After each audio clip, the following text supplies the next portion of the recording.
self-defense that they were promising the jury. That's exactly right, Matt. The prosecution called over 10 student eyewitnesses from all varying different schools. The defense called some witnesses. And in fact, Matt, one of the defense's student witnesses, at the end of his testimony, a defense witness said that he believed Karmelo was in the wrong. That was just shocking to me. And that witness, along with 100% of all the different right, were the hearing was for the phones, so they can't, taint their minds with, and the kid kind of chuckled and admitted that. So those are the three witnesses today, Matt. 2 students and an officer, and then we go to lunch at 11:15, and we go back in, and this judge, of course, has been really prompt, laying down the law, laying down the rules, really on time. Told us to be back here at 12:30 Central Time, local time here. So we get back, it's 12:30. All right, we're not in the courtroom, 12:45. We're still not in there, 1 o'clock. 1 hour and 45 minutes later, Matt, at 2:15, we go back in that courtroom, and of course, as we're sitting out there, all the speculations kind of, float through everybody's head. Are they negotiating a plea deal? Is he going to testify? What is the meaning of all of this? Because this judge has been so prompt. We get back in there, we sit down for a couple of minutes, and then the defense attorney, Mike Howard, gets up and says, the defense rests. The state puts on no rebuttal, they rest, and then the judge gives, the instruction to the jury that you're going to hear closing arguments tomorrow morning, which are scheduled for tomorrow morning. They're going to get that a jury instruction, and then they're going to have the case to go back for deliberations, and they are sequestered, Matt, meaning that they aren't going home. They can deliberate as late as 10 or 11 p.m. that the judge was saying, and if they decide to call it quits, they don't come to an answer tomorrow on that verdict, they'll have to go back to a hotel nearby where, there will be no TVs, there will be no phones, so they can't, taint their minds with, before their decision making going on in these deliberations. So kind of an abrupt resting by the defense here, Matt, and they're moving along. It's been pedal to the metal here. We've had 4 days of testimony. It only went about half a day today before each side rested. So we're on schedule to be done by the end of this week, as this judge wanted to in this trial. Yeah, I think it's ahead of schedule, according to what our projections were and what we were hearing from all of the parties. No surprise there that the colloquy, obviously there's no cameras, isn't done in front of the jury, but it is kind of a surprise that it wasn't done in open court in front of you and the other media members and the family. So that's surprising. But from what I'm hearing you say, not only did this defendant not take the stand, but they really didn't even call witnesses that really went to the self-defense that they were promising the jury. That's exactly right, Matt. The prosecution called over 10 student eyewitnesses from all varying different schools. The defense called some witnesses. And in fact, Matt, one of the defense's student witnesses, at the end of his testimony, a defense witness said that he believed Karmelo was in the wrong. That was just shocking to me. And that witness, along with 100% of all the other prosecution's witnesses, all, said that this did not look like self-defense. They said Karmelo was the instigator, Karmelo was the aggressor. They also said, some of them did say Austin Metcalf was, getting boisterous as well. We know how boys can get. They all, these witnesses didn't expect for anybody to have a knife. Boys fight. They've been doing that for decades. No one really expected anything this detrimental to happen, but not a single student got up there, Matt, and aided to the self-defense claim. Yeah, and then again, he didn't testify, so that's a little bit surprising in a self-defense case that we see. So you spent the weekend there, as we know. You had testimony that you covered over the weekend. How has the mood been in the community during this weekend and after the trial has been started, bringing us to this point? We are on the eve of closings. Absolutely. The tension has been high out here outside, Matt. I can see some of the police putting up some extra barricades. They're rolling in one of those towers with extra cameras on it because tomorrow's could possibly be verdict day. And out here this morning, we had, groups supporting each party that were out here. Obviously there's been some mouthing off. We've seen it floating around on social media, videos getting posted of these different groups out in the parking lot going at each other, but there's been no violence. People have a right to, I guess, voice their opinions across this parking lot. But inside the courtroom, Matt, you can feel the tension, but everyone's keeping things professional. No one's giving any snide looks because, of course, the judge would admonish those things. But outside in the parking lot is where most of that tension is, coming to a head out here. But again, no violence, nothing super crazy, but hopefully the security's heightened out here tomorrow because it could go either way, and I'm sure there are going to be opinions, judgments, and reactions no matter which way this verdict goes. Yeah. Man, What's up, y'all? I see y'all. Gio Roman shouting out Miss Duval. Slim Jones shouting out Gio and everybody else. He says the love ever so lovely Miss Duval. And Miss Duval says, I watched the crowd outside the courthouse. I seen the skinheads and black bigots fighting each other. No one tried to pray. Bunch of grown folks. Yeah, it's sad. It's sad. Everybody is letting their true feelings show. Everybody is showing their hatred and their prejudice.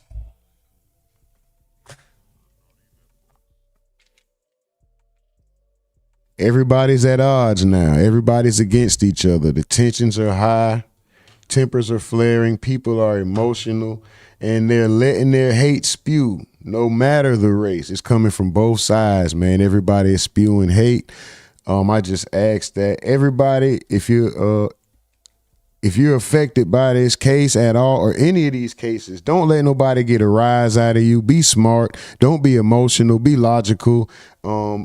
Be dignified. Be classy. Be a thinker. Don't be reactive.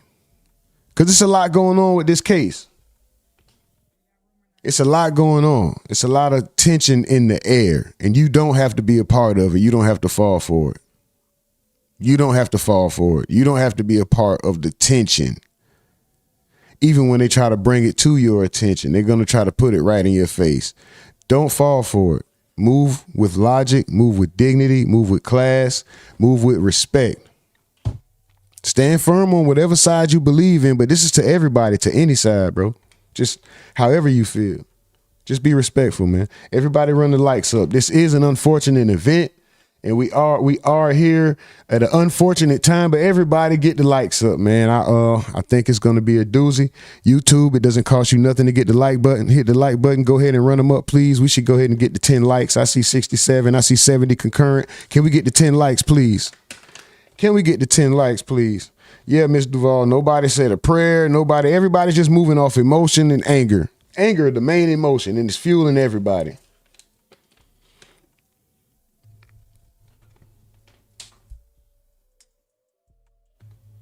There should be no excuse to set anything off. Joski, what's up with it though, bro? Gio said, rumor, buckle up. Yeah, I know. Mr. Duval says, my 8 and 10-year-old said, Mom, why did Karmelo not just fight him with fists? I said, I don't know, baby. It's going to be a long one, guys. YouTube, run the likes up, please.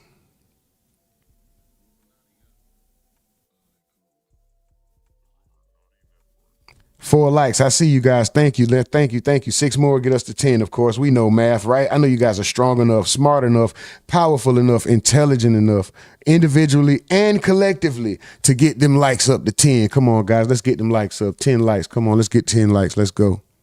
Yeah, and I think you're right. I think we might be in first and foremost, everything we are watching is being used under the Fair Use Act for education, entertainment, research, satirical, and commentary purposes only. The views and thoughts reflected in these videos do not necessarily represent the views and thoughts of the Illuminati Network. It's annoying host or it's aggravating but amazing chat. All right? Just know that once you join the chat in the Illuminati Network, you become a part of the show. This is the most amazing chat and the most aggravating chat on the internet. I like to say thank y'all to everybody. Thank y'all.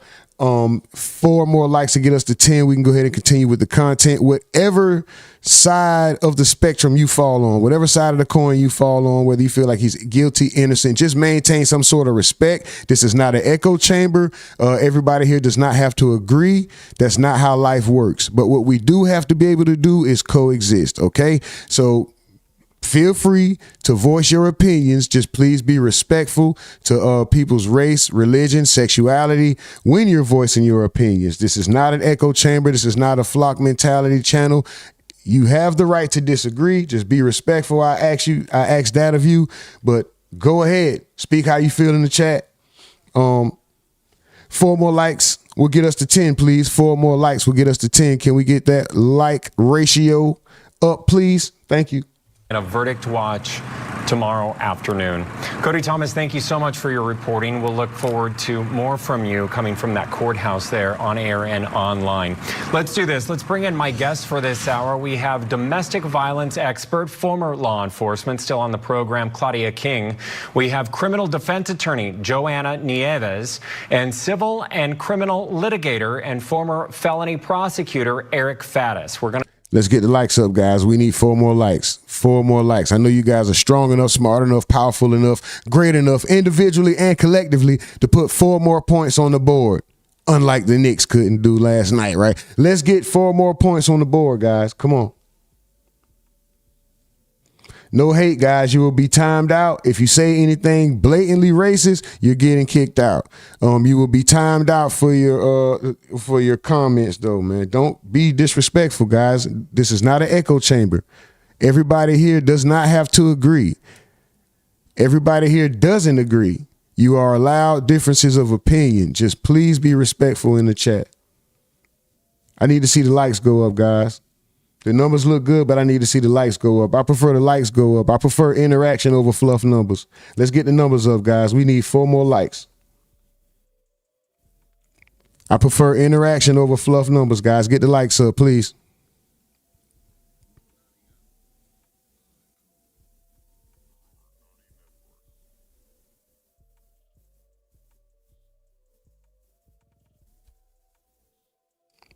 Let's go, guys. Get the likes up. Get the likes up. 4 more likes. Let's go.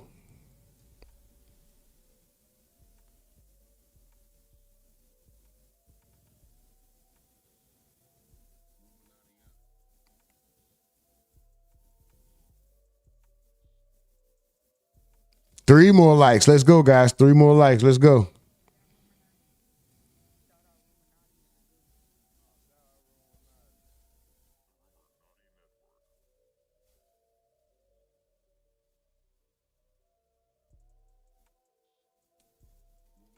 Florida Sun, you are welcome to your opinion, as long as it's disrespectful, as long as it's respectful. There you go. He says a man would have walked away. A coward took a life. So what was Rick Child? What was Rick Child? Chalky Vlog says, what is there to like? You support a murderer. Chalky Vlogs, you didn't hear me give an opinion. You didn't hear me give an opinion on this case, did you, Chalky Vlogs? Only thing you heard me say is this is not an echo chamber, and whatever side of the coin you fall on, please be respectful when you express yourself. You don't know which side of the coin I fall on. You don't know who I support or not. You're just assuming.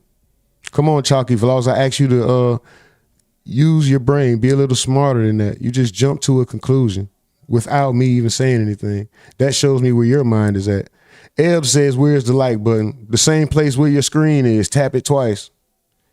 Kenneth Burnham said it's obvious. He went there to cause problems. People, there's a lot of people saying that. There's a lot of people saying that. There's a lot of people that feel otherwise as well. 3 more likes, guys. Let's go. We need to get the likes up.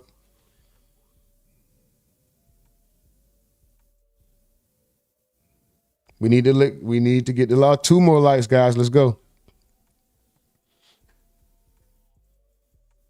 Mr. Duval says at Floridian, kids and teenagers react different. They're not adults. They reacted as kids. 1 more like could get us to 10, guys. We can go ahead and continue. I would like to see the likes continue to rise, please. Critter says Anthony is guilty and black people wouldn't care if he was white.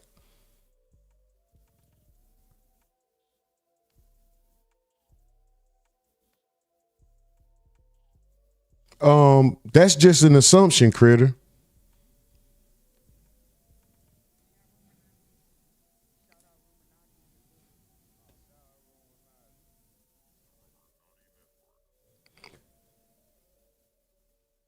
Critter, why don't you scroll up in the chat and see some of the sentiments of the people and see some of the sentiments that's already in the chat that was expressed before you got here.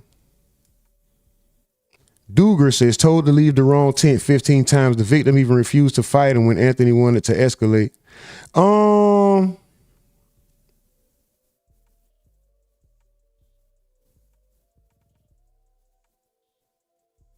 You use the word ask as ask. You didn't hear me say ask. You didn't hear me say ask. What are you talking about? Once again, you're assuming.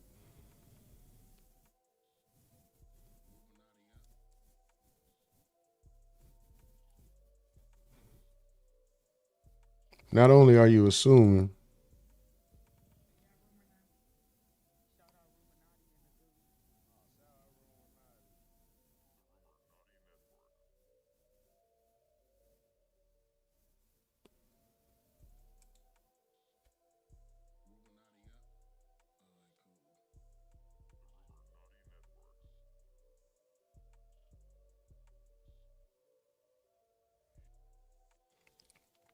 there's differences of opinions.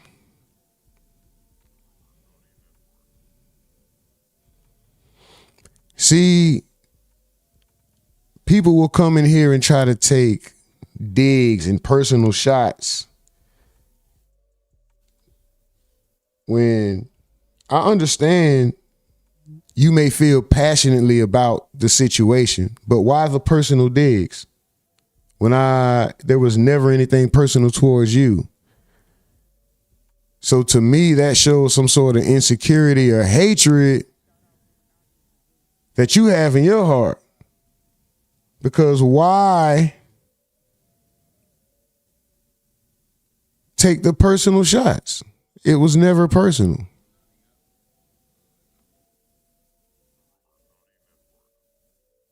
I appreciate you guys running the likes up, man. I appreciate you guys running the likes up.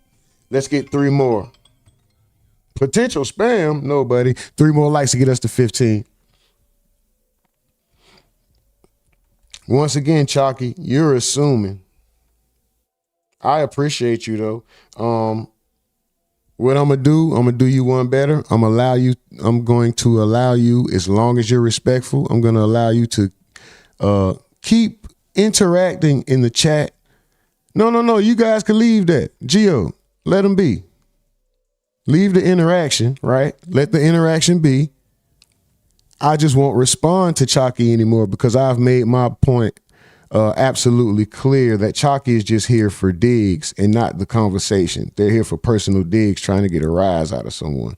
And we're not going to do that. So let Chalky go ahead and continue to interact in the chat, which helps the channel, right?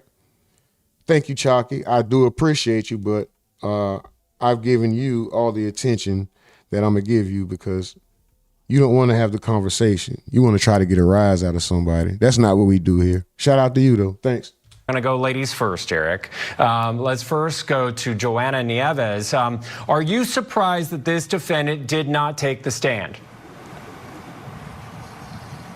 I think because we were anticipating that we would probably hear from him, they were kind of teeing it up with his background, and he doesn't really have so much to lose when it comes to testifying because he doesn't have any criminal history and he was a good student. He's got a supportive family. I did expect that they were actually going to put him on, but I do. Do you guys think that he should have taken the stand? Should he have taken the stand? Or would that have been a foolish move too? Think that the major takeaway is that the defense felt that they elicited enough for them to argue self-defense from the witnesses that took the stand regarding the size and stature of Austin, the push that took place, however, hard it was or aggressive it was, the escalation and how rapidly everything happened. I think they're just going to make the argument that he had this reasonable fear of serious bodily injury. Claudia King, you are former law enforcement and also a violence expert, domestic violence. The defense chose to call witnesses. It's not their burden to do so, but they called a student who really didn't move the needle, and then an officer who was... This is an unfortunate event, but 2 more likes would get us to 15, guys. We are here for a purpose. I don't think anybody who reacts, creates content from scratch, uploads, whatever they do, nobody is doing it just for the hell of it. Everybody wants to grow and prosper or whatever. So please, let's get the likes up. Continue to like the content. Continue to stay interactive.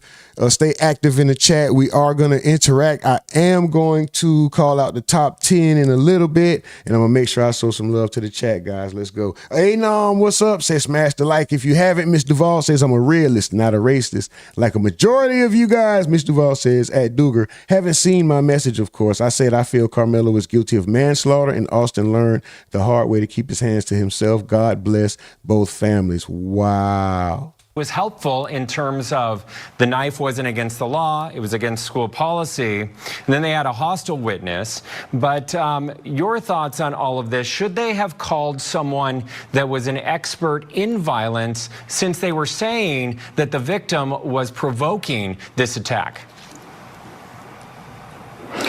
Yeah, I think we definitely needed to hear more about this self-defense claim and really understand what made Karmelo Anthony feel that he needed to defend himself with deadly force. And I think what the prosecution would have done in that case is brought up the fact that self-defense is negated when you are the aggressor. And they would have asked him all these times that you were asked to leave, why didn't you? And they would have tried to paint him as the aggressor versus the one being attacked. Former prosecutor Eric Faddis, did prosecutors prove their case? No, Matt. So far, it seems like they've put forth a compelling showing as to Karmelo Anthony's guilt here. Look, they called a number of witnesses. They showed the video. They showed the jurors the video, giving them a lay of the land and an understanding of the landscape. And then they called forensic folks. They called police folks. They called witnesses. They called people who observed what happened and who heard. My question to anybody, regardless of how you feel about this case, why does someone having an opposing thoughts or an opposing point of view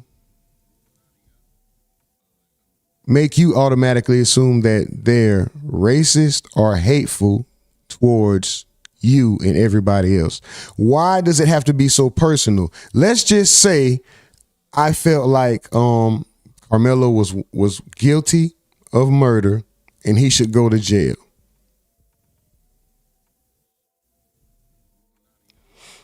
Someone who feels opposite of me would first say I'm an Uncle Tom, right? They would be angry at me because I'm wrong, right? You guys can all agree with that, right? So now let's put the shoe on the other foot. If I say Karmelo is innocent and this is self-defense, why do you respond with a hateful comment? Why is it a degrading, or why is it a personal dig in your comment instead of just asking me why I feel he's innocent or guilty? Why is it, oh, you must be, why do you automatically assume I'm this type of person? Or where do your assumptions come from based on me only going off what I see in the evidence and making a judgment? Where does the extra hate come from? That's what I'm not understanding. These cases, the Rick Child case, this case is revealing everybody's true feelings. It's giving the people who were already hateful and prejudiced and had that ill feeling in their heart, it's giving them a reason to express it now, or what they feel is a valid enough reason to express it. So you'll go in spaces where you feel like you're safe and you can get away with it because you guys aren't. If you aren't walking around with this same energy offline, you're really a coward. Like if you feel this strongly about it, if you feel this strongly about this man being a murderer, and it makes you feel like you want to start walking around and disrespecting people who are in support of this man, do that, have that same energy offline, not in a safe space. Go do it where somebody else may be on trial, because there's consequences to everybody's actions. Take your hate offline if you really mean it.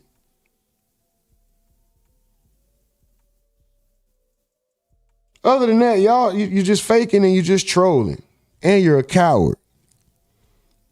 The verbal exchanges between these two, and all of those folks were pretty much consistent that this didn't appear to be self-defense, that it did appear to be sort of an abrupt escalation, as we've heard, but that, you know, there wasn't much evidence as to why this killing and stabbing would have. Ms. Duval says, God can see y'all racist hearts too for the skinheads and the black bigots. It's all racist.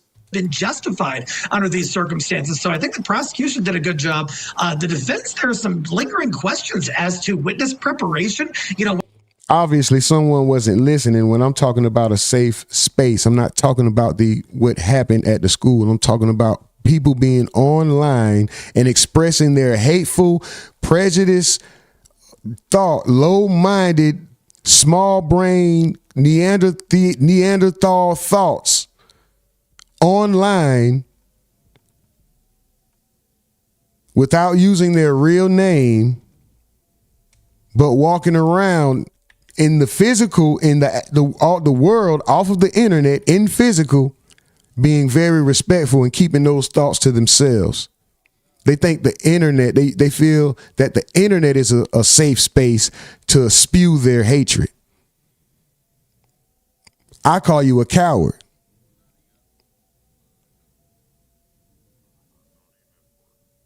I have a mask on. I'm not spewing hatred. I don't hate you. I don't know you to hate you. Just because we have opposing thoughts doesn't mean I hate you as a person. You may actually be cool, but we may not see eye to eye on this one situation or many situations, but you might be all right. But when you show me that the hate you have runs so deep, like, anyway, one of the witnesses they called said that they didn't even talk to defense counsel. I can't imagine why that would be unless the witness was refusing to talk with them. That's sort of, Yeah, school should be a safe space.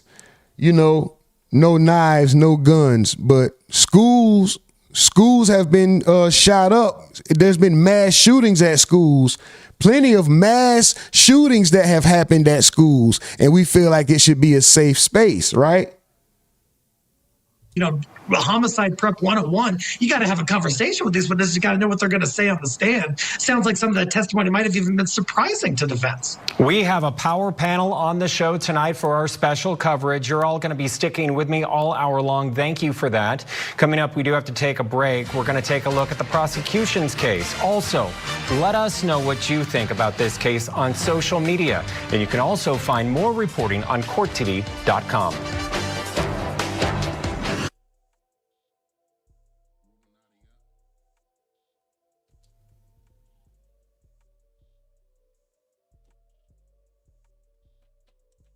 It is the trial that the nation is talking about, a case which one more like it get us to 20, guys. Has divided the community. Austin Metcalf was a high school athlete at a track meet, sitting under the Memorial High School tent with his twin brother and teammates. Karmelo Anthony was a student athlete from a different high school who sat under the Memorial tent and was asked to leave. Not you, Paradise. Not you, Paradise. I wasn't speaking about, I was speaking to your comment particularly. I wasn't speaking about you, no. Paradise Reviews, is that Reviews? Paradise Views has actually been pretty cool. Yeah, we can have opposing thoughts. Who said something about a race? Brian Sawyer, what are you talking about? Nobody wants that to occur.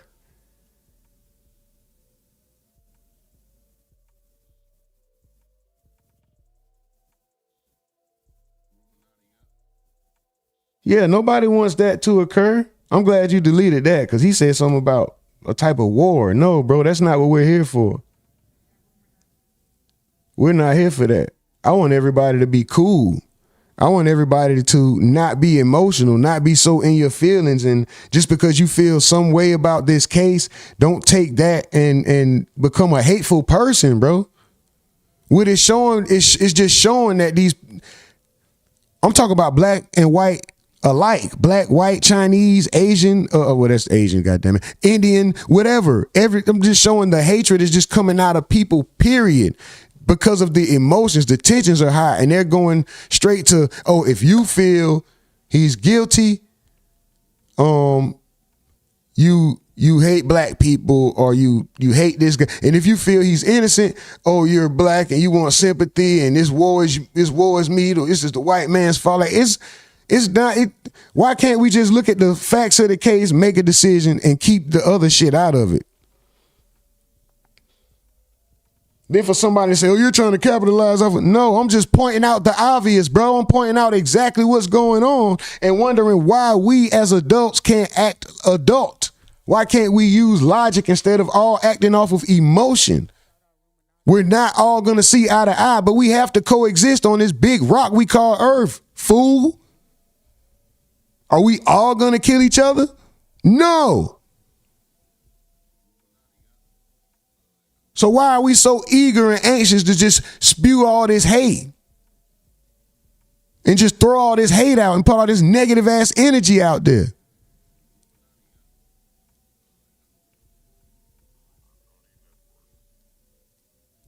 This shit really weak as hell.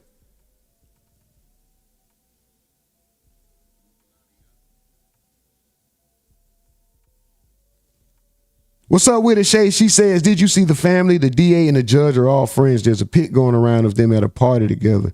Wow. Gio says, so you know the racist comments do not affect us, but the disrespect will not be tolerated and you will be timed out. Cats Nuts McGee says, I grew up in an all-white school in the 90s. We had guns in our trucks right in the back windows and nobody ever shot anyone. Nobody stabbed anybody. This is a city and a culture thing. Well, Cats Nuts McGee, how do you explain mass school shootings? That's all I'm saying. It's not a culture thing, because who is usually responsible for school shootings, right? But it's not. We're not. What you're doing, you're trying to point a finger. You're still trying to make a point within a point. You're still trying to make it a racial thing within a point. See, we can do that too and start talking about school shootings, right? We're not doing that, though. What we're saying is what's right, what's wrong in this particular situation. We're not talking about entire culture. When you do that, that's when you're still trying to throw racist digs, bro. Stop that shit. That's the hate. But that's the hate that's in you that you don't even understand. You think it's cool to do that. Or you thought you were slipping one in. I'm going to say it this way. No, bitch, we see that. Come on, bro. You corny for that. Run the likes up. Joski says everyone on the outside is making this about race and everything else. The case is about two high school kids that both made dumb decisions that they can't come back from. Preston says free Austin. What? Free Austin? Bro, you trolling, bro. Get out of here. Shay says, I think he's innocent. Duger says Karmelo needs to go to jail. The court case is figuring out how severe the crime was. It will be a failure of justice if Karmelo walks. If I say something, you ain't gonna do nothing but block me so you can get the last word, and your moderator's gonna block me, so I'm not gonna say anything. Chris, we know actually, as long as it's not anything racist, you can, this is not an echo chamber, bro. Everybody in the chat don't agree with me at all. Me and the mods don't all agree on everything at all. This is not that space, bro. I swear, this ain't that space, but the respect has to be maintained at all times, bro. It has to be, you have to show that you yourself have some human decency and some class about how you go about expressing yourself. That's it. You don't have to be perfect. It don't have to be perfect diction, perfect English. It could be vernacular, colloquialism. It could be whatever. It has to be respectful. Just keep it somewhat respectful. Have a little bit of dignity in yourself to present yourself in a respectful manner. If you can't do that, then yeah, we don't want to hear it. Other than that, bro, say what you want to say. Or are you trying to prepare? Or are you trying to prepare to say something racist and all that? Bro, they weren't here for the Rick Child trial.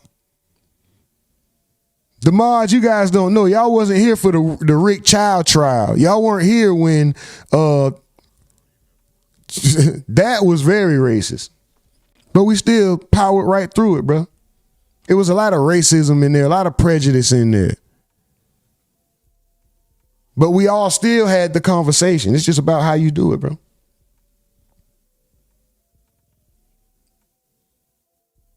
Pierre Williams says, not sure what that means, but okay. Hold on, wait. Mr. Duval says, me and Rumor are black and we have different opinions. Facts. Whitty said, hi, what's up, Whitty? Cat Nuts McGee says, I'm not making it racial, bro. I'm just spitting facts. And white neighborhoods, we don't do this shit. Our kids can play outside and not live in fear of being gunned down from drive-by shootings. Oh, see, you're going to make me ask a question then because you're still... I'm going to go ahead and what I'm going to do is agree to disagree with you, brother. Oh, Pierre. Oh, sorry, Pierre. My bad. He said that wasn't for you. Gio Roman says, stop generalizing. That is being ignorant and very uneducated. Dylan says, all the online racism only makes it worse. Facts. Grizzly. Is that Grizzy? Grizzy. It's a hell of a name. Says Karmelo Anthony is guilty. Man, listen, a lot of people feel that way, bro. A lot of people feel that way. Shay says he should have not have put his effing hands on that man. Paradise View says Free Austin is crazy, yo. I hope he gets put away. Anonymous says, Pierre, I'm in that category of white people that spew shit. Anonymous is crazy, man. Anonymous crazy. Let me see. RMJ. She said, I agree.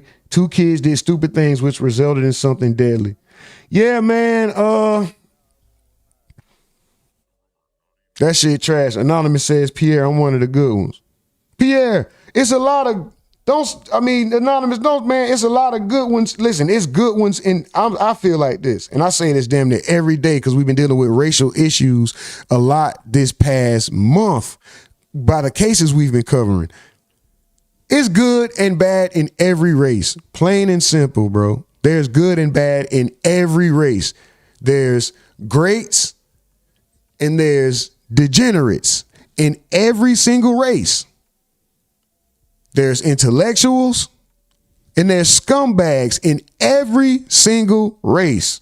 No one in totality of everything, no ethnicity, no one ethnicity in totality is all good or all bad or anything, bro. There's fuck ups and there's greatness in every race, every ethnicity, bro.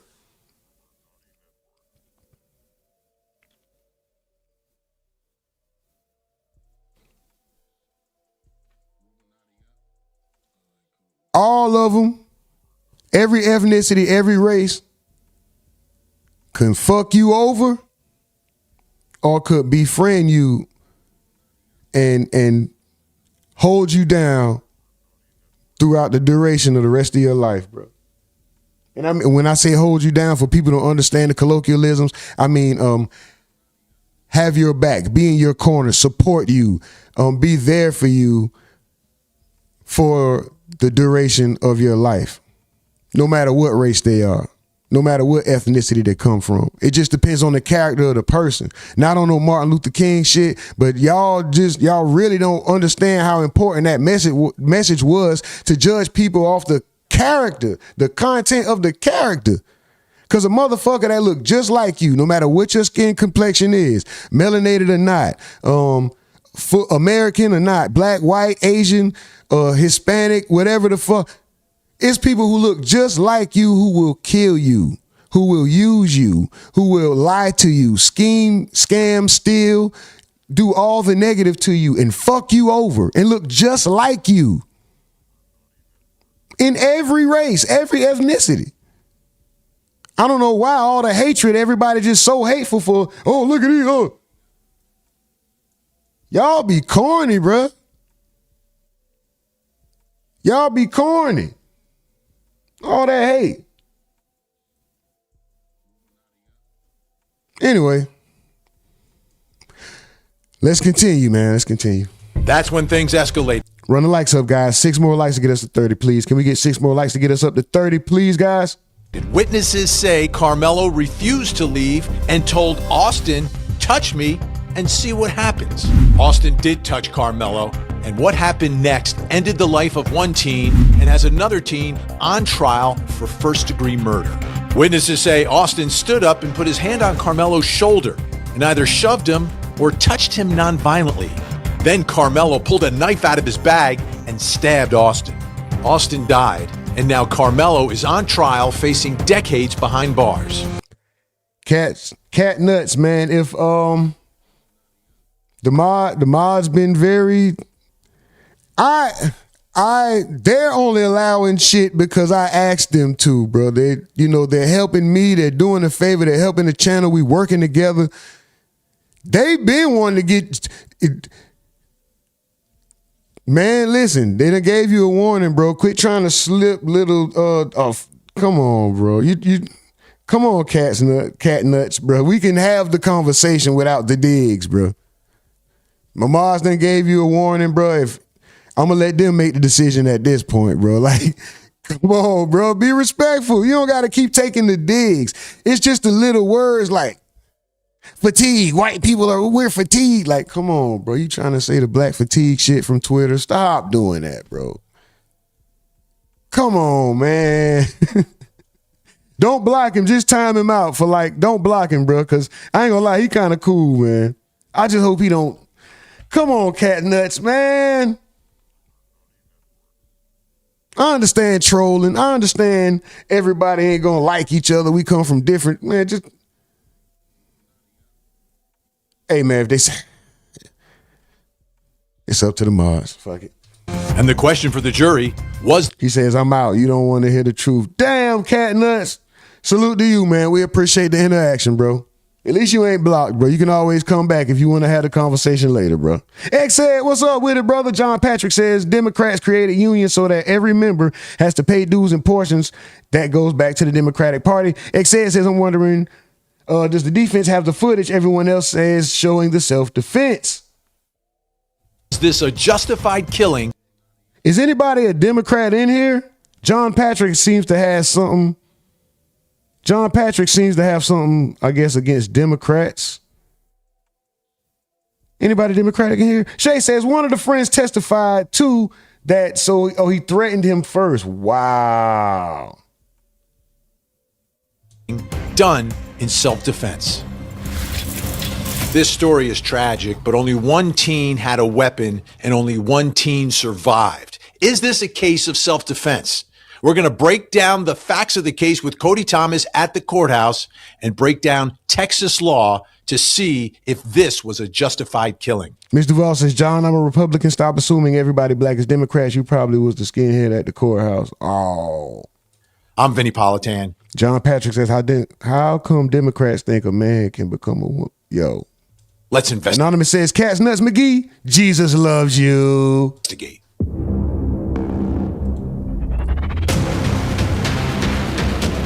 Yeah, that name is wild, ain't it?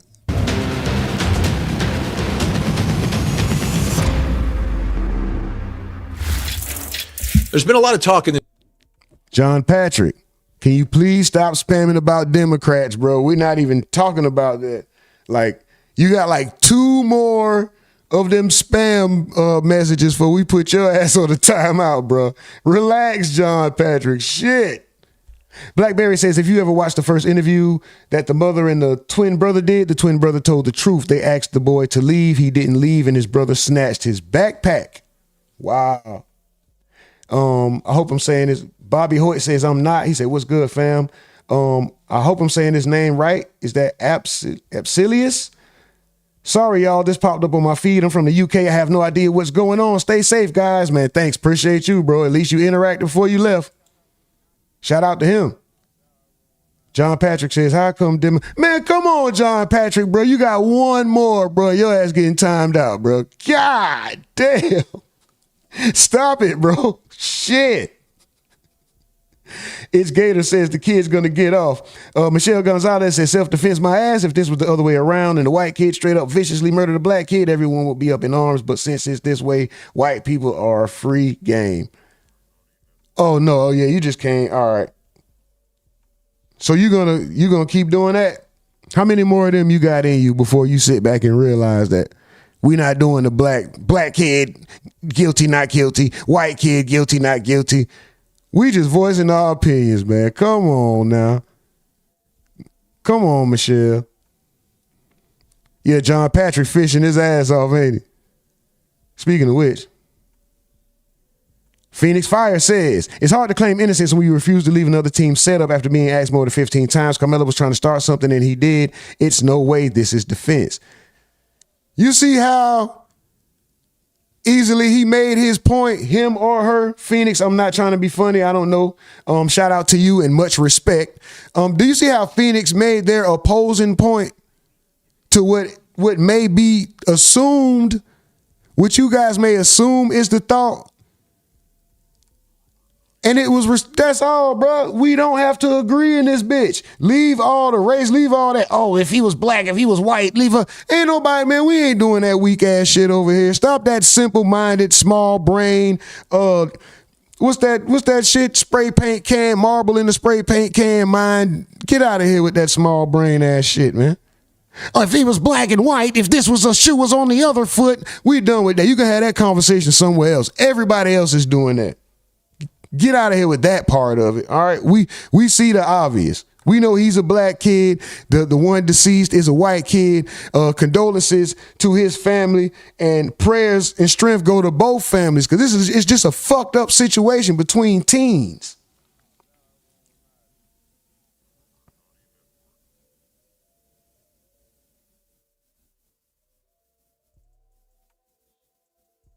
Boom.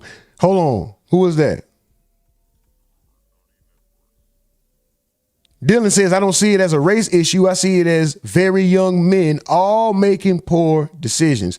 The couch says they want to start a race raw, spelled backwards. Yeah, we not on that. We not, I'm trying to get, my whole thing about this is no matter the outcome of this case, just like the Rick Child case, no matter the outcome, guys, don't move off emotion. Don't let nobody get a rise out of you. No matter the outcome, what side of the spectrum you fall on. Don't let nobody get a rise out of you. Don't react. Don't be reactive. Just control how you move, how you think. And then also, I'm also on the side of stop doing this fake internet hate. If you're not going to be out there putting a face on it, I'm not spewing hate. Yeah, I got a mask on. But I'm asking everybody to be fucking nice to each other. All you bastards out here spewing all this hate and trying to make it a racial thing, put your face on it. Stand on it. Make it to where your job is in jeopardy. Show me that you really mean it. Go out in the world and say that without a face covering or not from a hidden account with a weird name on the internet. Put your face on it so your job may be in jeopardy. You don't know if somebody may want to react to you and see you about what you said in the flesh. Like, really mean it. That's why I don't care. The Klan is cowards. The skinheads, I have a level of respect for them. Do I like their ideology? Do I like their ideology? No. But I have a level of respect because they put their face on it. This is how I feel about that, this, and that, and this is what I stand on. So I respect that. Whether I like it or not, I have respect for it. If you on the internet, you spewing all that hate, if you ain't gonna do that in person, you a coward. You like the Klan. You a coward.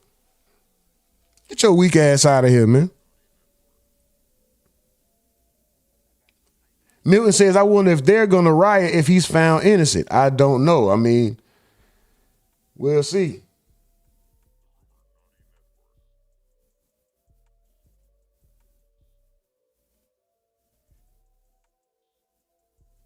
It's Gator said, what's happening in the chat is exactly what's happening in that courtroom. Facts. Who said something about risking coins? Gerald says, you good, man. Finally, another brother that isn't talking race. This is, I'm not saying I don't. I'm of course, obvious, right? And I'm proud of who I am and what I am. And I do stand for that. But I also understand that we're not here alone in this world. We all have to be able to coexist. Stop throwing all that shit around. That's more hate, more division. And it's really weak and it's a cop-out on either side. Unless it's obviously a racial issue, then yeah. But what we talking about right now is the hatred everybody's showing. This is between two young men. This wasn't a war. This wasn't multiple people, something that was been brewing. This is between two young men. A tragic situation. Sad outcome for both. But people just taking sides and acting like they ready to get into something that you know you're not ready for. You don't want that, so stop acting like that online. You're not walking around saying that in your day-to-day life. You don't. Anyway, let's move on, guys. Well, let's continue with the content. Run the likes up, y'all, please.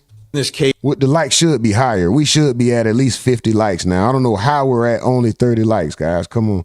I didn't say anything about the Cash App. I didn't say anything about PayPal. I didn't say anything about Super Chats. All I've simply been asking for is likes.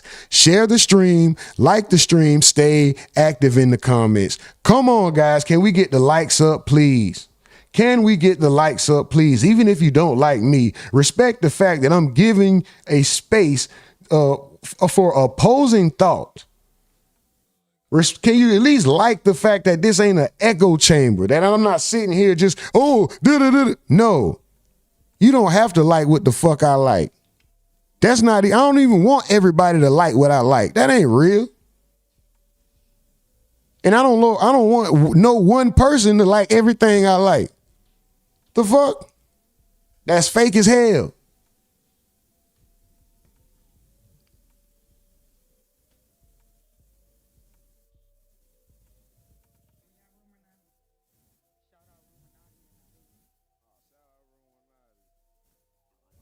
See what I'm saying? Scotty Glover said, sad outcome that people are so ignorant. I served in the Army for 7 years and I would die for any one of my brothers. Black, white, Asian, it don't matter. Come on, bruh.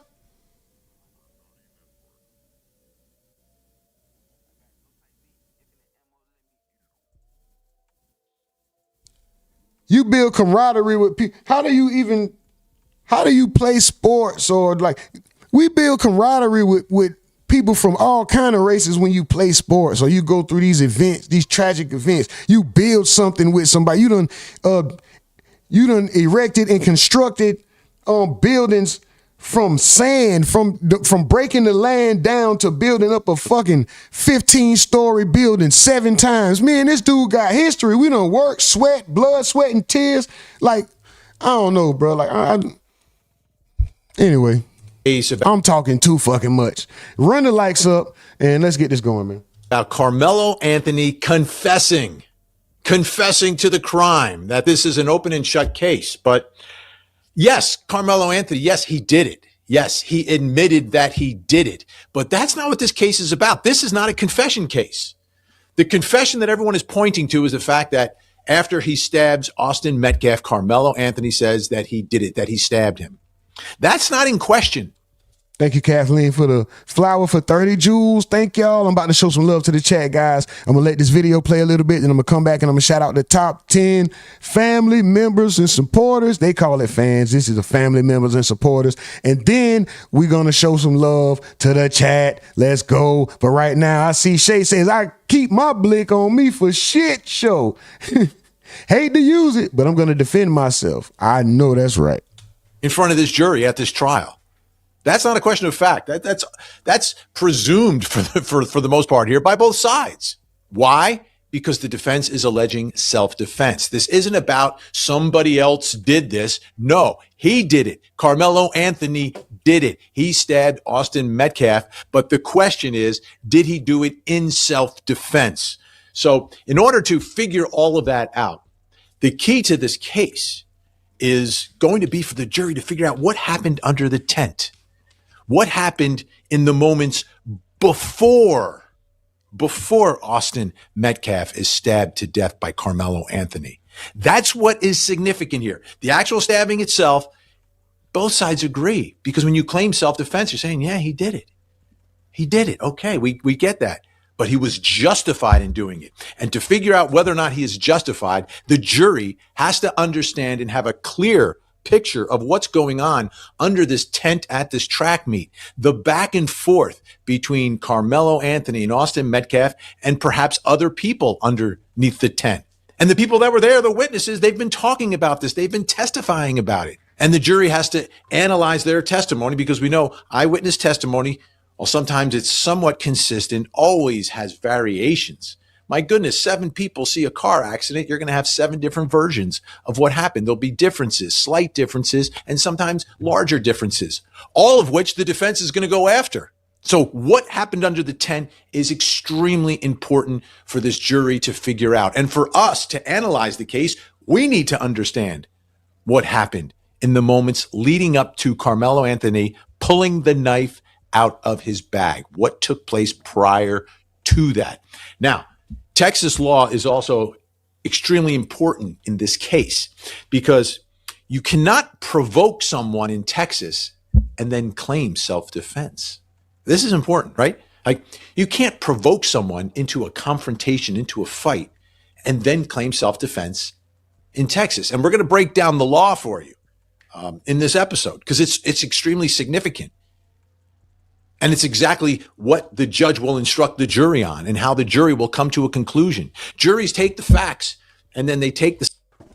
Mel sent high five for 100 jewels. Let's go. Anonymous says, please smash that like button. Show love, not hate. Ms. Duval says, I love Shay, but my opinion is different, and we both black. Shay says, yes, self-defense. Get them likes up, people, please, and thank you. Anonymous says, Joseph seems like you tired and need to go to bed. Damn. The set of facts that they determine collectively and apply it to... 4 more likes to get us to 40, guys. 4 more likes will get us to 40. Jason says the victim had no weapon, but Karmelo had one. Slim Jones says Scotty Glover preach. What did Scotty Glover say? Anonymous says Miss Duval, as a Marine, we're a different breed. We treat everyone as green, and when out, we see you as a person, not a color. Facts.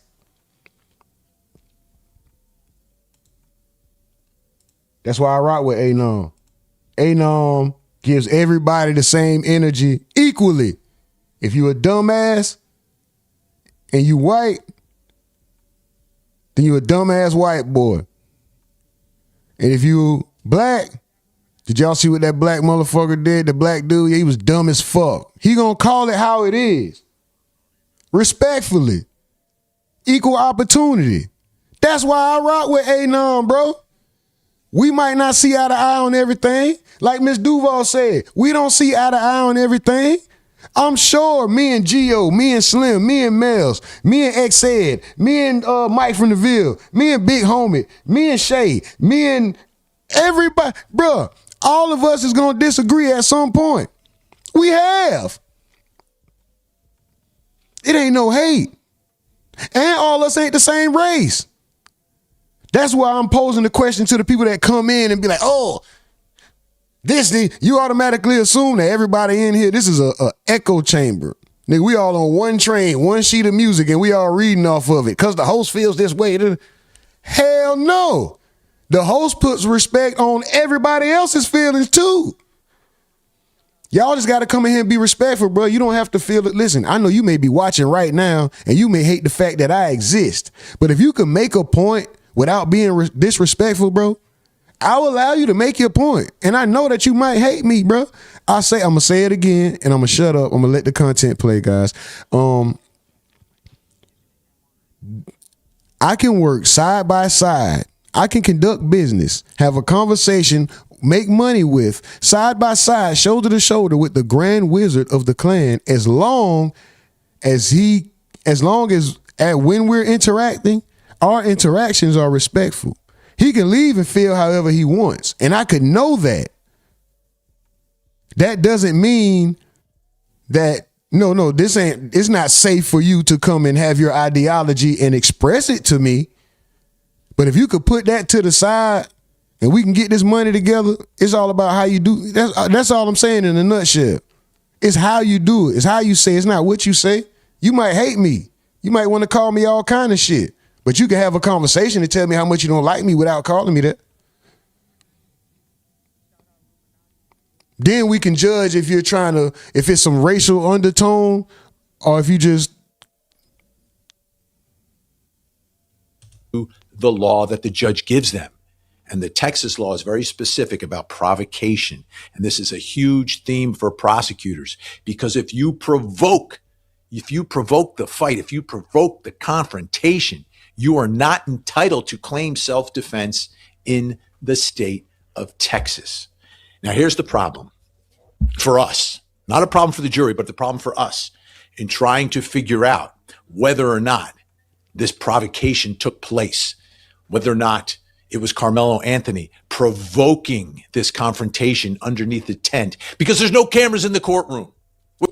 Phoenix. And I hate to do this, but I gotta do this. I have to bring up another case. Rick Child just walked away on self-defense in South Carolina. He shot somebody in the back. I just had to bring that up. Because you says this, Phoenix Fire says he shouldn't have had the knife. He could have walked away. Nobody was stopping him from leaving. This doesn't fall under self-defense. That's like shooting someone in the back and claiming self-defense. Rick Child shot Cyrus Carmack Belton in the back and got away with self-defense. Granted, there was a gun alleged to be involved. I will give you that variable, and I wouldn't be fair if I didn't point that out. There was a gun present alleged to be pointed at someone, which how do you point a gun at someone with your back turned when the bullet hit straight away? But anyway. Which to me is I mean, I could do a whole nother episode just on this issue. When you have a case like this that divides the community and there's going to be a verdict and there's going to be a reaction to that verdict, right? And people didn't get to actually see the trial. It lessens the trust in the system. So hold on, Shay. Austin was suspended from school at the time. The judge in this case, in keeping cameras out, has done a disservice to the public that the judge serves in Texas and around the world, because it's much more difficult to trust a verdict if you don't see the evidence. Facts. Anonymous says Glenn is equally dumbass people in every race. Facts. It ain't just one, bro. You got greatness in every race, and you got degenerates and ingrates and bullshitters and scumbags in every race. That's what gets me when you guys feel like, oh, because the few clips that they may promote to you on social media, you think that's the entirety of black people or white people or whatever people they're showing. You think that's it. Oh, look at y'all. That's how you act. Oh, look at this. And like every other part of our, like, you don't get out much, do you? Our government, the judicial branch, is working for the people. Why the fuck was he suspended for 2 months? What do you do to get suspended for 2 months? Is that true? And the people here are not going to get to see it. But the good news is, folks, that we have someone in the courtroom at the courthouse. His name is Cody Thomas. And joining us now from the courthouse, Cody Thomas. Cody, great to see you. Wow, what a case. That motherfucker, I thought that was Michael Strahan for a half a second. Well, that's the dude they just showed. I thought that was Michael Strahan. Hey, so you are our eyes and ears inside the courtroom. Obviously, cameras have been prohibited, microphones prohibited. Give us an idea of where we're in the defense case, right? Where the defense is going. Yeah. Don't use me mistaking him for Michael Strahan as an excuse for you to be like, see, y'all all look alike. Don't do that, motherfucker. Don't y'all do that. Yeah, so this is day 2 of the defense's case, Vinny. We know we had a Saturday session a few days ago. I was in there. The defense got in 3 witnesses after the state rested. The state rested after only 21 witnesses being called. And today, so far, we're out of the lunch break now, but there were 3 witnesses called this morning. 1 student, an officer who was at the scene, and then another student. And the first student who was on the stand was, giving his account of what went down, saying that the rain was coming down. They went into a dugout. Him, Karmelo, and about 2 or 3 other people went into a baseball dugout behind the stadium, to which a coach told them they couldn't be there, so they came back out. This one student who was testifying, a minor, so I can't name him, but he testified about warming up on the field along with his 4x100 meter team, and then Karmelo going back in the bleachers. He didn't see Karmelo again for a few minutes until he looked up in the stands and saw what he described as a crowd under the memorial tent with Karmelo there. He noticed his teammates. He says he recounts people standing up. He says that he was walking towards the bleachers because he heard a commotion. He looked away for a second, and then he saw, a bunch of kids sporadically, running from under the tent. And then he saw Karmelo running off. And of course, he's describing the moment that the stabbing happened. But under cross-examination, Benny, when the prosecutor came up, the prosecutor brought the video back up, the surveillance video of the situation. And he brought up where the kid would be warming up on the field. So you see him, and then you see where the stabbing was going down. And the prosecution challenged it because the kid's account says that he was walking towards the bleachers because he heard some things happening. He paused it. He's like, boom. The prosecutor literally says, boom, in the middle of the courtroom. He's like, this is where the stabbing happened, and you're still standing right here.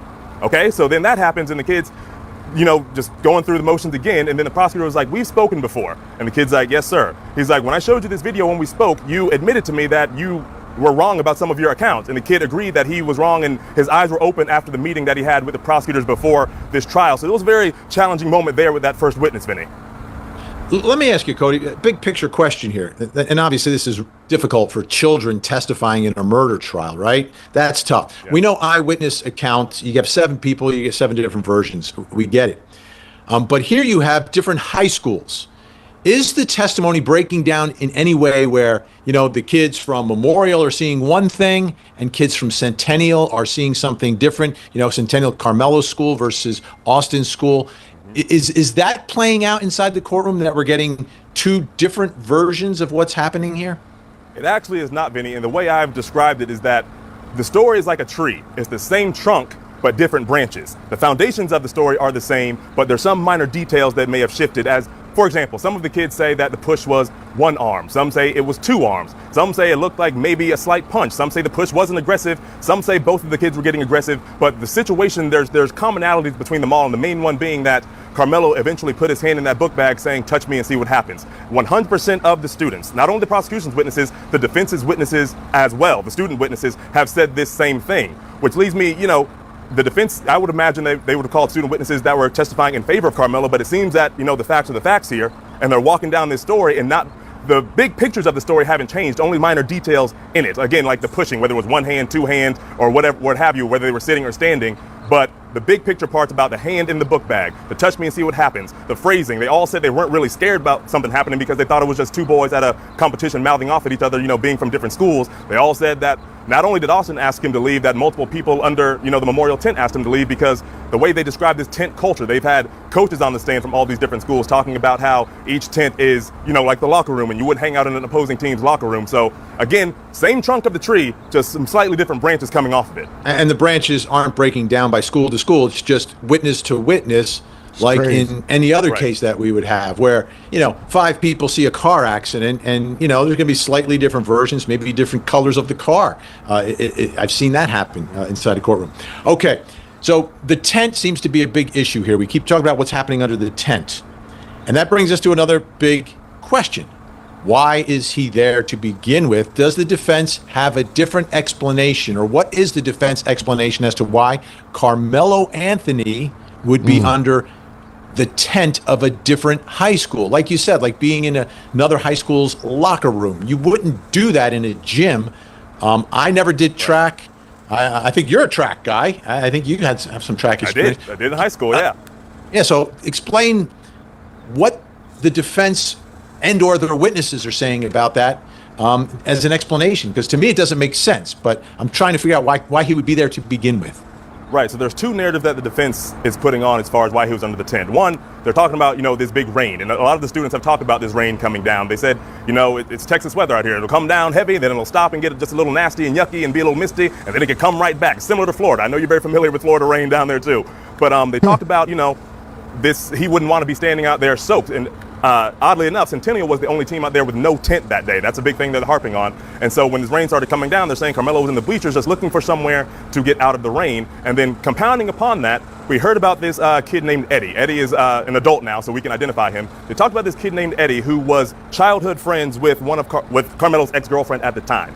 And Eddie was under the Memorial team. He went to Memorial High School, and over the weekend, on Saturday, he actually testified. Now, we've heard this Eddie character in opening statements. We've heard that from several of the student witnesses that Karmelo came up, he kind of gave Eddie a handshake, as if they were, really close friends. But then Eddie got up on the stand on Saturday and all but said, like, yeah, we were cool. I knew him. He knew the girl or was dating the girl I grew up with, but I wouldn't say we were really good friends, which was shocking to me because we've heard that name so many times. And then for him to say that, but then the defense challenged back because Eddie was like, yeah, I know him, but we don't know each other that well. But then the defense came back with several pictures, picture after picture, 7 or 8 or 9 pictures of Karmelo and Eddie in the same photos at Eddie's house for birthday parties. And there's group photos and there's photos of just them. So I thought that was kind of a win for the defense, showing, all right, saying you didn't know him, but here you are with 8 or 9 pictures together. So the narrative is that he was trying to get out of the rain. He knew Eddie. Eddie says they didn't really know each other, but the defense came and proved a little otherwise under their cross-examination on Saturday. And this is an important fact in all of this, and trying to sort through the facts of what happened under the tent. It all begins with, well, why was he there to begin with? I wonder why Eddie is now acting like that's not his friend. So is there witness intimidation? Does he just not want to be associated with Karmelo now that this has happened? I wonder what's the reason behind that. You've got rain. But it seems other teammates were warming up. He's not warming up. He's not competing in the track meet, is my understanding, right? He's there sort of helping, but he was hurt. So his coach testified also on Saturday. That was the first defense's witness. We've heard the narrative that he wasn't competing. We've heard things about he was suspended from school. Nothing about the suspension has come up in this trial so far. But today, we found out through testimony that Karmelo was actually an alternate for the 4x100 meter race. And this kid that just testified said that he was actually on schedule to do one of the jumps, whether it was triple jump or long jump, he couldn't remember. But he actually was competing that day, which was, another crucial fact because we've heard. Okay. What about Austin supposedly being suspended as well? Has anybody in the courthouse said anything? Has that been brought up at all in any testimony, any witnesses, anything? I saw it in the chat. I think Shay just said it. I'm going to look it up in a second. I'm going to see if I can look it up. Hold on, guys. Let's go. Keep running the likes up. We're 3 likes away from 50. We should have been at 100 a long time ago. I can't believe they playing with the likes like that today. Keep running the likes up, guys. I'm about to show some love to the chat. 2 more, man. We aggravating. Let's go. Heard a lot of things about he wasn't supposed to be there. Well, yeah, he was on the team. He was supposed to be there. It's just unfortunate that this sad, act had to happen here. But he was supposed to be there that day. Okay. Well, there's been a lot of rumors, information, misinformation. You called me? Oh, I thought he called me. My bad. Disinformation, and that's why we have trials, to get the facts out inside the courtroom. And Cody Thomas is bringing it to us because, again, no cameras, but we've got Cody Thomas. So let's talk about underneath the tent now. So he's there either to dodge the rain, to see his friend Eddie, or perhaps to start some trouble, right? Because there's that narrative from the other side. So what have we heard? You said we've heard these different branches. What is the tone of what is happening under that tent? And what is the moment when things escalate, right? When does it go from nothing to something? And are there different versions of that? I'm sure. Well, the common denominator, just to make it as simple as possible for people to understand, from 100% of these witnesses, defense witnesses and prosecution student witnesses, down the board, they say he came under the tent, wasn't malicious. They say he came under kind of calm, didn't really say much. Some say that he saw Eddie, gave him a handshake, didn't say much, but he was sitting there under the tent. So now they're asking, does anyone know this kid? Who is this kid? This and that. He's just here. They start asking him who he is. Eventually, some sort of verbal altercation start happening where they start asking him to leave. And it's not just Austin. It's not just Austin and his brother Hunter. There's kids that have been up there, mixed of all races, because we know the racial aspect is a big component here. But we have black kids testifying, white kids, Hispanic kids. So kids mixed of all, over 10 of them are testifying about how they even chimed in, like, hey man, come on, get out of here. You shouldn't be under this tent. Just go back to wherever your tent is. And they said it all started kind of calmly, and then they said Karmelo was being stubborn and didn't want to leave. Like, you're gonna have to make me leave. They described it as him trying to be like a tough guy. you know, and then eventually they have, you know, some coaches say that Austin was a thrower. He was one of the discus shot put throwers. They've all kind of echoed the sentiment that the throwers were kind of the leaders, and they were, you know, he was a senior, so, you know, the upperclassmen are. Okay, so we got to really look into this Austin being suspended shit, because if he was a thrower, how come nobody's bringing this up? And then, hold on, let me hear what he said first. They're telling this, when it was told him initially, it was told like Karmelo, now they're making it seem like he's doing something wrong by being under the tent. Initially, it wasn't nothing wrong, right? He was getting out the rain. Now they're saying like it's a big deal. He shouldn't have been there. And at the end of the day, shouldn't they have gotten an adult? But before we continue, I just got to let y'all know,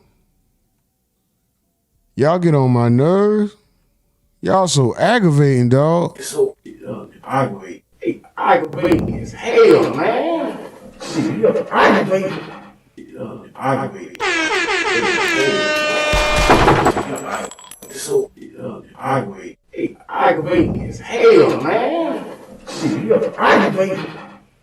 Aggravating. Man, y'all so aggravated, man. I appreciate y'all. Y'all done aggravated, man. We done 55 likes. Keep running them likes up, y'all. Most aggravating chat in the game. Most appreciated chat in the world. I say it because I mean it. Thank y'all, thank y'all, thank y'all. Keep running them likes up. Let me show some love real quick to the top 10 while we got to pause for the calls.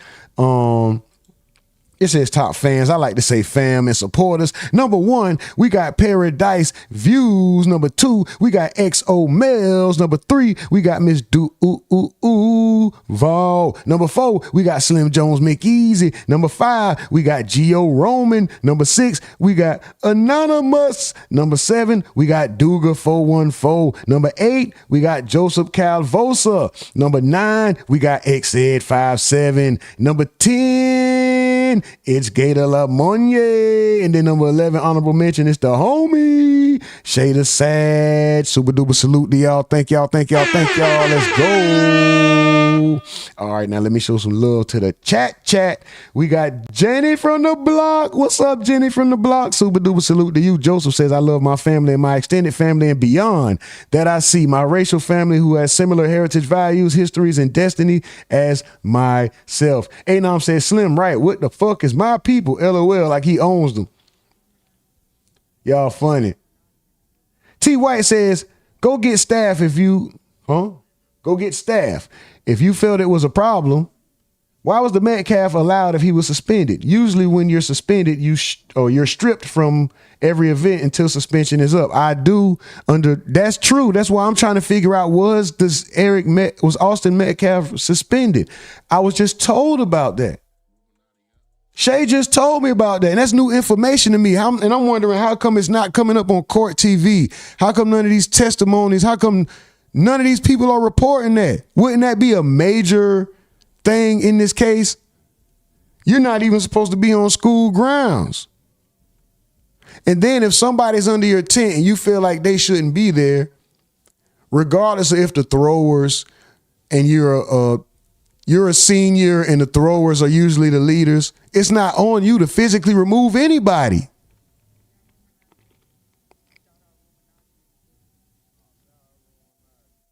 It's like, what? Mike Jones, shout out Mike from the Ville, says, what's good, Shay? Ain't on Slim. He's shouting out everybody. What up, what up, what up? XS says, the reason Hunter hasn't taken the stand because he knows the defense is going to prove that he's lying. Anon says, Joseph, my people is a wild statement. Phoenix Fire says, looked it up. He was not suspended. Oh, he wasn't? Uh-oh. Joseph says, I don't hate anyone. I hate that my people are being murdered.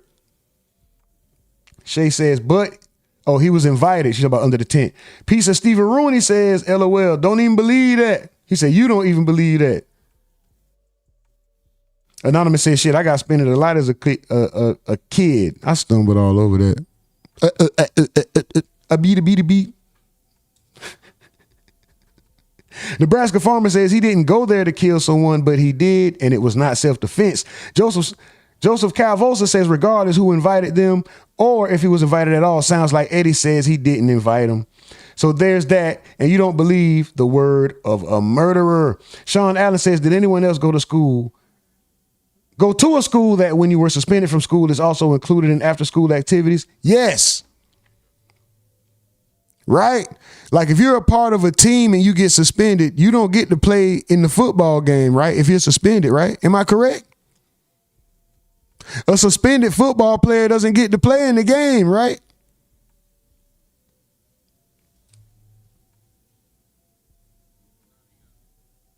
T. White says parents are stealing your kids to keep their hands to themselves because you never know what the other person is capable of. Everybody talking about the tent. Where's the humanity? Shay says Eddie told him to come under that tent. Anonymous says Slim Pizza is good, but not pizza versus a raise. Quinn Griffin says multiple photos. I got to say yes. Oh, they looking. Okay, they're talking about something they already got. For sure.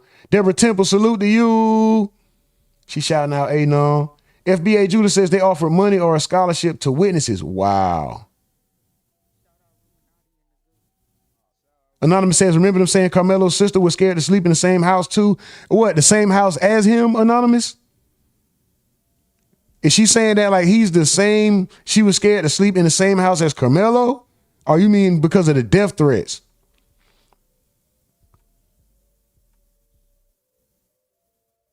Excel says they threaten them witnesses. This is not a fair trial. From downtown says Eddie trying to backtrack.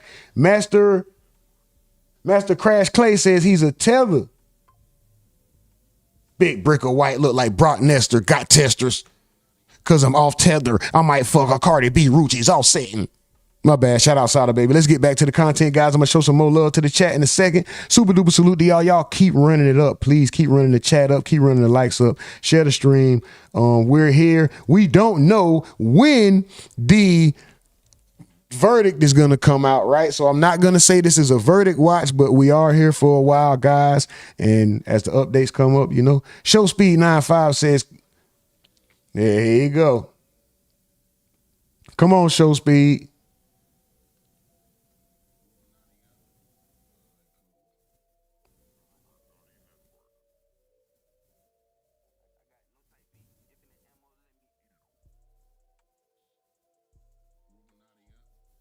He said Caucasians try to act like they're a law and try to bully people. BPD Bob says, what a joke, Show Speed. Anonymous says, Show Speed. I beg to differ. Slim Jones says, Conservative McGee, you will be timed out. I don't know what he said, but hey, man, don't get too wild. Listen, bro, you can make your point without being disrespectful, bro.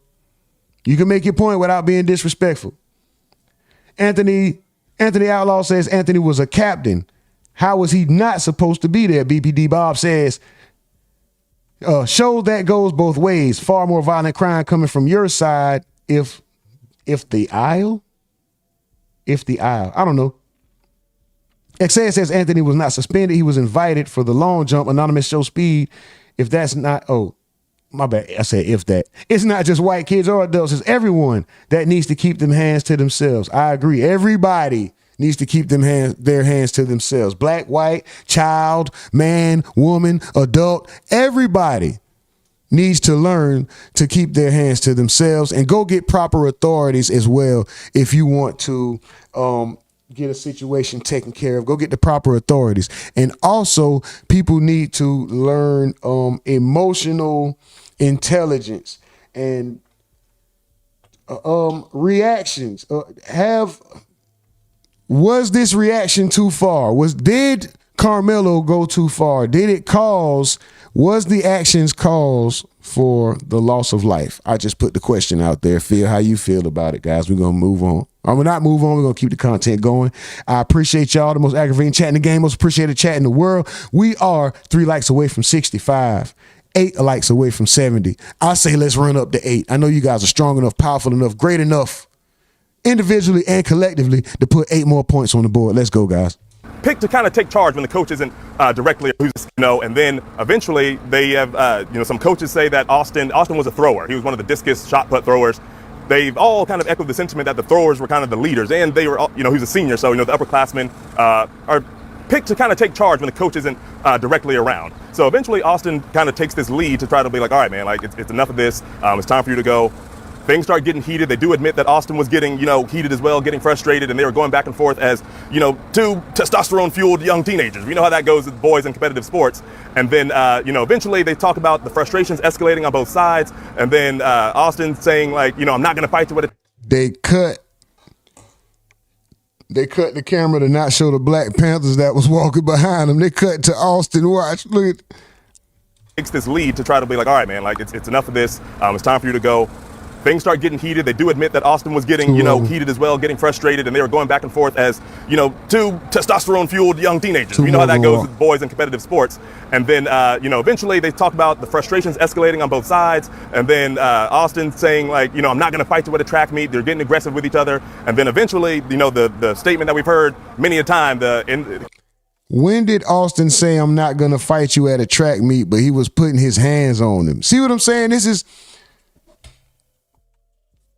The reporters are being anecdotal as well. What are the facts of the case? I never heard this thing of Austin saying, I'm not going to fight you at a track meet, when from the beginning they were saying he was aggressing him and telling him he needed to leave and put his hands on him. How are you not going to fight me, but you're grabbing me and forcing me to leave? We need some clarity from the reporters, bro. The reporters are being anecdotal as well. Karmelo has his hand in the bag, touch me and see what happens. Austin goes up to touch him, to push him. Again, different accounts of that, whether it was a touch, whether it was a push, and that's when the whole unfortunate circumstance occurred here. So it's as simple as, you're under this tent, you shouldn't be here, leave, I'm not going to leave, make me leave, and then it escalates to touch me and see what happens. So the verbal confrontation being described by the witnesses seems to be initiated by Karmelo Anthony. Is there anyone that said, well, no, they were getting loud and telling him to get out before the refusal? No, there's been no testimony as far as that. Down the board, all the prosecutors loud and telling him to get out before the refusal. No. By Karmelo Anthony. Is there anyone that said, well, no, they were getting loud and telling him to get out before the refusal? No, there's been no testimony as far as that. Down the board, all the prosecution's witnesses, all of those students have been saying they're calling Karmelo the instigator. They're calling him the aggressor. They do admit that Austin was, fueled up too, and being too prideful, boys as they get. They even talked about how when, the statement with Karmelo with his hand in the book bag, they said Austin said back to him, like, oh, you're not going to do anything, calling his bluff. He's like, oh, you're from Frisco. We don't do that around here. And they're all sitting there not thinking that there would be an actual knife in the bag. So, all of them have said that Austin was kind of being a tough guy too. And then he went over to him, goes to push him, goes to shove him. But again, verbal altercation that led to this. So this sounds like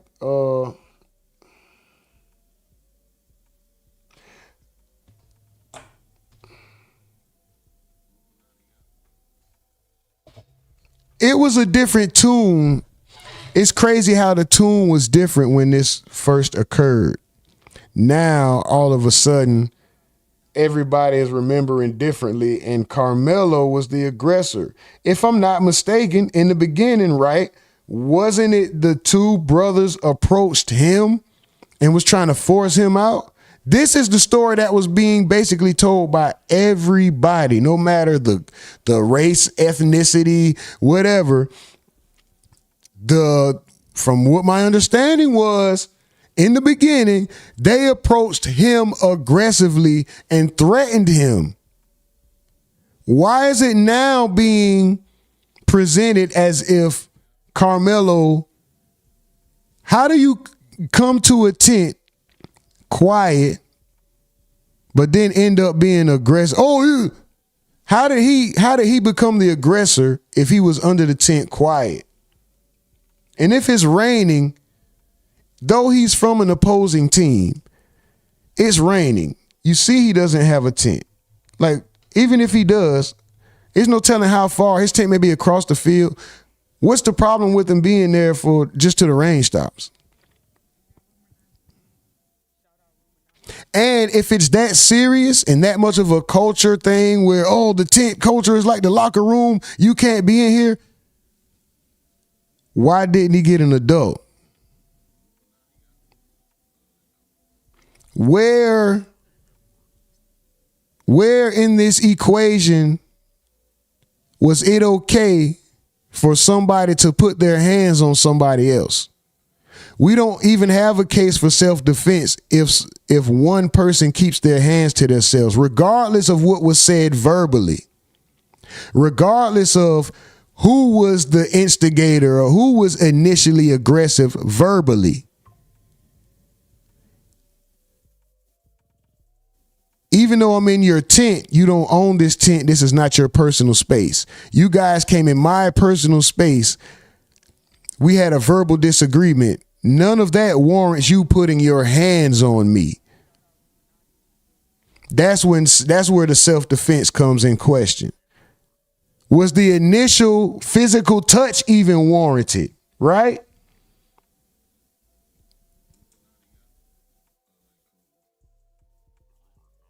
Was the initial physical touch even warranted?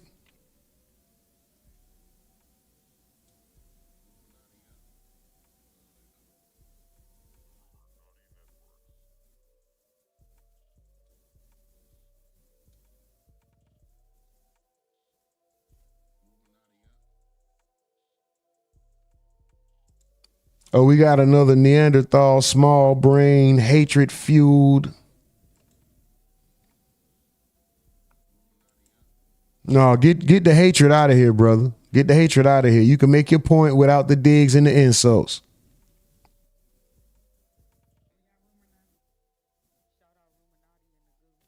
You can make your points without the digs and the insults.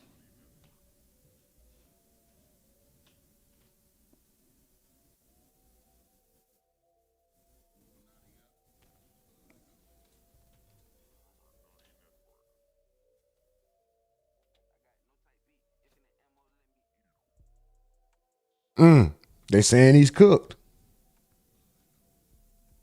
Some people saying he's not.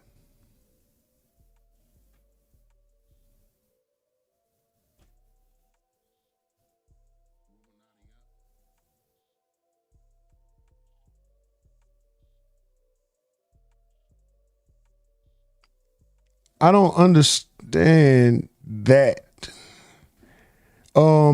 Kevin Wright, I think you're trying to be disrespectful. Even though your last name is Wright, you typed wrong, incorrect verbiage. I don't know what you're even trying to say. So if that was a dig or that was an attempt to be disrespectful, try again, sir. Nobody could read your comment and understand what you were trying to say. So nice try. Better luck next time. You can stay. Unfortunate event, something that Aaron Cooley says, here's how you're comparing pretrial rumors you heard to eyewitness testimony during trial. But people are saying that the eyewitness testimony is changing. How is Eddie? Okay, eyewitness testimony. Eddie, a friend, a person who's a known friend of his, has personal pictures with him at private events, says he doesn't know him that well and they aren't that acquainted. So it's hard to just take what's being said on the stand as fact, even though it should be. But the guy, Eddie, his friend that the defense put pictures up and had him stuttering and going through the motions after that. Once he said, oh, that my dog. We're not good friends. We don't know. I don't know him like that. Had to come on, bro. So that, yeah, I do still pose the question. I know it sounds simple, cut and dry, simple because this. No. Like just with the case we just watched last time. We watched the Rick Child trial in its entirety right here on this channel. We watched it in its entirety. And we watched the son's statements be different on the stand than the ones he gave prior. So, yeah, that's why I posed the question, bro. But shout out to you, though. 5-inch knife at a school function, Eli says. Yeah. I'm not saying that it's right, but that's what he had. Sent clutch for 30 Jules. Shout out to Coach JC. Graham Quigg said, no, it's not. Dylan says, this is a case of young men trying to prove themselves. It's tragic for both of them. It's Superstar Esso says, if black people think he's justified, then you also must apply the same logic to Chud the Builder. If you can stab someone for pushing or tapping you, then Chud can shoot for getting punched. No, Chud agitated. Chud is walking around agitating and disrespecting people. This man was approached. He was sitting there in silence, as we heard from the reports. He was sitting there in silence, and people came up to him, questioning him, asking who he was, and he was touched and aggravated first. He was assaulted first before he acted. So no, Chud would not be found, or you can't feel the same about Chud. It's two different things. Chud had planned on agitating and taking a life plenty times prior before he acted out and actually did shoot someone. So that's premeditated. This two totally different things once again. Two totally different things once again. I know you guys are more intelligent. When you try to use these things, oh, this is just like that. I know you're more intelligent than that. You're trying to use that as a way out to justify Chud the Builder. Come on, bro. I know you're smarter than that. I know you can obviously look and see the difference in the two cases. Come on, man. I give you credit, but There shouldn't have been a stabbing here. We got two young kids who had their whole lives ahead of them, two 17-year-old men, and just this heightened mistake here that happens to be the most pinnacle of mistakes that has affected both of their lives, just emotionally. And this the first person I ever heard say this. And listen, free Karmelo and free Chud. First and Second Amendment, Maximins. American roster, shout out to you. Listen, this is not an echo chamber.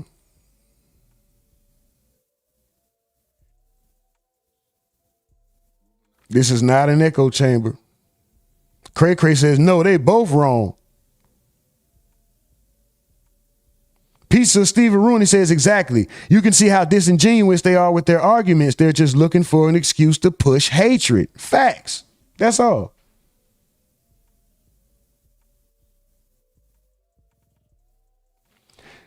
Joseph says, you just said regardless of what it said, if whoever touched somebody didn't touch him, we wouldn't be here.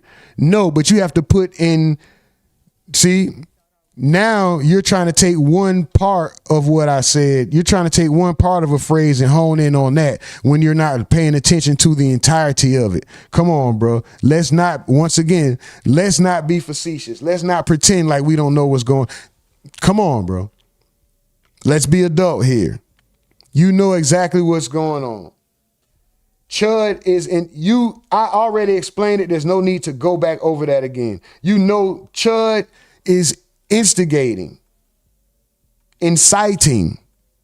This young man was looking for shelter during an event, a school event that he was supposed to be at, said nothing to nobody. Relax, bro. Two totally different things. So no, you're not gonna back me in that corner. That don't work, bro. Not hypocrisy. No. Ignorance on your end. Demetric, am I saying that right? Demetric Lovett says, oh, I lost it. Oh, Flow State for 200 Jules. Appreciate you, Dylan says. Big difference between Chud and Karmelo, Dylan says. Kid Kinetic says, Chud took a gun to a federal building. Liar. Shay says, it's super. They're friends. Oh, they are friends. Why would Karmelo have pictures of himself and Eddie grandma at the birthday party? Come on, bro.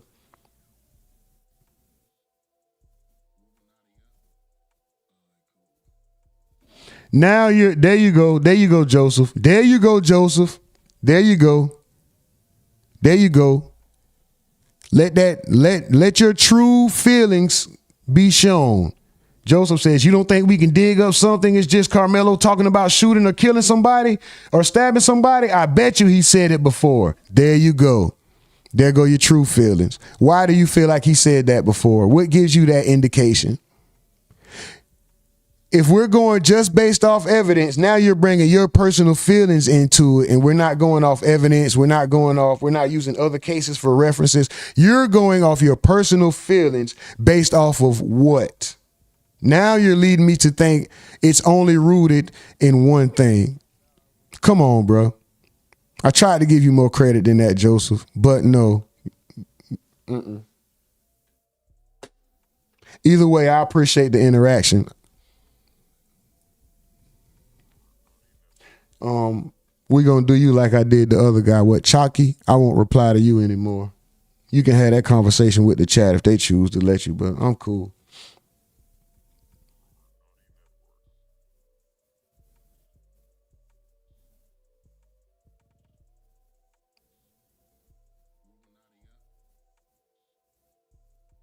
ID1 Kenobi says, way to go, kids. Way to go, parents. Superstar Esso says, it's LOL. Y'all motivated by race. Y'all are motivated by race-related emotional bias. Y'all mixing facts with TikTok narrative. What? What are you even talking about? The MSS, 1977 said this is a pattern. The perspectives that the white man is evil, but the white man saved the world more than a few times. But the hatred for the third man that created a safe West is real. Boy, there's... Anonymous says the MSS, there are bad apples in every race. There is not a pattern. There is a thought process. You have an issue with figuring out.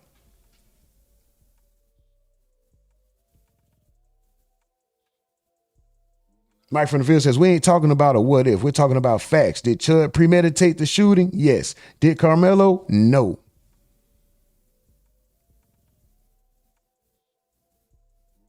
Steve Williams says the victim complex. Yeah, getting stabbed in what's the victim complex here?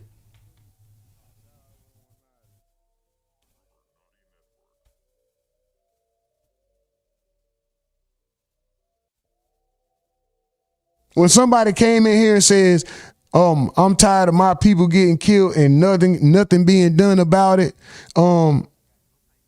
Black people get away with murder. Who's the victim? Who's crying victim here?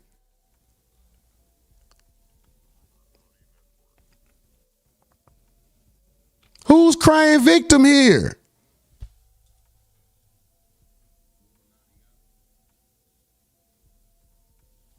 It's Superstar Esso says this is why society doesn't take our community serious. Defending this kid Karmelo when he obviously wrong will make it HA. Don't he next black person, he was actually in the right. Oh, I guess it said make it hard on the next black person who was actually in the right. I think that's what it was. The MSS 1977 says world wars, crusades to protect your people from the Arabs. Where have you been? Not in school, obviously. Hold on, bro. Chill with the your people. What about just protecting people? Relax with the your people, MSS. I can't tell you how to talk, but I can just tell you what we tolerate around here. And I'm going to just ask you to relax with the your people stuff. Because if you did it, if you're a true American and you did it for America, you saved people. You're not going to be separating the black and the white if you went to save human life.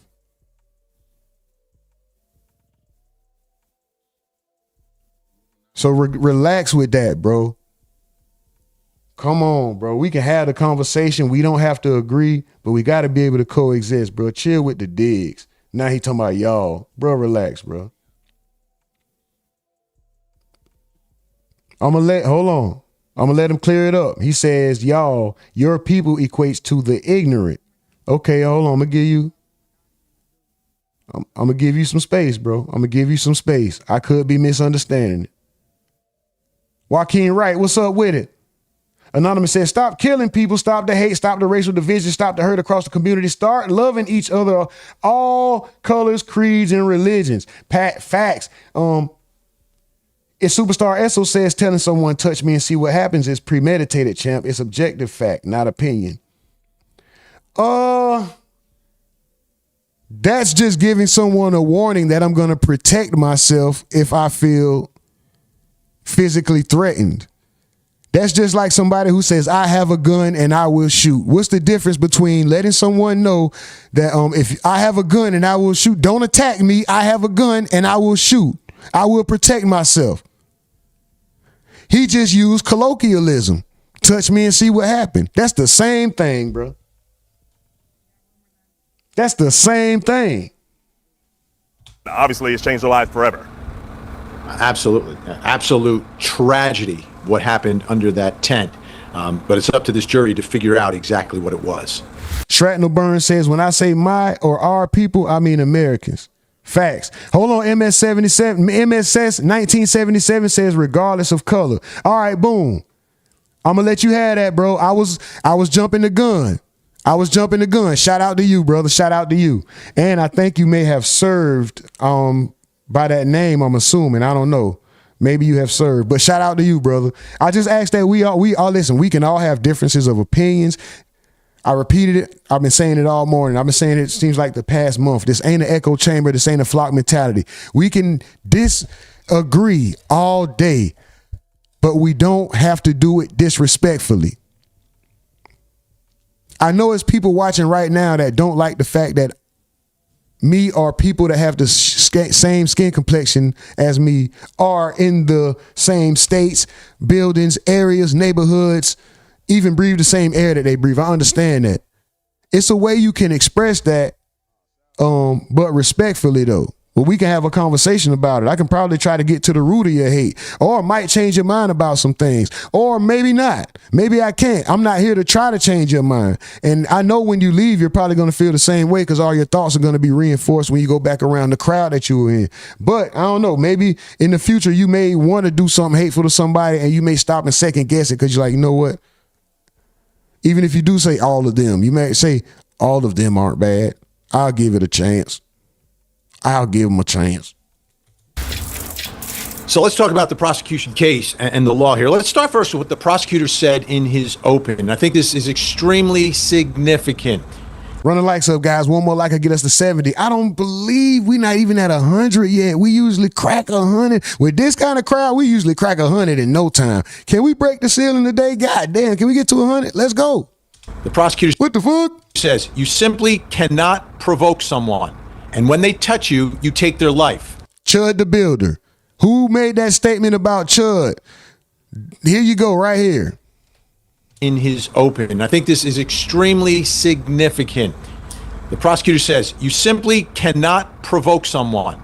And when they touch you, you take their life. This case is about plain murder, simple and senseless. Find this man guilty of first-degree murder. That works in the case of Chud the Builder. I don't think that works here because he was approached.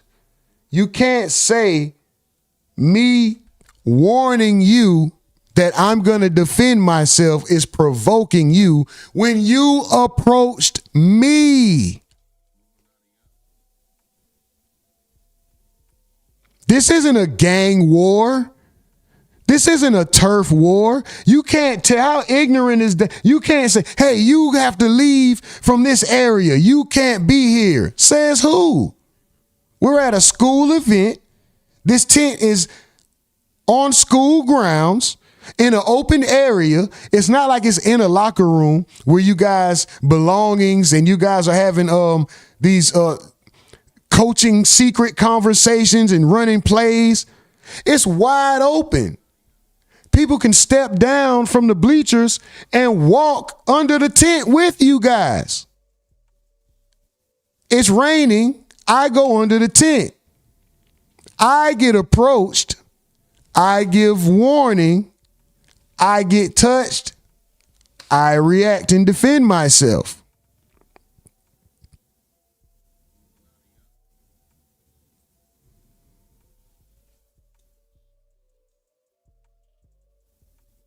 And the important part of what the prosecutor said there is you simply cannot provoke someone. And what he's talking about is Texas law. Texas has a very specific law when it comes to self-defense and provocation. Let me put it up on the screen for you. The statute, Texas Penal Code, Section 9.31 B4. The use of force against another is not justified if the actor provoked the other's use or attempted use of unlawful force. Okay? You provoke what happened, you don't get to claim self-defense. That's Hold on. I don't like Court TV having such enthusiasm and excitement to report. It's like they're reporting from the side of the prosecution when they should be unbiased, which is why in the beginning, you guys see I was kind of not taking a stance, right? Even though we can already assume what side I would take. You can assume, that's cool. But now that we're watching this particular video, it seems anecdotal. So it has to be an opposing thought. I'm not going to sit here and listen to this and just, oh yeah, that's true. Yeah, right. It has to be an opposing thought. Why is Court TV presenting this as if they want the outcome to be guilty? So now I got to fight for not guilty. We got to balance out the scales, God damn it. What the hell? That ain't even, come on, bro. This man is enthused.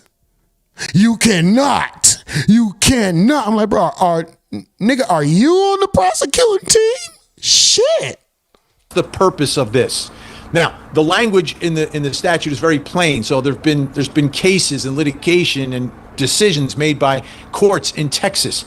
And basically they've broken down to 3 parts of this provocation. Now, it's up to prosecutors. They have the burden of proof. You want to disprove self-defense, which is what they need to do here. You need to disprove self-defense. They can do that by proving provocation by Karmelo Anthony. Here's what they... How do you prove provocation when you were first approached? This is my question to the Court TV associate. I don't know his name. They should have the name under the bottom. But this is my question to, how do you prove provocation when you're the one that's approached? How am I provoking if I'm minding my business? Yes, I may be under a tent that doesn't belong to my team, but it's an open tent that anybody could go under, and it's during a school event on school grounds, and it's raining. And I'm under there quietly. How is it provocation on my part?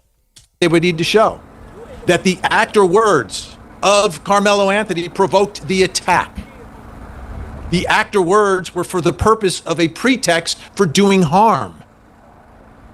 That the act or words can be reasonably calculated to provoke the attack. So what are we talking about here? That what Karmelo Anthony is saying and doing under that tent is to provoke Austin Metcalf to attack him, okay? That's what prosecutors need to prove.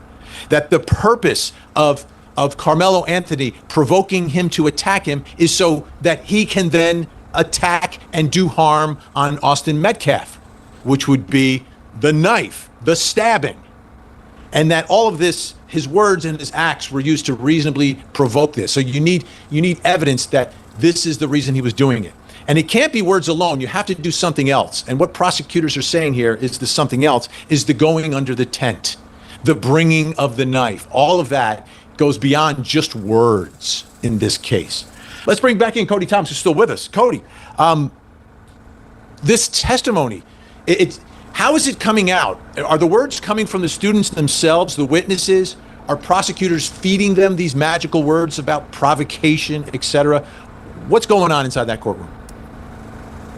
So the way it's been going, Benny, as each witness gets up there, these are young kids. Some of them are still in high school. The prosecutor warms them up with, normal questions. You play football. You're still in school. You're going to graduate. All of that. Then they get into, of course, the horrendous events of that day. And they're walking through. They give their accounts. And then eventually the prosecutor has been ending pretty much all of his questioning, whether that be under direct or with some of these students, as he's under the defense's witnesses, under his cross-examination. He'll just ask them, who was the instigator here? Who would you say was the aggressor? Karmelo. Who was in the wrong? Karmelo. Things of that nature. You would say that Karmelo is the one. So I guess to your point, Benny, they are saying that word. Are you familiar with provocation? Yes, sir. Would you say Karmelo was provoking Austin Metcalf? So yes, it's kind of being fed in that way, but the defense is not putting up any objections here because it's just a clear-cut question. Do you understand provocation? Yes, sir. Who would you say was the provoker here? Karmelo. And that's just how he's ended it with 5 to 7 questions each time one of these students wraps up their testimony. So give us an idea, because one of the things that the defense talked about was the fact that, okay, all these kids are from the same high school, you know, they're friends and teammates of the victim in the case. Is there anything coming out that would indicate or potentially make a juror think that these kids are colluding together, that they're shading their testimony to help their teammate and their friend who was stabbed to death that day? Is any of that making its way into the cross-examination of these important witnesses? Not that has been spoken upon thus far in this trial, Vinny. I mean, these witnesses get up there and testify. Of course, some were teammates, some just knew the Metcalf boys, some were, you know, their older brothers might have known them, things of that nature. There's been a couple of them. There was one kid who testified on Saturday who was a soccer player, saying he didn't know either party. He did not know Karmelo, he didn't know Austin. He was just there about to run the 800 race because, you know, soccer players have, you know, height and endurance, so they're running those distance races. He even talked about him just being kind of under the tent to himself. This was the first meet that he went to because soccer season and track season kind of overlap. So he was there just chilling out, didn't know anybody, and turned around and this was going on. So we've had 2 or 3 witnesses like that. We've had a couple of witnesses from an opposing school who, you know, were 20 feet away that might have known some people under the memorial tent, but nothing that seems as if from the memorial students that have testified so far as if, you know, we're all ganging up, because not everybody was on the team with these boys. Well, there was one that was a freshman who said that he knew them because his older brother played football with them on the team. So he just kind of knew them that way, you know, just kind of in passing. Like I was aware of who they were, but I happened to be at this track meet that they were at, but it's not like we had this strong personal connection. So from what I've heard so far, no, the defense hasn't brought it up in any cross-examination. The defense hasn't brought it up in any capacity that there's any collusion happening or any, you know, conspiring to be in favor of the victim here. It's all, to me, just coming out fact by fact, account by account. And I'll tell you, folks, that is not good news for this defendant. I mean, this is very consistent. The provocation is what this case is about for prosecutors. You prove that Karmelo Anthony is the one who provoked all of this, and then self-defense just goes away. So this is a tough case for the defense. Make no mistake. I get it. Prosecutors have the burden of proof. They have to disprove self-defense, right? You're proving a negative. That's always a challenge. But the way the testimony is being described and the testimony that's coming in, this is a strong prosecution case that is being built. So what is the defense going to focus on here? I think where the defense really has to focus is in the beginning. Like, why is he under the tent to begin with, right? Because if you talk about why he's under the tent, if he's not under the tent to pick a fight, if he's under the tent for another reason, maybe a juror thinks, well, okay, well, he wasn't there to provoke anything. You know, things happened, I get it, but he didn't go to the tent to provoke a fight so he could hurt someone. And that's kind of what prosecutors are alleging here, right? Because he brought the knife with him. Why do you bring a knife to a track meet? I want to bring back Cody. Cody, you know, for the defense, you know, we see it in every trial. You're dealt a hand and you've got to deal with it. But it seems that the strongest facts that they may. Contra official. That's his name, bro. We can't help it. He says, I like the way y'all bloggers overly saying Karmelo Anthony to make people think it's Melo for clickbait. That's funny, bro. No, that's his name. That's his name. FBA Judah says they jumped him. That's how Austin didn't even know he was stabbed. He's not asking about the video. Miss Duval says at Superstar, just don't put your hands on me unprovoked. Anybody, you have a blessed day. Mr. 1986 says stabbed to death. He got stabbed one time from a defensive stance. Shay says they are pissing me off. Have in this case is the reason Karmelo. Slim said he seen bias. See, man, I don't know, bro. It's Superstar Esso says, Miss Duval, stop telling lies and prep for prison, ma'am. You can't shoot someone for touching you. Sorry, your feelings don't change that. But go off, sis. Grizzly EEE says feelings are not law. Guilty. Go ahead, Rich. What fatigue for what, Rich? Enlighten me. Enlighten the chat on what are you fatigued from, sir? Do you wear camo? Are you tired? Have you been running? Do you work out? Have you had long days? Are you in the military?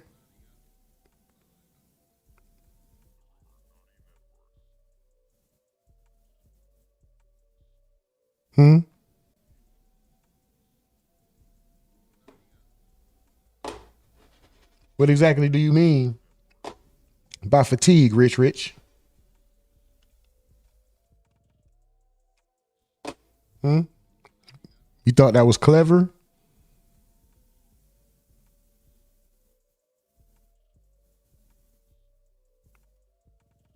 Yeah, I think he must wear camo. I don't know what he means by fatigue. Shouted Two Shoes said, yeah, go get some sleep then. Yeah, you fatigued? Go rest. Rich says, you know. No, I don't. I don't. Go ahead and tell us. It's Superstar Esso says, Slim, what did I do? She keeps talking to me. I'm calling it what it is. It's easy to respect others' opinions. Rich says, that's why you're triggered. I got you. Slim Jones says, no, we don't. Anonymous says, fatigues are a military uniform. Facts.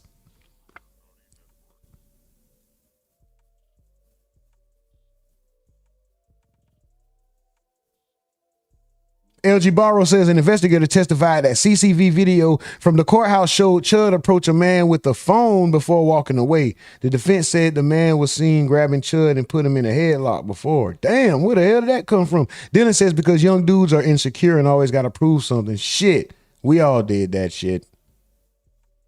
Ms. Duval says, super idiot. I'm a citizen, so I do these things in decency and order. I'm licensed to carry. Keep your hands to yourself. And I'm sorry Austin is deceased. God bless his family.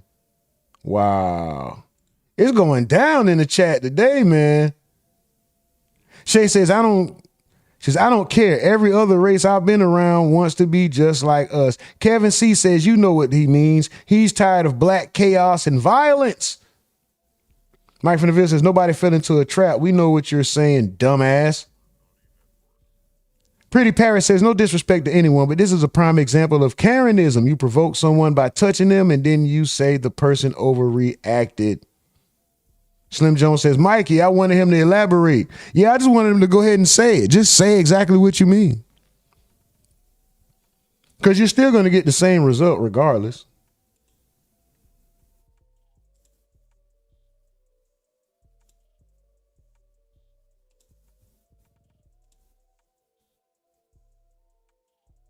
And to his co-signer.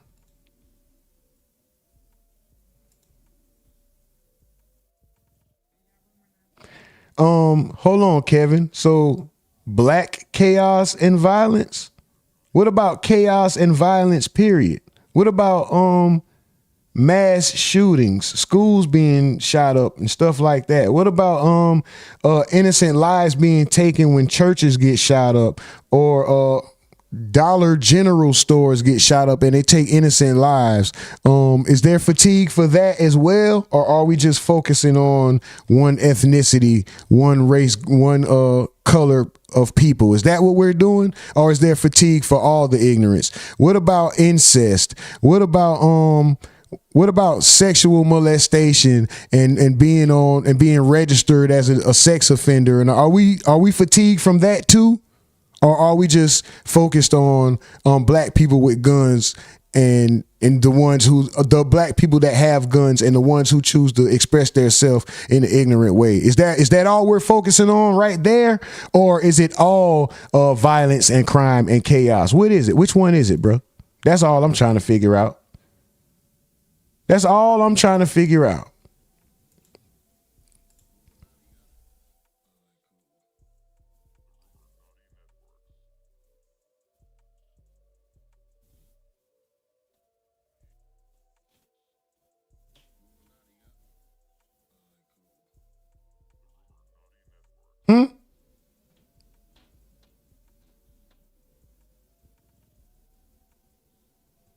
FBA Judah says Austin came from a house with no father. He has thuggish behavior and is a criminal. Sharon Smith says, in Jesus' name, I pray he gets life. Pretty Paris says, keep your hands to yourself. Mike from the Ville says, slow people like Rich think only one race is responsible for all crimes. But then these same people are playing victim. Don't make sense. Hey, man, I'm just reading the comments. Xed says, FBA, having no father in the house has nothing to do with anything. One biddy, one wop, one son, one God, 9. I hope I read that correct. That's a hell of a name. It's a lot going on with that name. Shout out to you. Sharon Smith, I rebuke Satan in you in the mighty name of Jesus Christ of Nazareth. Is it a holy war going on in the chat? Jeez, what's going on? Kevin says it's impossible to focus on everything at once.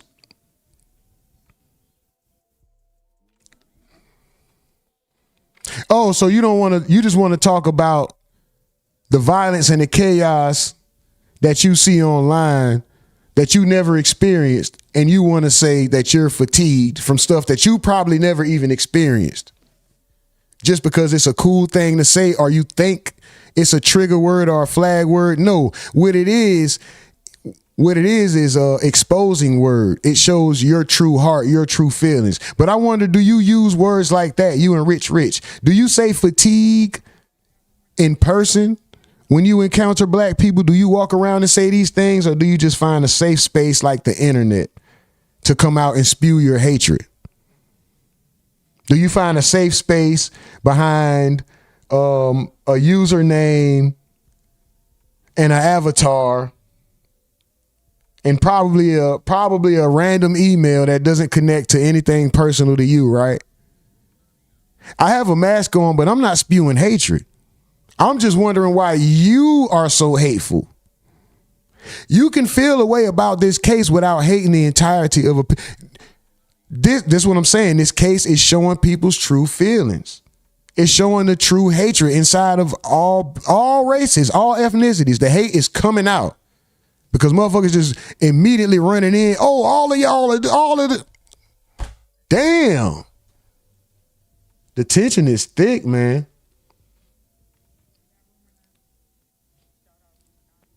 The tension is thick.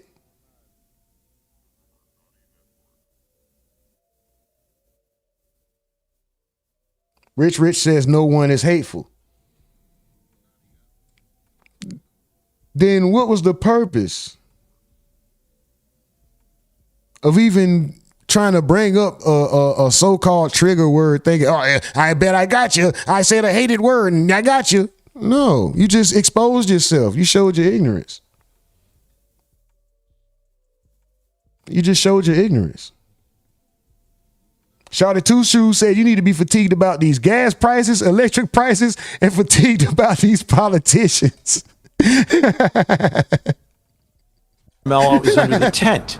Oh, Pat's Nation said the problem these days is that kids don't fear their parents anymore. For real, FPR all. Say free FPR all. Sorry, guys. From your perspective, having heard all this testimony and the way they've testified, is it clear in the courtroom why Karmelo's under the tent? Is it as in sort of an invited guest? I thought it was raining, and I thought Eddie said, hey, come over here. I don't know. Let's go. Seeking shelter from the rain, not there to provoke a fight, at least initially, in going underneath the tent.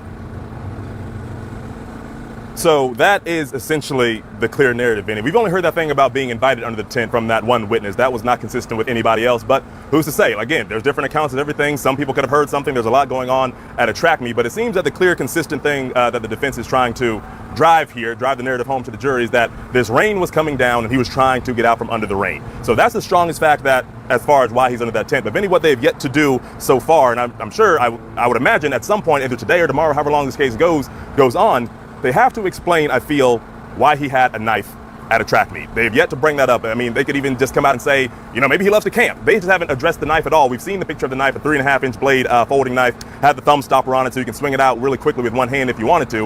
Of course, they've established that it's not against the law to have a knife under 5.5 inches at a stadium, but it is against school policy. So I feel like they're going to have to address that to make that a strong, narrative that they're going to have to drive home to this jury. They have to explain why this child had a knife at this track meet, because all these students that have testified beforehand, the prosecutors asking them, do you expect a knife to be at a track meet? No, sir. Have you ever seen a knife at a track meet? No, sir. Are you surprised that something like this went down at a track meet? Yes, sir. Was it scary?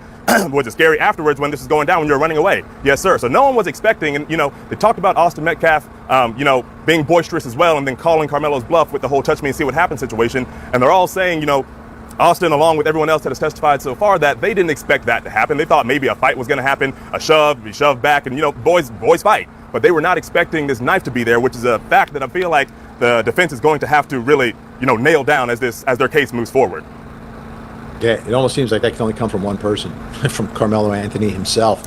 And there can't be an explanation that the knife just happened to be there, because he knows it's there. That's why his hand is in the bag. Just give me a little more detail here about the knife, because if he reaches out of the bag with the knife and it's a folding knife, then it's got to be unfolded at some point. So is it clear how and when that happened? Like, when does the knife go from like a folded pocket knife to a deadly weapon?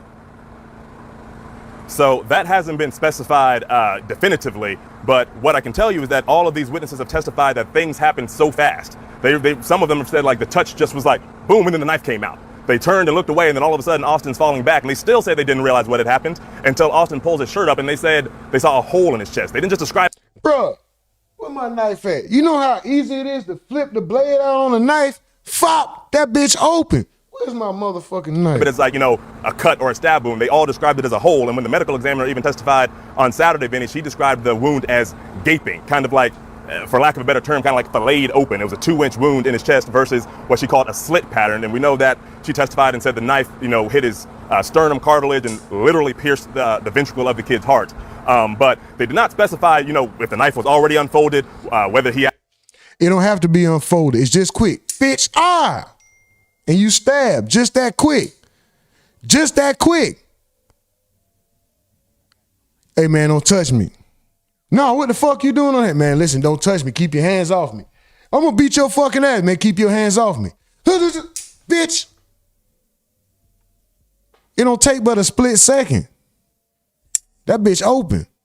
What you mean? They asking dumb questions. All that don't matter. Was the knife already on? Nobody's walking around. That's like walking around with a gun in your bag with no safety on it and one in the head. No. Boom. Just like when you learn to draw from your holster, you get taught two ways. You're taught to draw and cock. You're taught to draw. Bro, that's pause if I said that anyway. Anyway, that was a pause. You had to unfold it. That's they talked about when they did a demonstration with the knife, how fast you could do it with one hand with that thumb stopper. But every single last witness has talked about how quickly everything went down. So whether that knife was unfolded, whether he just used his knife a lot and was able to unfold it quickly, that has yet to be determined. But everything went fast, according to all these witnesses that have testified so far. Yeah, such an important point Cody is making here. This becomes incredibly important. Once the hand is in the bag, time for premeditation and time for provocation.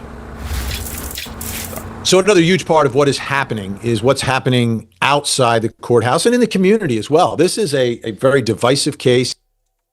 Man, the jury is deliberating now. You guys know that, right? The jury is deliberating right now.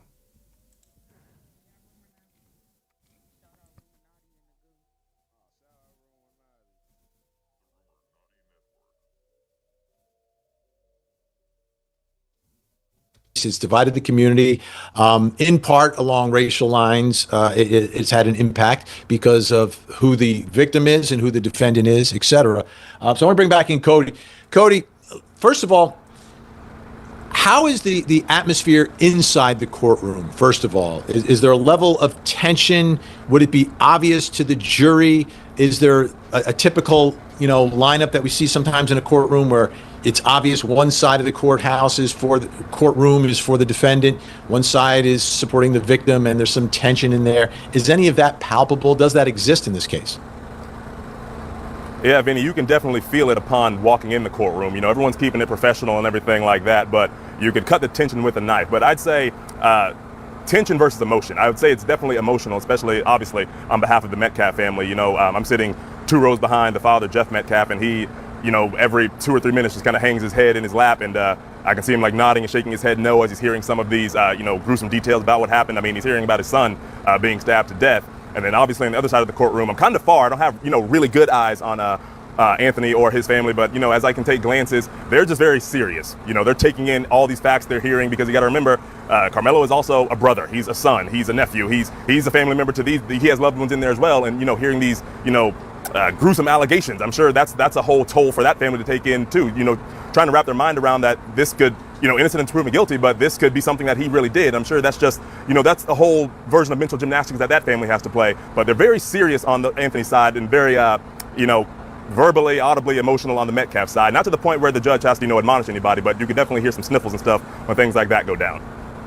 Absolutely. And, you know, it's a self-defense case. So in a self-defense case, by definition, if you are a defendant, you are claiming that you are a victim. So you had to act to preserve yourself, to prevent great bodily harm or potentially death. That's the allegation by the defense. So as we look at what's happening in the courtroom, sometimes that makes the dynamics even more tense.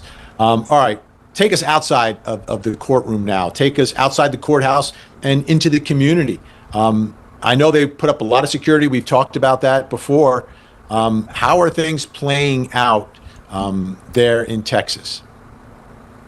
Yeah, that outside is where the tension actually lives here, Vinny. I mean, we've had different advocate groups for both sides for each party. I mean, right as we speak, I see some members of the Black Panther Party off to my right. We've had members of, you know, the opposite side as well that have been out here all week. And, you know, people that come out here just trying to, obviously there's some supporters of each side, but then you have the influencers off of social media coming in just trying to stir the pot a little bit. I don't know if it's for the clicks or whatever, but this is where, you know, a lot of the confrontation is happening out here. I mean, even in the last few minutes when I've been standing out here, there's been people walking by giving me their unsolicited opinions about this case and everything like that, what have you. But security's here, and, you know, it's not just, you know, the sheriff's deputies walking around with their sidearms on them. They have the long guns as well. You know, they have the sheriff car just pulled behind me, just patrolling the parking lot. So security's high, making sure everything stays safe. Of course, people are entitled to their opinions. That's their right to have an opinion. But there's been a couple of clashes here over the past few days, but no one's gotten hurt, thankfully so. But the tension is definitely high outside this courtroom.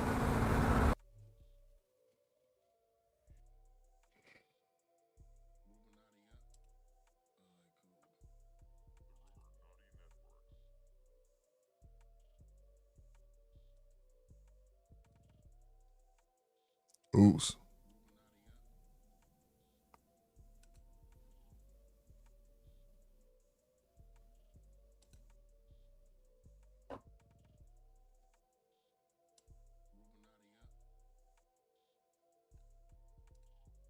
And now we play the waiting game.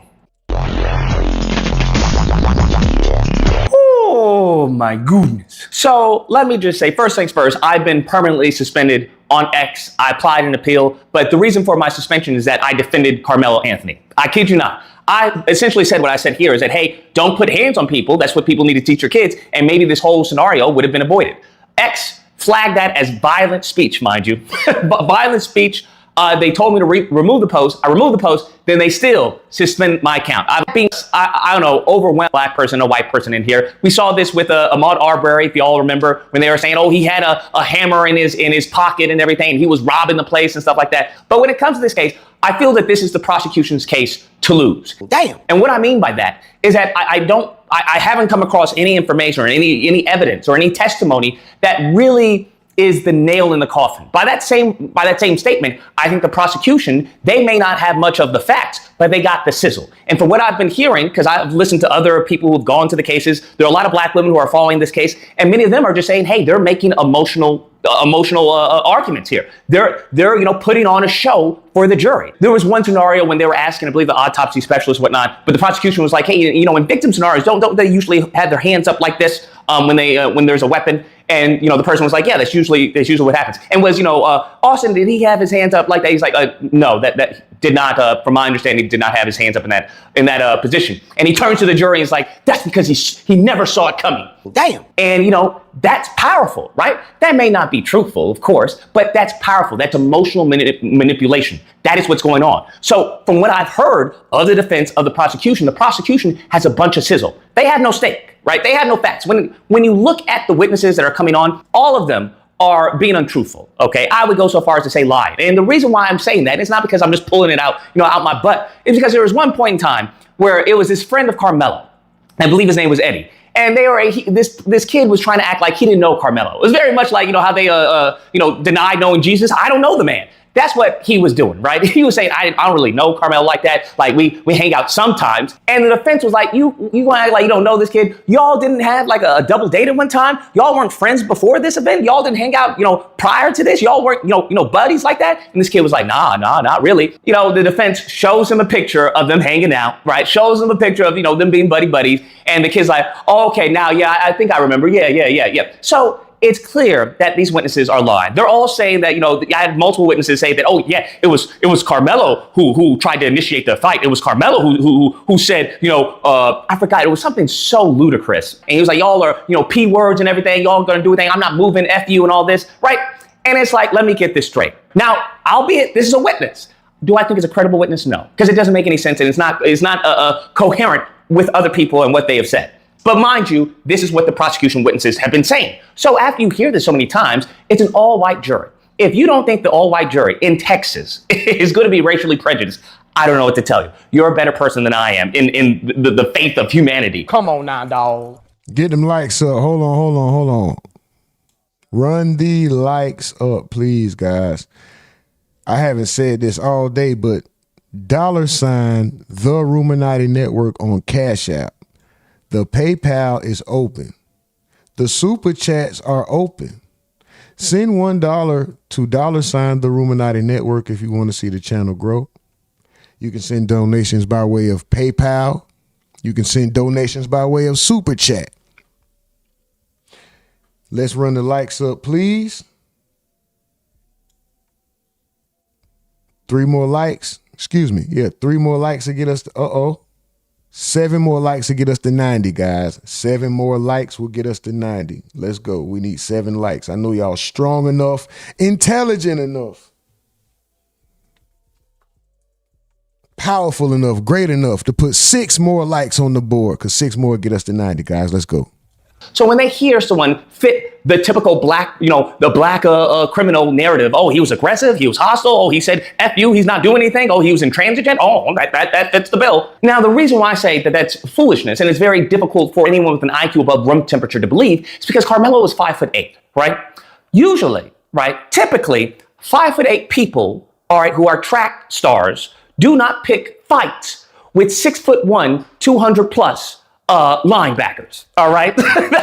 That's not what happens. So to try and act like Karmelo's the one that instigated the fight, that Karmelo's the one that wanted to get into this brawl, is ludicrous. It's nonsensical. In addition to that, it contradicts their testimony, because many of the kids at the time, and the defense even brought this up, was like, hey, you said that it was a Metcalf who was the aggressor. You said that it was Metcalf who was going to be intimidated. And every single time, the defense attorney had to remind them of their sworn statements that they had relayed to police at the time. So what they are saying on trial, on the stand, is night and day from what they had testified to previously, to what they had sworn to officers, law enforcement, previously. Now, that being said, I get it, all right? What you have to take into account, these are all kids, bruh. They all have to go back to school. With who? The brother, right, of the slain football player. That's who they have to go back to school with, right? So obviously, when it comes to politics in schools, you obviously don't want to be the person who gets, the alleged,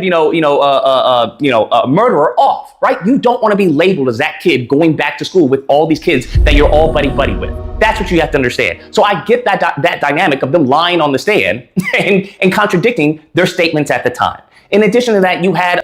Once again, that's why I asked the question earlier. The statements at the time. Come on, bro. Trey, what's up with it? Welcome to Tier 1. Let's go.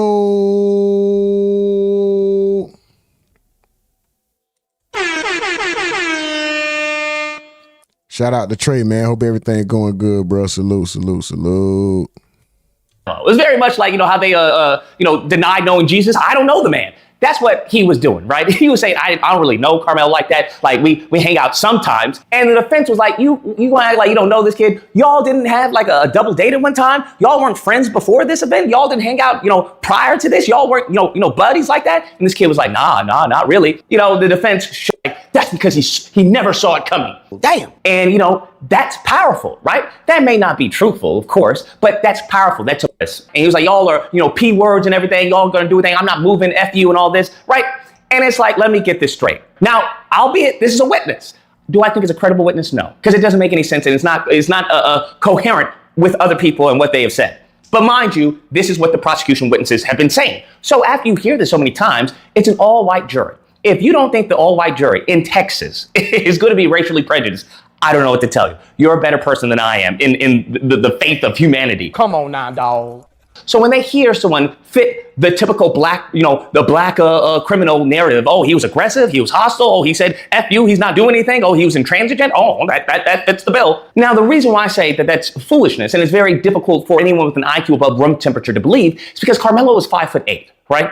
Usually, right, typically, 5'8" people, all right, who are track stars, do not pick fights with 6'1", 200+ linebackers, all right? That's not what happens. So to try and act like Karmelo's the one that instigated the fight, that Karmelo's the one that wanted to get into this brawl, is ludicrous. It's nonsensical. In addition to that, it contradicts their testimony, because many of the kids at the time, and the defense even brought this up, was like, hey, you said that it was a Metcalf who was the aggressor. You said that it was Metcalf who was going to be intimidating. And every single time, the defense attorney had to remind them of their sworn statements that they had relayed to police at the time. So what they are saying on trial, on the stand, is night and day from what they had testified to previously, to what they had sworn to officers, law enforcement, previously. Now, that being said, I get it, all right? What you have to take into account, these are all kids, bruh. They all have to go back to school. With who? The brother, right, of the slain football player. That's who they have to go back to school with, right? So obviously, when it comes to politics in schools, you obviously don't want to be the person who gets, the alleged, murderer off, right? You don't want to be labeled as that kid going back to school with all these kids that you're all buddy with. That's what you have to understand. So I get that dynamic of them lying on the stand and contradicting their statements at the time. In addition to that, you had one of the witnesses' defense come up and it's like, hey, Austin Metcalf said, I'm going to beat your ASS if you don't move, something to that effect. So we can clearly see that Metcalf was the aggressor. Metcalf traveled 5 benches to go to Karmelo Anthony. That's what he did. He was clearly the aggressor. Now, when it comes to self-defense, when it comes to the knife and everything, I mean, that's where I think, in my opinion, based off of other people's accounts, I think that's where the defense is losing it, because the prosecution is pulling the heartstrings, right? They're like, hey, we need the family to leave, when they show pictures of like the heart and, the wounds and everything. When they're playing, the video, you're having the family crying, oh, and obviously a juror, unless you're cold-hearted, right? A juror seeing a family cry and, the mother mourning their son and everything, obviously that is pulling on their heartstrings. So the emotional appeal of this story, I think, outweighs the prosecution's actual evidence, actual facts on the matter to prove, that Karmelo did this and he intended to absolutely, vanquish, Metcalf. And I just haven't come across any testimony or the defense trying to say that, hey, this was, it wasn't intentional to the chest, right? Could this have been just a spur of the moment? I think they brought this up when it came to the knife and how it wasn't fully open and how it wasn't easy to open. So the headline, I think, when we talk about the weapon in this case, was the fact that it was a folding knife that was not completely folded. It was maybe at a 45-degree angle, and it's got a locking mechanism, and they took the jury through what that means. And I think what I took away from that was that Karmelo Anthony probably didn't have this weapon in position to utilize it during this confrontation, meaning that it was more emotional, meaning he was potentially fumbling for it. He had a cut on his finger. It wasn't locked. It wasn't locked. So I felt like that. So that sounded like he was scared then. That really supported maybe self-defense, maybe manslaughter. So that means to go that it was more of a panic as opposed to like, let's rumble, let's get this on. So I don't know if the defense's arguments were convincing enough to overlook or to, I guess, supersede the emotional, baggage that the prosecution came with. I don't know. Because you know how people are. You hear cries, you hear tears and everything. Now, that being said, they also showed Karmelo Anthony, who was tearful, who was remorseful, and who was crying. He's like, I told him not to do that. So it also goes to show that, hey, he wasn't intentionally trying to yeet this kid. That's not what he was trying to do. He was trying to defend himself. Now, whether or not the jury hears that, whether or not the jury hearing a black boy cry or be remorseful, whether or not that falls onto their hearts, unlikely. Okay, I'm not even going to say I don't know. I'm going to say it's unlikely. This is an all-white jury. If it had maybe been one black person or one brown person, they can maybe say, well, see, it was him. It was him. I didn't do it. But this is an all-white jury. And this all-white jury lives in this area. They're going to have to face the other white people in that area, okay? And how white people, especially racist white people, treat who they believe are race traitors, okay? They do not treat them very favorably. So these white people on this jury, they'll have to leave the country. Is that true? Any racists in here can vouch for that? Or anybody that wasn't racist, that so-called traded, that they treated bad? Is that true? I know it is. I was just trying to see if the racists were gonna promote themselves. Like, yeah, look at me, yeah. They'll have to at least leave the state, leave the city. They'll probably have to leave the state because word travels pretty fast. You have to understand the dynamics here. You have kids who have to go back to school with Metcalf. You have a jury who has to go back home. Let me just say this. Everything we are watching is being used under the Fair Use Act for education, entertainment, research, satirical, and commentary purposes only. The views and thoughts in these videos do not necessarily represent the views and thoughts of the Rumonati Network, its annoying host, or its aggravating but amazing chat. Let's go. All right, around other racist white people. It's not in Karmelo's favor, in my opinion. I think the facts are in Karmelo's favor, but the emotional, pleas, emotional arguments, it's just, I think it may be too powerful to beat. But I don't know. He may be acquitted. There may be one righteous white person on the jury who's like, nah, I think it was self-defense. Karmelo's 5'8". This guy's a linebacker. He's 200 pounds. He pushed him, because they go and say that it was more of a Queen, you like the. Here we go. The same shit. Here we go again. The same shit. Here we go. If Austin was black and Karmelo was white, it'd be a different story. How many times are y'all gonna go straight to the same thing? I forgot the word, the linebacker push, whatever. The push. We have demonstrations happening on the open, inside the courtroom, right in the middle. Let's talk about those demonstrations.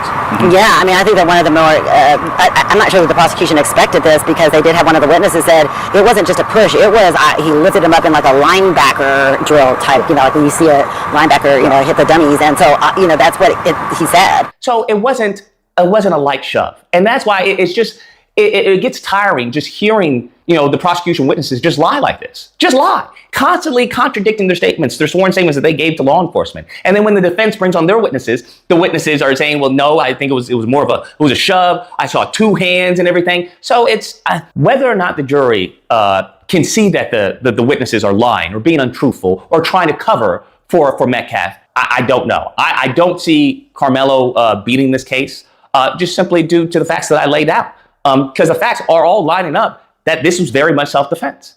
But we will see. Anyways, guys, that's the video. Let me know what you guys think. Whether I believe, oh, you're just doing this because he's black, Lucas. You're just defending him because he's black.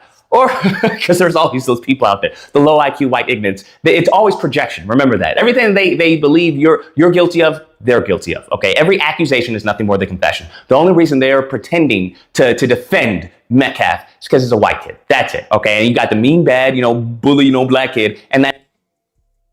I don't know about all that.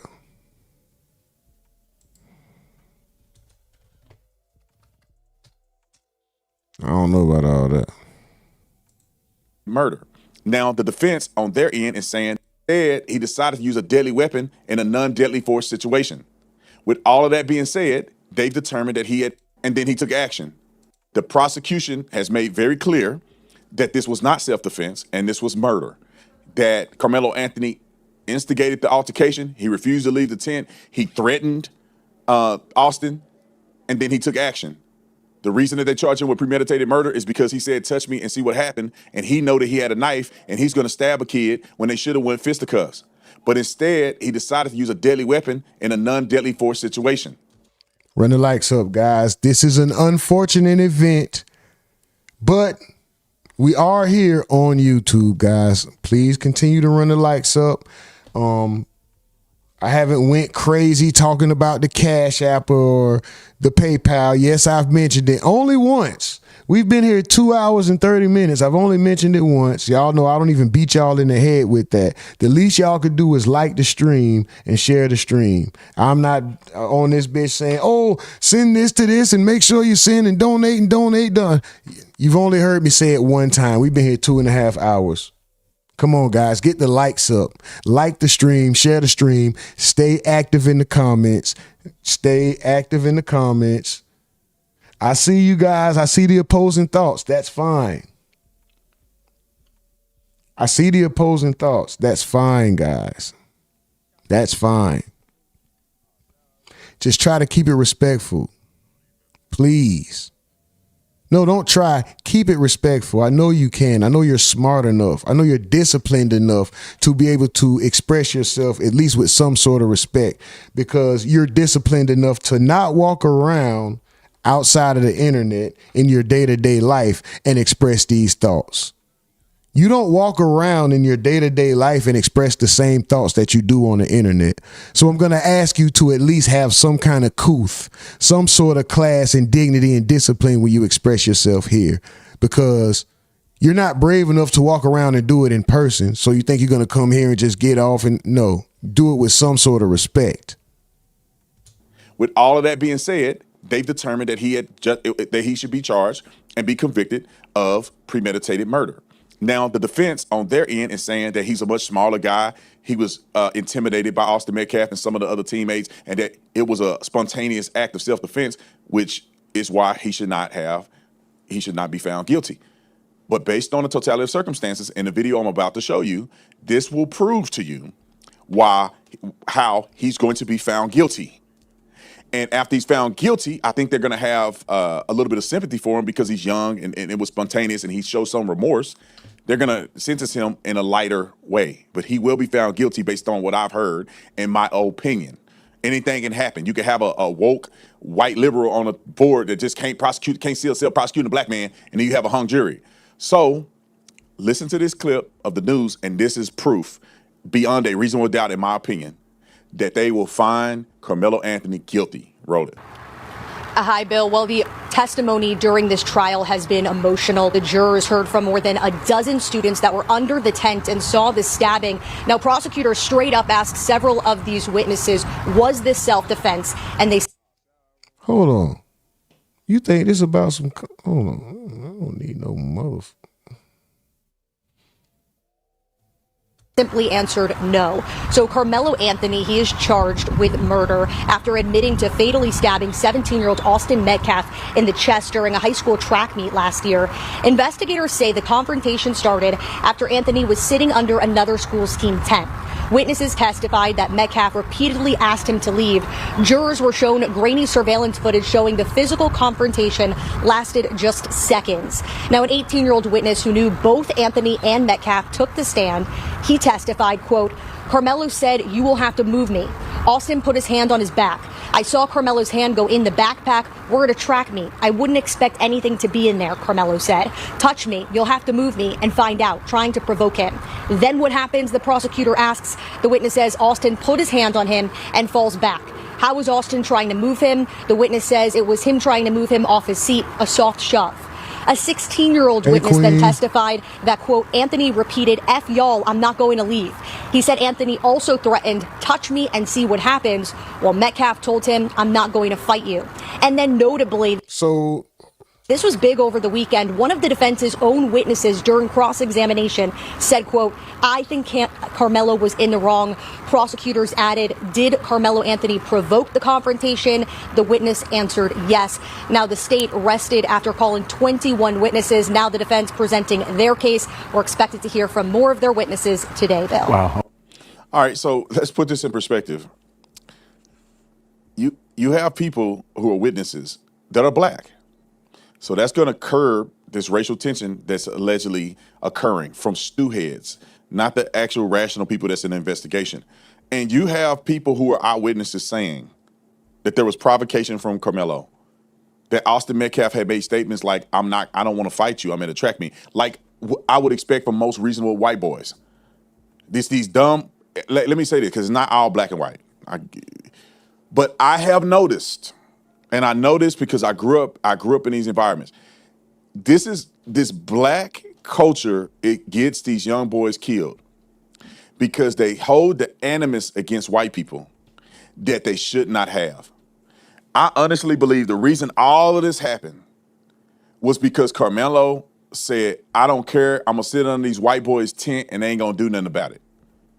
And he went and sat under the tent. I played college football. I played football in Texas and I ran track in Texas. You don't sit under somebody else's tent, bro. That's like, you know, I don't know how to describe it, but that's kind of like if you were playing football and your team is on this sideline, the other team on the other sideline, and a guy from the other team comes and sit down on the bench on your sideline. You're like, bro, we don't mix. It don't matter if it's raining or not. We want you to leave our tent. This is our school's tent. You're not even here. We don't go to our school. We don't even know you. Bro, you need to go to somebody else's tent. If your school don't have a tent, they ain't got nothing to do with us. And then instead of you being a reasonable person and saying, you know what, it ain't my tent, screw these guys. I ain't going nowhere. You're gonna have to make me. It's because a white kid cannot say nothing to some of these black boys because they've been taught to hate white people. They've been taught to have an animus against white people. They've been taught the white man is holding you back. It's because of the white man that you don't have this. White man bad, white man bad. So you feel that if a white man say something, you starting to summons your ancestors. When this ain't nothing but you under somebody's tent. But instead you want to fight. You want to be aggressive. White people ain't telling me nothing to do. I used to be that kid. Just being silly. And that's why I think they're going to have sympathy on him because he was just being silly. But I believe he's going to be found guilty. And let me just give you this quick synopsis, then we're going to get to Lil Boosie. Because you cannot provoke an altercation and then claim self-defense once the other person has engaged. If you are saying you got a knife at a track meet, which you're not supposed to have, then they ask you to leave the tent and you're combative and saying, I'm not going to leave the tent. That's another team's property. So you're already doing something wrong. And then once you get to the point where they go, well, we're going to move you. Well, they can physically move you with their hands. If you wanted to get into a physical altercation and you felt like you were defending yourself, you would defend yourself with hands. You don't tell me how the fuck I'm going to defend myself when I'm getting jumped. You don't defend a non-lethal situation with a lethal weapon. And so that's not going to, even if it was self-defense. A fight can be a lethal situation because if I get hit or pushed and I fall over one of these benches and hit my head on the side of this bleacher, that could be it for me. Or I hit the back of my neck or I fall on my spine. If I fall wrong, that could be it for my mobility. So what am I supposed to do? Let somebody hit me first? I'm just asking. I'm not saying Karmelo was right. I'm not saying Karmelo was wrong. I'm just posing the question. Put yourself in the shoes. If a group of people approach you, black, white, indifferent, other, right? Just put yourself in the shoes. If a group of people approach you and tell you to move, I don't know where this guy got this from, but shout out to him. He sounds like he works for Court TV. But if a group of people tell you to move, come up to you and tell you to move, and you're like, I don't have to move, and they say, we're going to make you move, then what? I might feel like my life is in danger. And then they keep leaving out facts, Shay. They keep leaving out the fact that he was invited. What if I got invited? Even though the guy's acting funny now. This is my thing. I can't say I didn't run track. I don't know track culture. I don't know how serious it is about being under somebody else's tent and all of that, right? But what I can't say they're wrong for telling an opposing team, a player from an opposing team or an athlete from an opposing school to get from under their tent. They're not wrong for saying it. They're wrong for trying to physically do it themselves. That's not your job. I can't judge the level of fear in a young man's heart when he's approached by multiple people and they're speaking aggressively. even by testimony saying that they were addressing him and it got aggressive. So I can't speak on the level of fear in his heart or what he felt was going to happen when it's not only one, but two for sure. But they're saying it was multiple, but it was two for sure because it was Austin and his brother. So I can't say that either, I can't say Austin was wrong for approaching. I can't say Karmelo was wrong for as far as he took it. I wish it didn't go that far.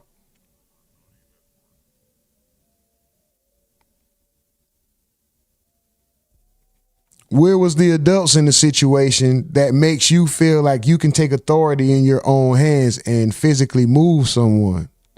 Is my question. Defense. The proportionality is off.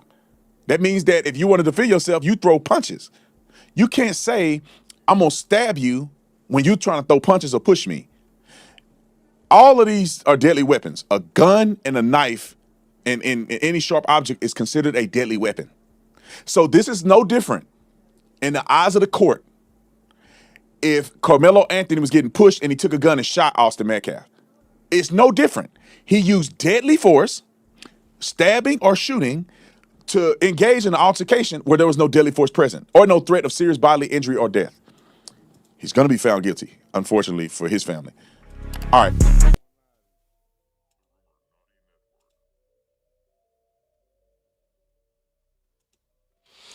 Everybody don't feel the same, man. Everybody does not share the same sentiments on this case.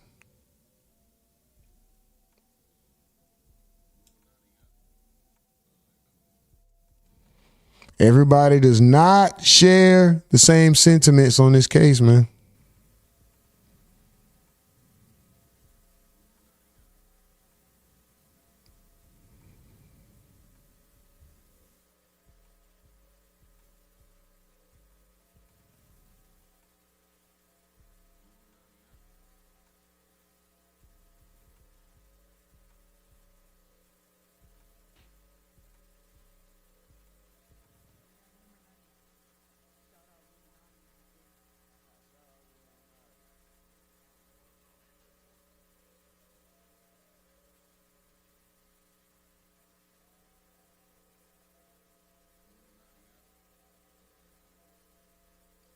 All right, mods. I took it off of subscribers only.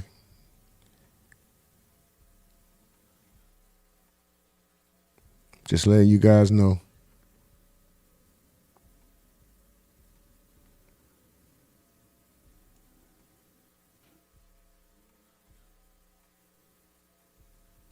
Two more likes, guys. 2 more likes. The jury deliberation is underway. We're going to keep watch on this.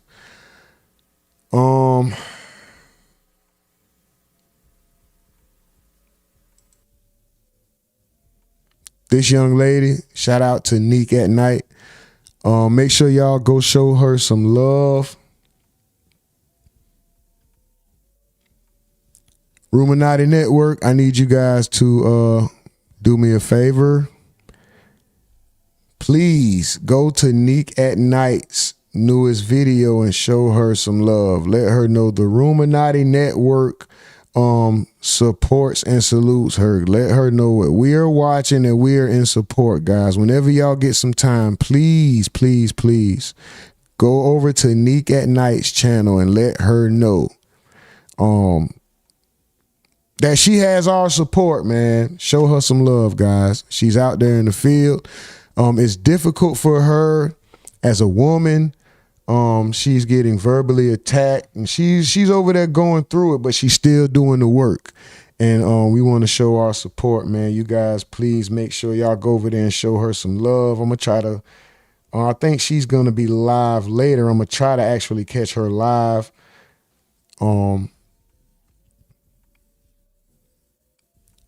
And just send my regards, man. But y'all please go over there and show her some love, please, man. Make sure y'all show her some love, man. Tell her, let her know the RUMORNATI Network. We support her over here, bro. Let her know, bro.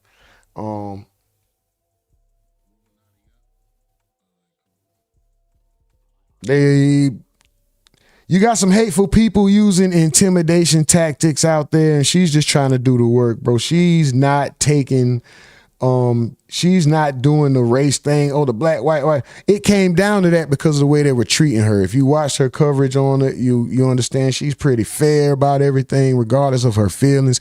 Kind of the same way we try to be over here, bro. But just shout out to her, bro. Shout out, y'all go show her some love, bro. Happened so she going far through today. it, but she gonna break out in tears right here. And then she tried to go live yesterday. She was crying. Come on, man. You guys can't hear me. I'm gonna try to project my voice loudly. Y'all gonna see she about to start crying on this. The first witness was a witness from Centennial. He was a friend of Karmelo on the track team, and he is a 17-year-old. I can't give his name because he's a minor. But he said that he spoke to the detectives that day, and he went to the same track meet at the same time.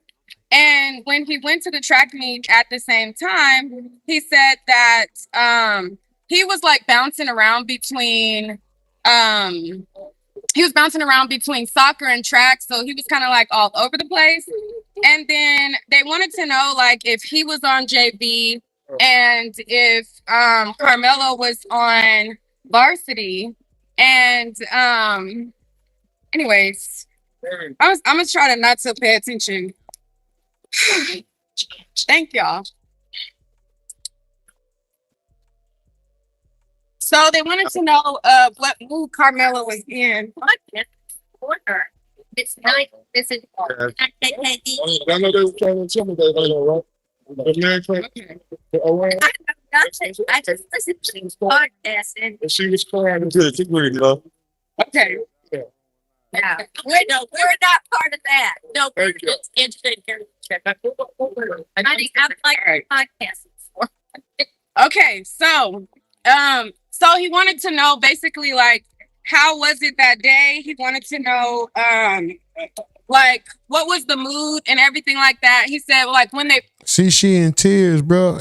All that hate, people coming out. This first got there, they warmed up, and then after they warmed up, then they went to like this soccer dugout. She trying to keep working through the tears, man. I shout out to her. Please, y'all, please. I know I see y'all in the chat. I know y'all already subscribe to her and all, but just let her know, man. Rumonati Network is showing our love and support as well. Even if you already subscribe to her, please, I ask y'all to put the word in, man. Get the word out. Let her know that we are standing with her and we appreciate her work, her bravery. She out there dealing with a lot, man. For a woman, I've dealt with racism. I'm a man. It's a lot to deal with, period. Especially when, you know, you may have thought people were your friends. And then as soon as there's a disagreement, certain words come out and it's like, damn. But shout out to her. And we supporting you, sister. We stand in solidarity with you. Continue to do your work. Don't, you know, it's hard to not pay attention to the hatred and the negativity, but we see you working through it, through the tears. That's a symbol of strength. Keep being strong. Keep being great. Keep doing your work. So, keep going. Keep growing. The soccer dugout. They went to the dugout. Let me read where I was at.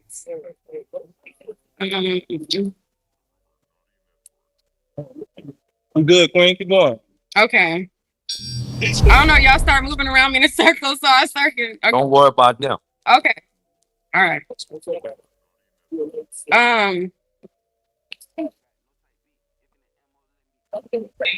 Sorry. Let me find my spot real quick. Oh, okay. So they wanted to know basically what was the culture and what was like the usual things that they would do at track. Like they wanted to know like if it was usual for a student to talk to other teams and if that was like out of the norm.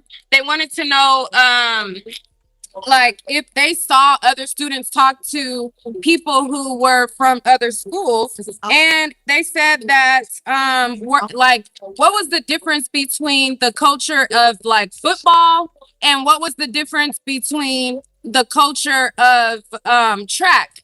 And so She's trying to get her thoughts together, man. I understand it may seem like she's rambling or it's a lot of and trying to find her thoughts.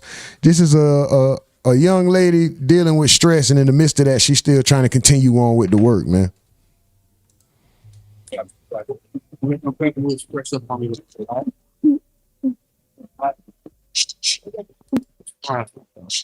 I'm okay. I just got worked up.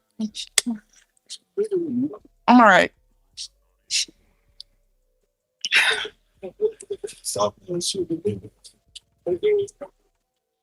Anyways, I came here to cover a trial, and that's what I'm doing. So I'm gonna give y'all a quick update. We only have a little bit.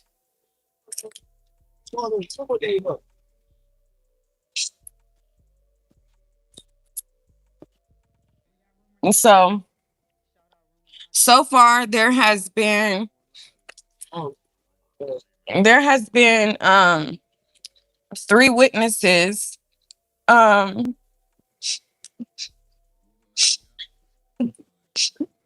first one. I'm sorry, y'all. I'm surrounded by Black Panthers right now, so they protecting me. So the first witness was a 17-year-old who goes to Centennial.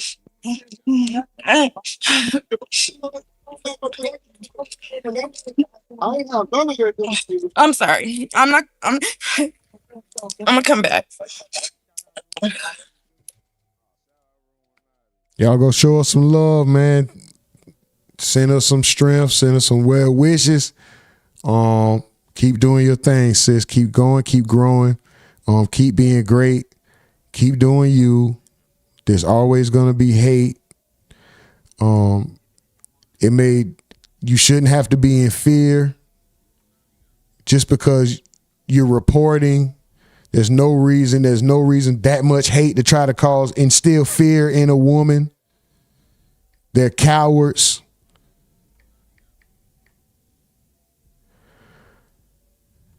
Just go show us some love for me, y'all. Please, please, please. Yeah, and this is just during the testimony. There's going to be a moment in this case, like in every case we cover, Cody, where there's going to be a verdict. What are your thoughts about that moment? Do you think it's going to be one of those moments where, hey, there could be a reaction, one side or the other, or both reacting to what this jury ends up saying? Absolutely. I've been thinking about that for the past few days. I feel as if no matter what this verdict comes down to be, whether it's not guilty, guilty, there's going to be a reaction from either side in either direction. Somebody's going to have a feeling one way, somebody's going to have a feeling another way. I hope that everyone can stay civil and that it doesn't lead to anything, any further mistakes, any further violence outside this courtroom. But there will for sure be a reaction. I can almost guarantee that no matter how it goes, somebody's going to feel some type of way about the outcome of this once that day comes. Yeah, just another reason why you need cameras and microphones in a courtroom in a case like this, so the entire community gets the transparency and maybe can understand the jury's verdict when it does come down. Cody Thomas in Texas for us. Thank you very much, sir. Thank you for having me, Benny. Happy to be here. I cannot stress how disappointed I am in the judge's decision to keep cameras out here.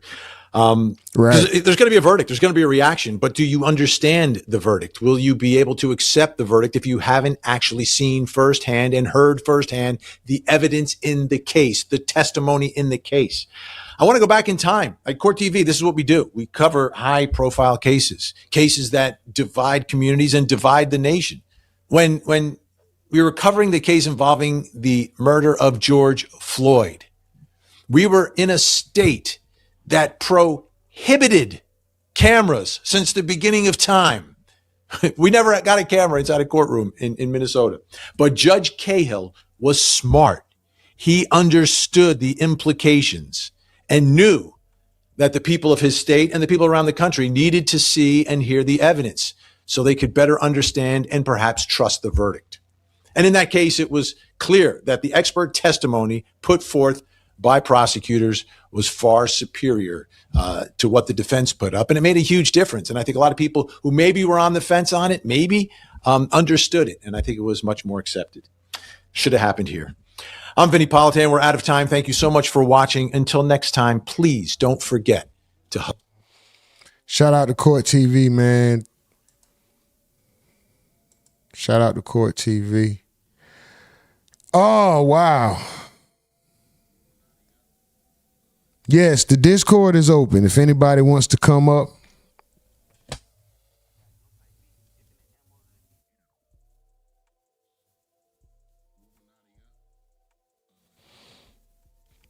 The Discord is open, man.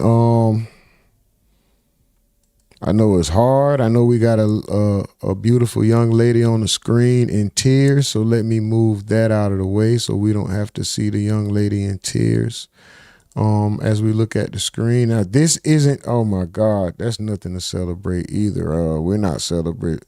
Here we go. Let's just go here. We got ourselves on the screen. Hey, y'all, I got to shout y'all out. Listen, if you're here rocking out, thank you. If you're here rocking out, thank you.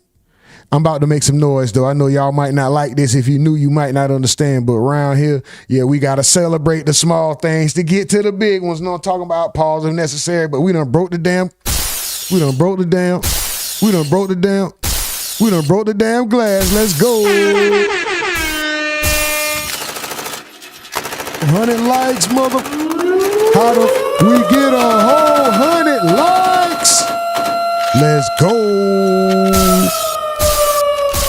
Thank y'all. We done broke the damn glass, man. Thank y'all. I appreciate y'all. Live is chat in the game. Most aggravating chat in the game. Most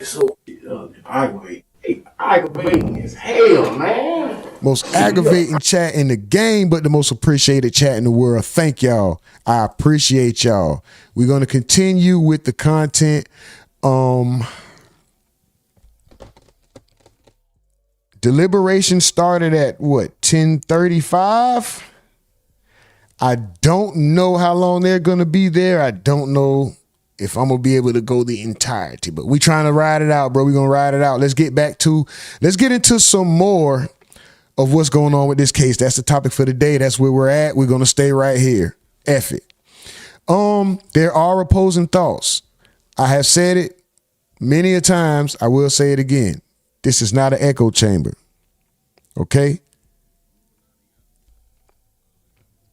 Have your thoughts. Have your opposing thoughts. That's completely fine. But please maintain some kind of respect. Have some dignity within yourself to present yourself a certain way. Have a level of respect when you presenting yourself, bro.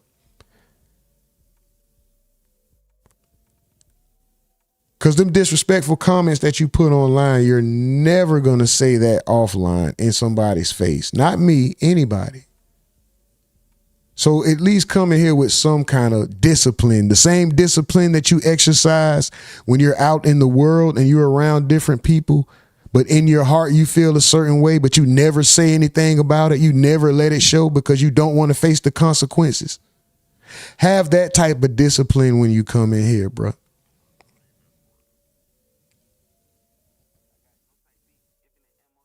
Have that type of discipline when you come in here.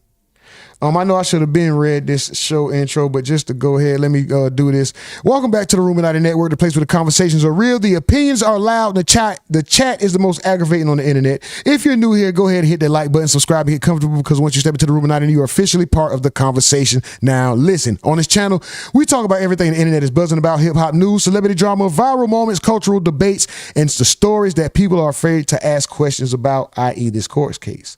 The best part of this whole show is the chat. The Rumonati Illuminati chat is not quiet, it's not polite, and it's definitely not boring. It's the most aggravating chat on the internet, and y'all never hold back your opinions. So if you're here right now, go ahead and wake the chat up. Drop where you're watching from. Hit the like button and let me see those opinions in the comments, because around here we don't just watch the news. We break it down, we question it, and sometimes we aggravate the entire internet while doing it. So shout out to the networkers in the Rumor Nation. Let's go.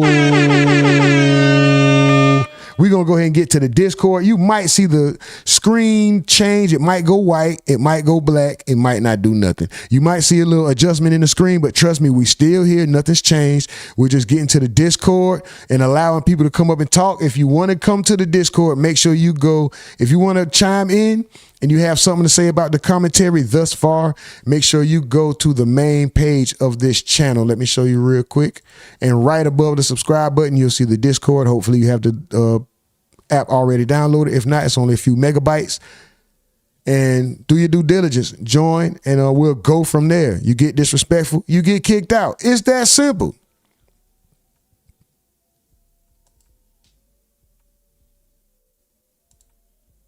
All right, we going to the Discord now. Let me see who we got in there. Hold on, guys. You know, I got where we at? All right, we got Mels in the Discord, guys. Mels, we coming to the Discord. Give me 10 seconds.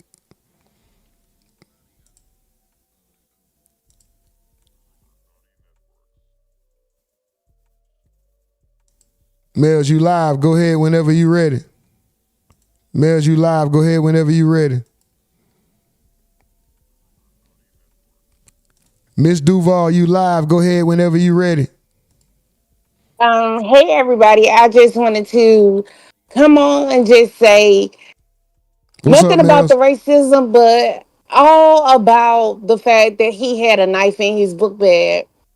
It was brought to everyone's attention during the opening statements that Karmelo Anthony was a camping enthusiast. So he might have used that knife in particular, and it might have been in his book bag ever since the camping trip. He might not have thought nothing about it until that particular day last year. So anybody that is questioning why he had a knife, why did it go to that level of what's the word I'm looking for? Why did it go to him stabbing him? Because I'm black. I'm surrounded by, and not to be get racial, but this is what I'm thinking in my head. This is my opinion. I stabbed But him because I'm black. I'm surrounded by a group of white men. Hold on, you damn sure ain't helping. Did you say I stabbed him because I'm black? No. Why did it go to that level of force? I'm saying I stabbed him because I'm surrounded by a group of white men. I don't know what they gonna do. You keep touching me. I done told you once. I done told you twice to stop touching me. You push me. You're literally picking me up. From the testimony that I heard from people, that's what I gathered, that he was pushed and then he put his hands on him, both of his hands on his shoulders and was getting ready to pick him up, but then Karmelo stabbed. Right. So. Oh, wow. That's all I wanted to say. That's a reason. I gave a reason as to why the knife could possibly be in his book bag. And I gave a reason why you went to that level of force. Now, anybody else that want to come on and debate me, if you got comments that you don't like what I said, you got the opportunity to come on and debate me. I'm not going to argue with you. I'm just going to hear you out. I mean, we all entitled to our opinions. Yes, and that's indeed. all I have to say. I pray that you all have a blessed and an awesome day. Don't let anything disturb your peace.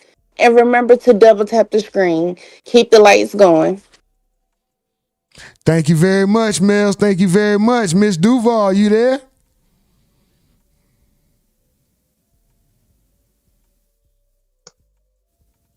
You still there, Mels? Yeah, I'm here. Go ahead, Ms. Duval. Hold on, did Rumor, I ain't hear Rumor. Did he talk? Did he say, it's okay to talk because I think Rumor's still talking because I'm on both of my on my tablet and my phone. No, go ahead, Miss Duval. No, go Rumor, ahead, we Miss can't Duval. hear You you. got it. Go ahead. You go ahead. Okay. Yes, Hey ma'am. guys. This chat has been very interesting today. I just want to let you guys know, just because you see Rumor with the black mask and you can hear that he's an African American guy, that does not mean that he agrees or disagrees, guys. When I tell you Rumor is the person that's open as you open is gonna be, you know, we all talk to each other, and all of our everybody that's mainly the people that subscribe to Rumor's channel, we're in the Discord and we're from all walks of life. When I say all walks of life, we're different colors, religions, backgrounds, creed, okay? So don't just assume because you see Rumor in black that he's siding on the black side, okay? Number two, I am also an African American woman. I also have a teenager that just graduated from high school, the same as Austin. No, I'm sorry. Rest in peace. The same as, you know, Karmelo would have did, and that the young guy that died. And he's also an athlete. Okay. Mm-hmm.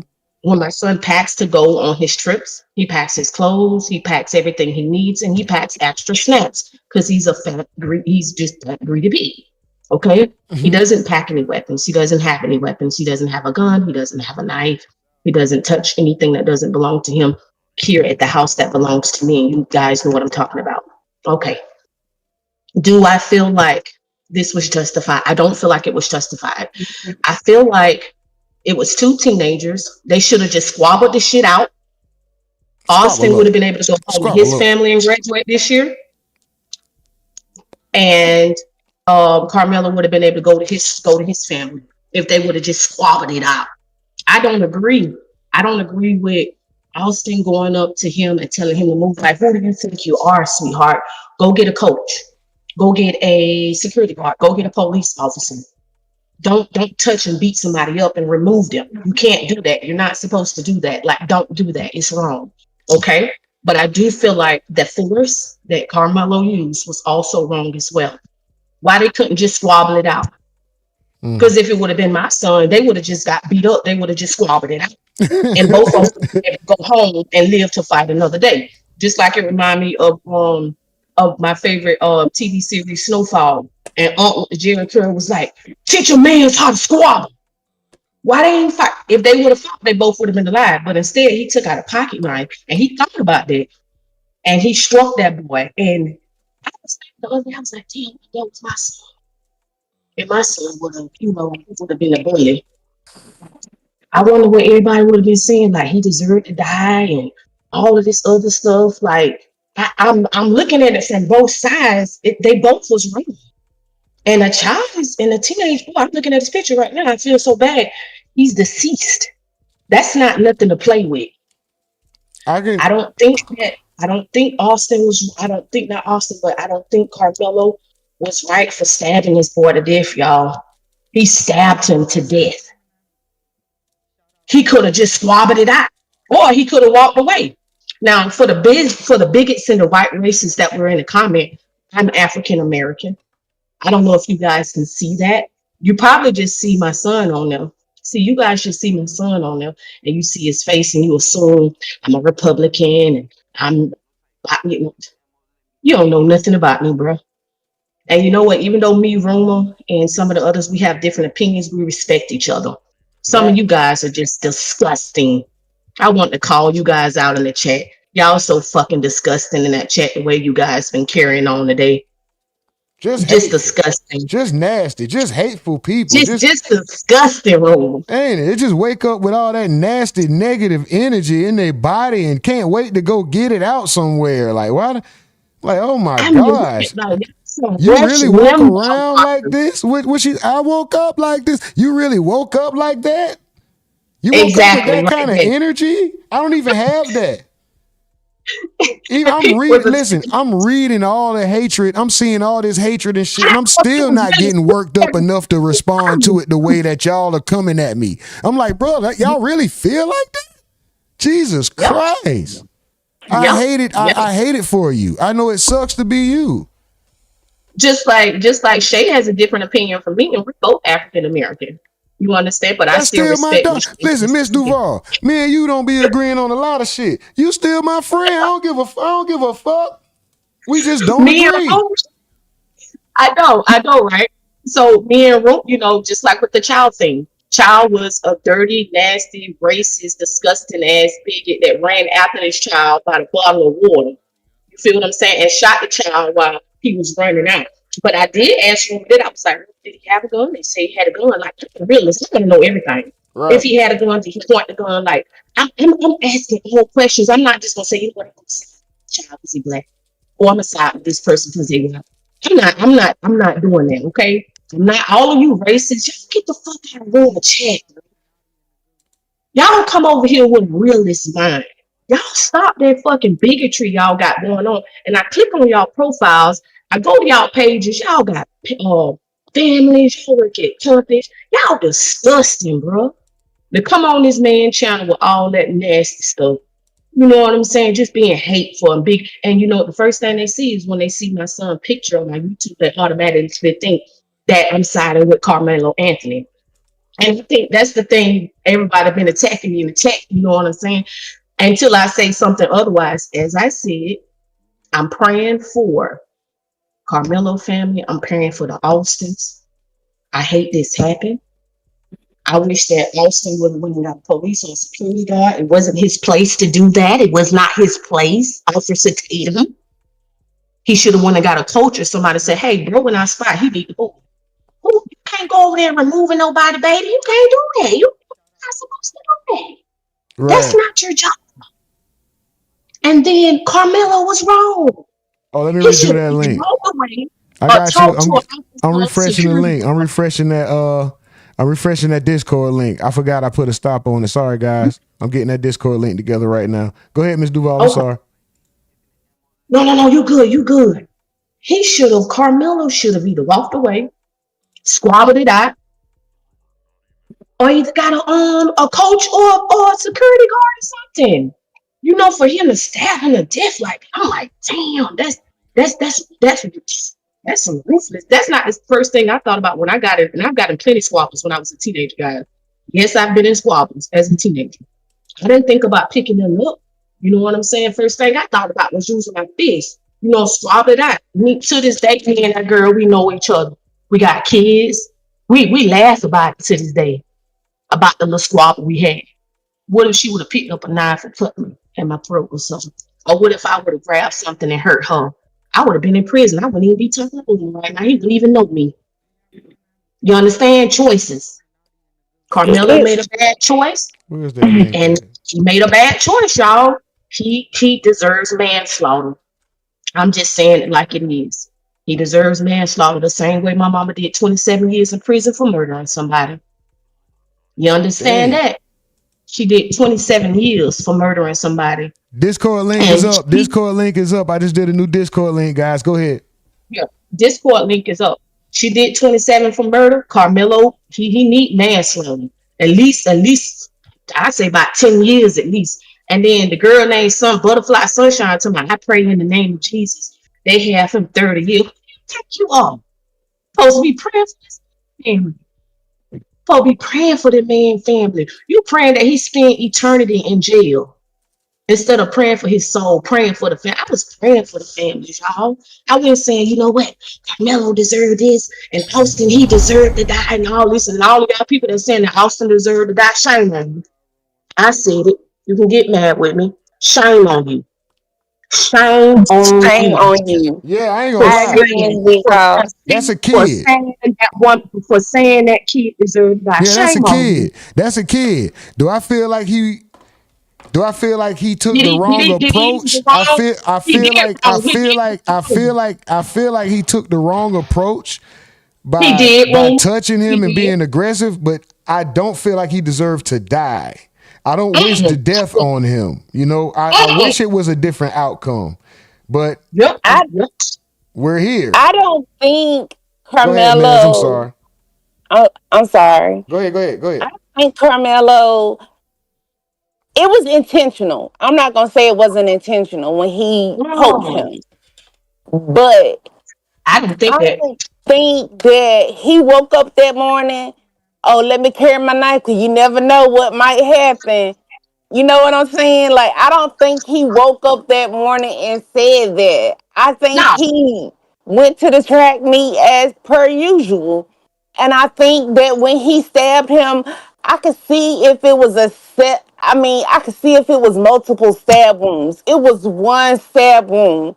And that's what you got to do when you in a fight. A girl tased me in my face. I mean, I went in the fight. Rick Child shot Cyrus in the back one time. He got off on self-defense. We got Pylon in the live stream. Pylon, whenever you want to come off the mic and chime in, you're welcome to. Mels, Miss Duval, you guys can go ahead and continue making your points. If Pylon not ready, I think he ready. Pylon, I think he talking. He wrote something in his head. Yeah, sorry about that. I just didn't want to interrupt anyone. Oh no, man, you're cool, bro. Go ahead. You got the floor. It's not an echo chamber, bro, as you see. Go ahead, you got the floor though. So I just want to take things step by step here. Yes, sir.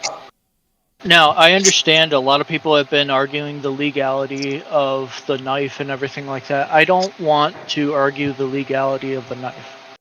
But here's the thing. Yes, he might have had the knife in his bag from whatever it may be. I personally keep a pocket knife on me. I think everyone should. That's fine. I understand that, right? But he went underneath somebody else's tent. I understand he may have been invited by someone at some point in time. I know one coach said you should not go underneath other people's tents. Another coach said it is all right for people to go across tents and intermingle, right? Right. So you kind of have conflicting there. But regardless, from the reports, Karmelo was asked or told, one or two, maybe both, to leave the tent 15 times by multiple different people. Right? So maybe one person, I've only heard that one person was talking to him and one person had invited him, but multiple people had told him to leave. Now, socially, I think social logic would say, okay, you're not welcome. Hey, dude, I'll talk to you later. Peace. Bye. Right? Regardless of that, he said, at least from the reports, or the reporters, and the eyewitness testimony, again, witness testimony can be, foggy and everything like that, but they had said that, he had multiple times refused to leave the tent, right? At that point in time, what we do know for sure is from at least multiple witnesses, he said, you need to leave, and Karmelo said, touch me, see what happens. Austin put his hand on his shoulder and pushed him. And then Karmelo pulled a knife out and stabbed him, right? Here's my issue, is proportionality. A shove does not warrant a stabbing. He had been told multiple times that he was not welcome by multiple different people. He had been told multiple times that he needed to leave that area, and he refused to leave that area. He got now, even though I think this is wrong, I think it's stupid that Austin Metcalf did this. he came up and he basically threatened him with violence. I understand why people are saying it's self-defense and everything like that. I just don't agree with it. He came up and he pushed him. Well, you know, kids are kids. They get physical and whatnot. But regardless, the proportionality is the issue, and the whole entire aspect of, regardless of if he had or if he, regardless of bringing the knife or not, he knew he had the knife. He decided to grab that knife and stab the guy. After he'd been told he was not welcome multiple times, after he had refused. That's not self-defense. That's pride. I'm sorry, but that is pride. He wanted to say, no, I'm going to be what's the word here? I'm going to be before the fall. Right. I don't know the word. I'm sorry. I'm no, it's fine. It's fine. Basically, you're saying he's standing firm on his decision not to move. Exactly. Regardless of how many people was opposed to him. Okay, let me ask this question. If it was raining or not, does that make a difference while he was under the tent? I don't think so. Now, you can argue against that. I could also say, here's the other thing too, is I think that if it was raining, those people who told him to leave multiple times it's rude, but regardless, it's still warranted, at least socially. Again, I don't think Metcalf should have pushed him, but you don't pull out a knife on somebody. You just stab somebody to damn death like that, bro. Hold on, Miss Duval. Yeah. So, what about the notion that he was approached by multiple people? He said that.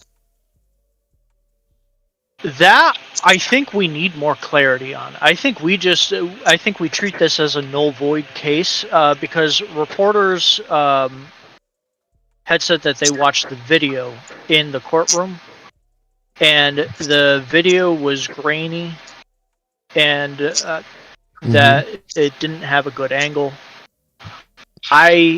I don't know. I feel like right now we don't have enough information. But off of the information that we currently have, this is the stance I'm taking now. I'm not saying that it won't change later.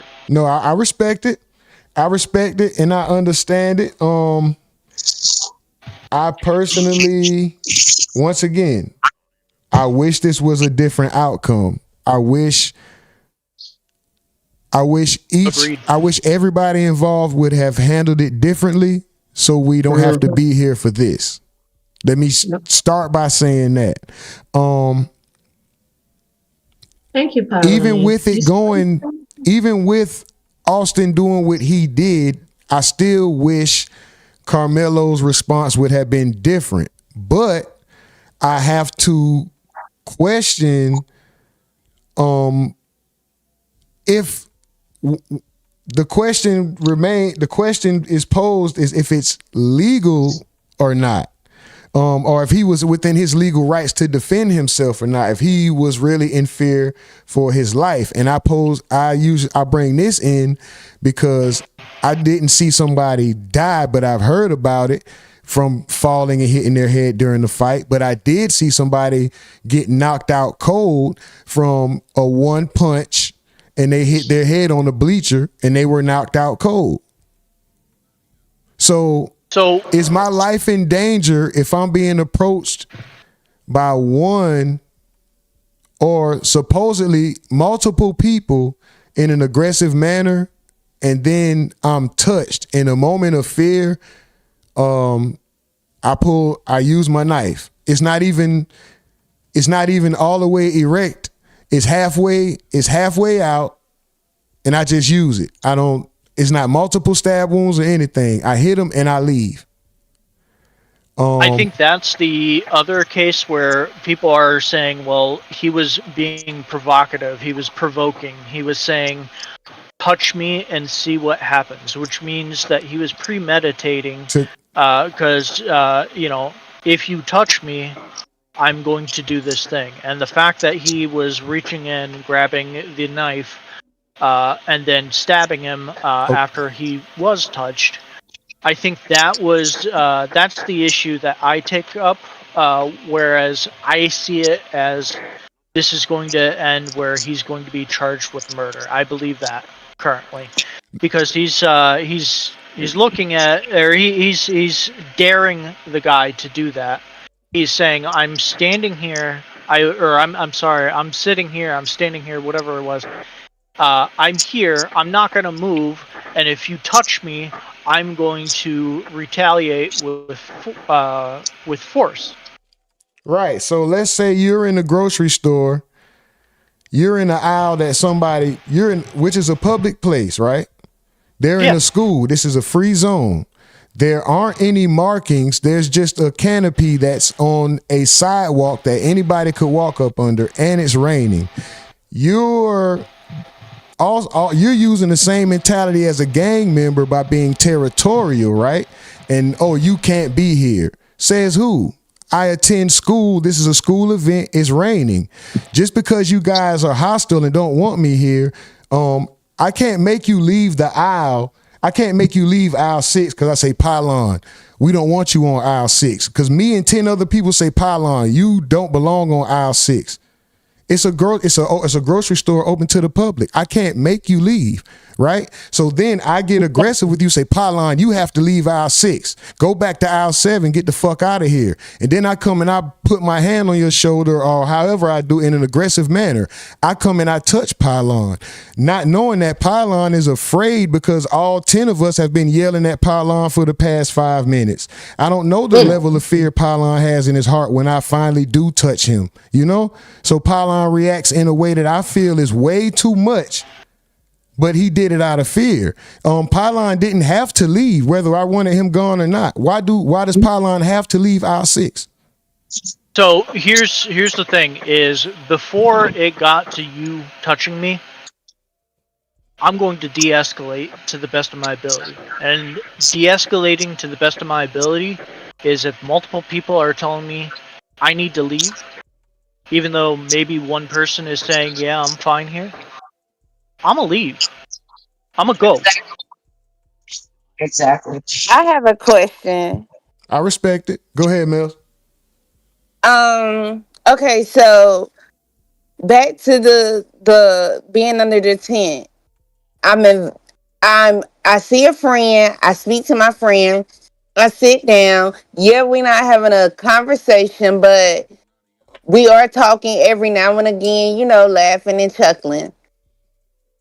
4 individuals come up on me, and prior to me being touched, nobody has said anything about me being underneath the tent. They may have looked at me, but it took one person to say something to me for everybody else to start saying something to me. Then, not only am I being pointed out by everybody else, but the guy that I come to speak to turns his back on me and starts joining in the fun. At that point in time, that guy's not your friend anymore, in my thoughts. At that point in time, I mean, like, drop that guy, get out of there, go underneath your own tent, go find another group of people who are friendly, you know. Forget those guys, forget what they think, you know, forget them. I will say this, Pylon, I understand your point and I respect your views, but this is that's your choice to leave aisle 6. There's nothing legally stating that you have to leave aisle 6 just because we don't want you there. That's accurate. I won't deny that's accurate. But what I'm arguing here is more so common sense rather than legality. Mm-hmm.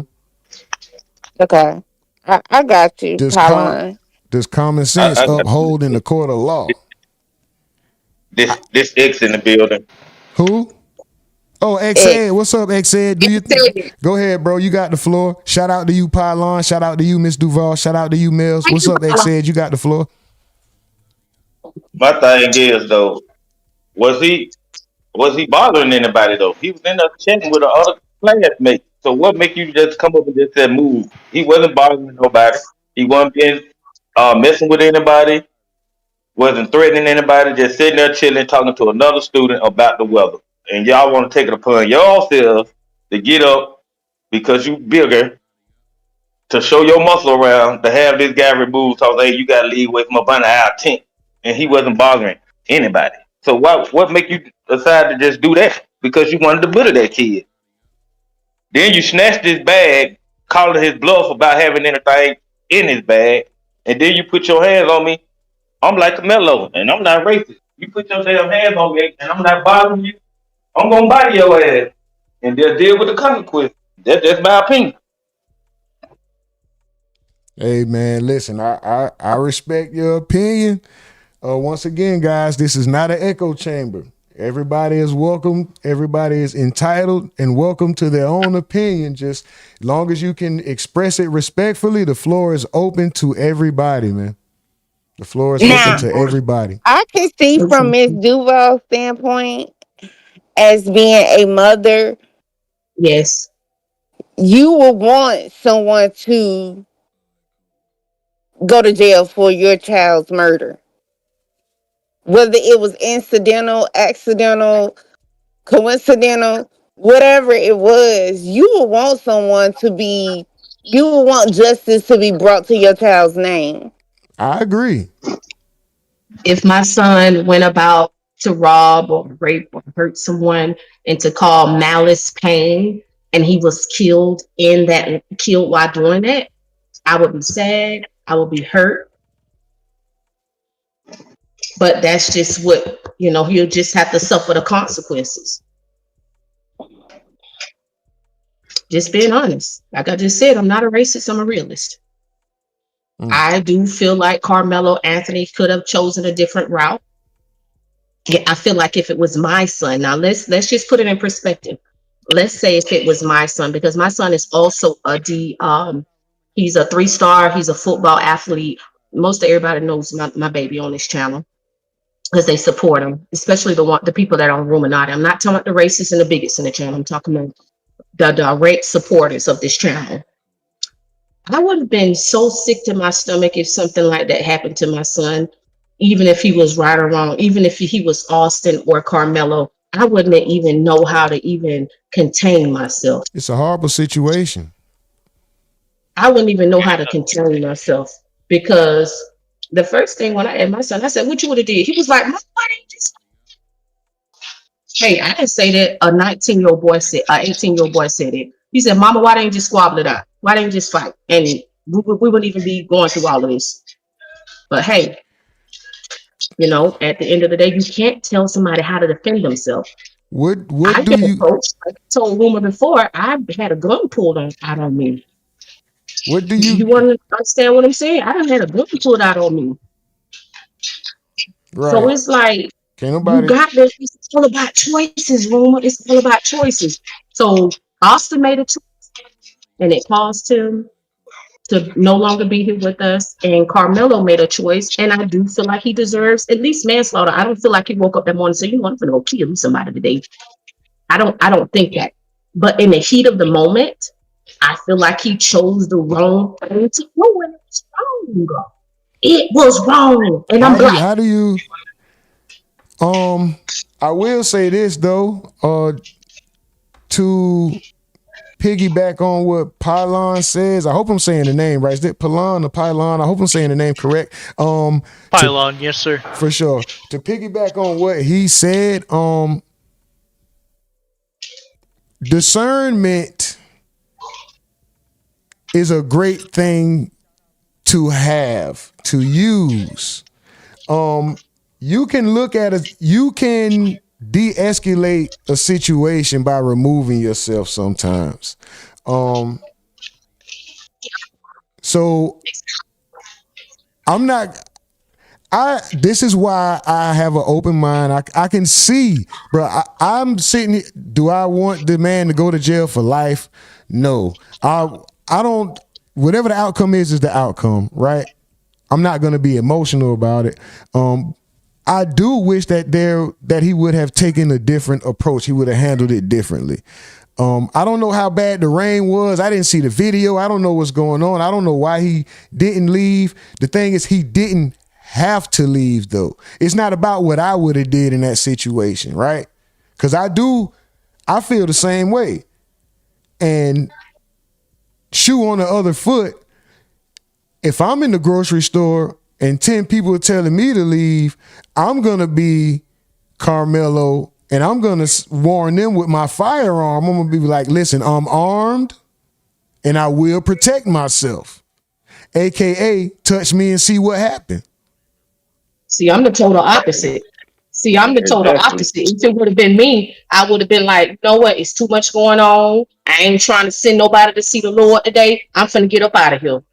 See, if that would have been me, I'm finna get up out of there because I see what y'all trying to do. I see what's going on. And I don't want to have nothing to do with that because I want to make it home to my children. I agree. See, some people don't think different when they wrong. We're speaking from adults' point of view, but as a kid point of view, his pride got in the way. Yep. Our point of view, yeah, we probably would have just said, well, man, let me just get on up out of here. But in a kid point of view, exactly, that females are wrong around. He you know what I'm saying? His pride got in the way, and like Tyler said, I wish he could have just removed himself from after this. We wouldn't be here today. But this is my whole point about it, and I put this in the chat. If there was black on black teams or white on white teams, if this incident was between two white guys or two black guys, nobody would have gave a damn. But by it being a race versus another race, then the whole world is in a goddamn uproar because that's what the media want. Right. That's what they want. Right. And I'm just trying my small little part, my small little speck on this giant earth, man. I'm trying to just get everybody to not react out of emotion, have an open mind to opposing thought, and we can have the tough conversations, but we can do it in a respectful way. We don't have to agree, bro, but we got to coexist. All us can't go around killing each other. It's just that simple. We don't want to face the consequences. We don't want to sleep with the bad dreams. We don't want to do that. Let's not even pretend like we do and have so much hatred and just address each other with so much hate all the time. It's like, God damn, relax on the hate so much. We don't have to agree. We don't even have to like each other. But shit, why you gotta call me that? Some of the stuff they saying in that chat was just ridiculous. Like one guy, the red hood, gonna put in there, what if he get found guilty? What y'all gonna do? Go and burn down y'all city? No. What was the cause? I'm gonna say that's a damn shame, and this could have been handled better. That's what I'm gonna do. Yeah. I'm gonna say it's a goddamn shame. It's a horrible situation, and this could have been handled better by everybody involved. This is a fucked up outcome on both ends. It's no winner in this. That's what I'm gonna say. That's what I'm gonna do. And what's so sad about it, you got people down there in Texas that then drove out of state just to be there outside of that courtroom, just to be on cameras, stating they biased ass opinions, which don't give a damn about goddamn Karmelo or goddamn Austin. Just want to be seen on goddamn TV. And that's facts. Just want to be seen on TV. I'm not speaking about that young lady because that shit hurt my heart to see her sitting there goddamn crying. I was inside of Family Dollars at the time when you showed that, and yeah, that was kind of hard to watch though. Yeah, man, it was difficult for her, man. I just wanted to Show the people, man. Just show the people. Let them know. Hey, go over there and show us some love. Tell her to be strong. Keep doing your thing. Don't let it harden your heart, and don't let it weaken your enthusiasm to go out there and do your job.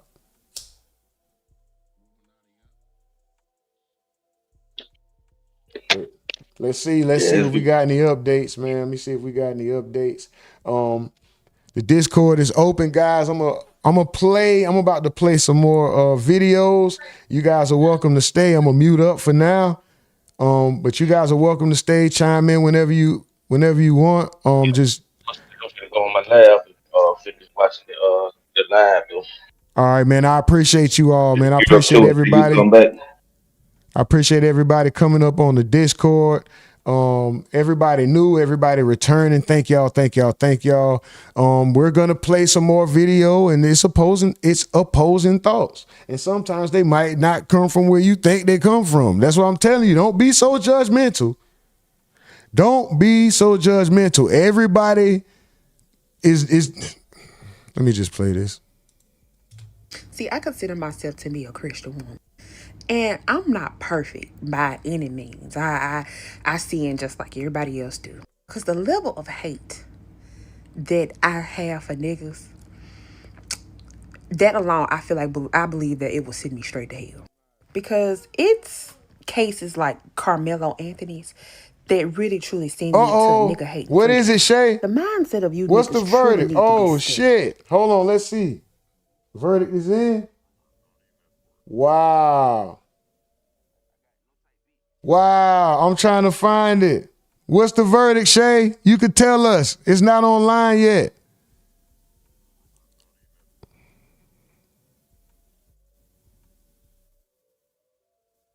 Where is it?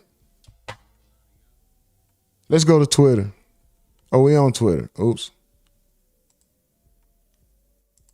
What is it?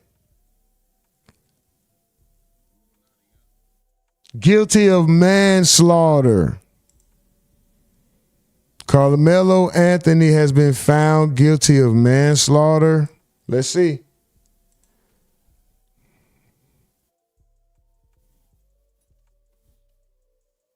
$16 minutes.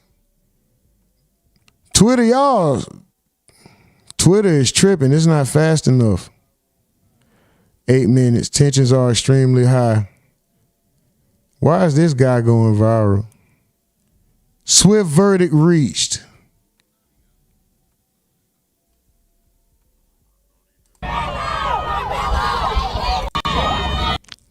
Two to 20 years in prison. Damn, that was fast. Shit.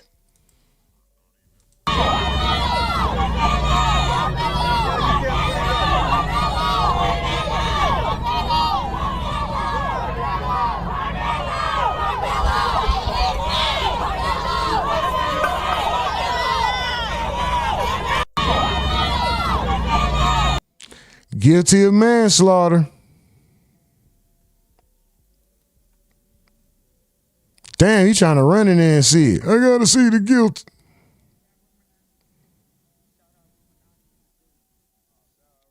See, this the shit. They out there just yelling random shit. Look how they dressed. They're not dressed in, man, come on, bro. We have to be uniform. You got to be standing in line. You got to all be chanting the same thing with some meaning. They just saying his name. Karmelo! Karmelo! Motherfucker, we need to be saying something like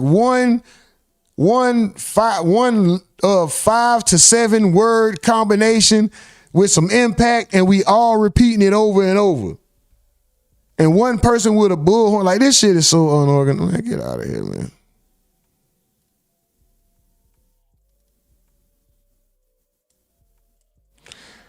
What do you guys think?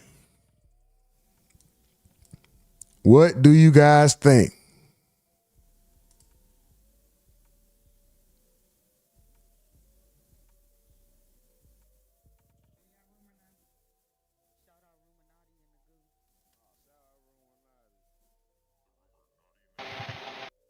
So, if I may say, oh, what's up, I don't agree with the verdict. However, I mean, do we know how long he's going to be in? No, it's between 2 and 20. They're gonna do his sentencing will probably be within 30 days.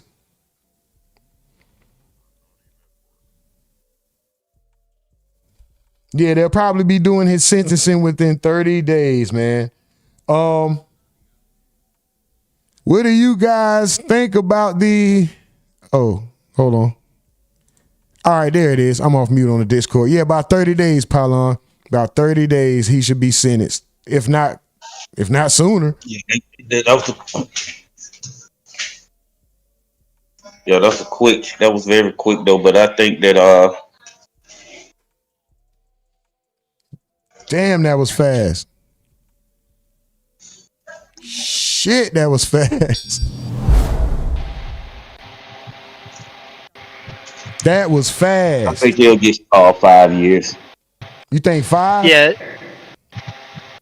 If it's 5, I'm happy. Yeah, it was fast.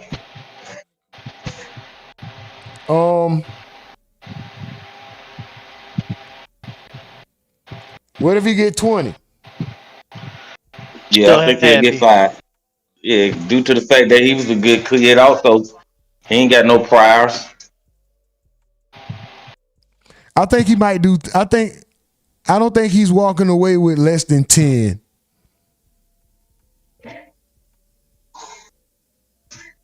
I could be wrong. Be messed up. Of course, I could be wrong. It's 2 to 20. That's a large amount. He can do. They give him 2. He can damn near do what, a year? What, a time served? Damn, that was fast. Well, I need to head out. Everyone, thank you for talking. All right, Pylon, have a wonderful day. Hey, Pylon, we wish you the best. Man, sending good energy your way. Thank you for coming up and, man, rocking out on the Discord, man. I respect your opinion, bro. Absolutely. Everyone stay safe. Take care. Yes, sir. Same to you. Likewise, brother. Yes, indeed. Excellent, man. Damn, bro. So you said 5?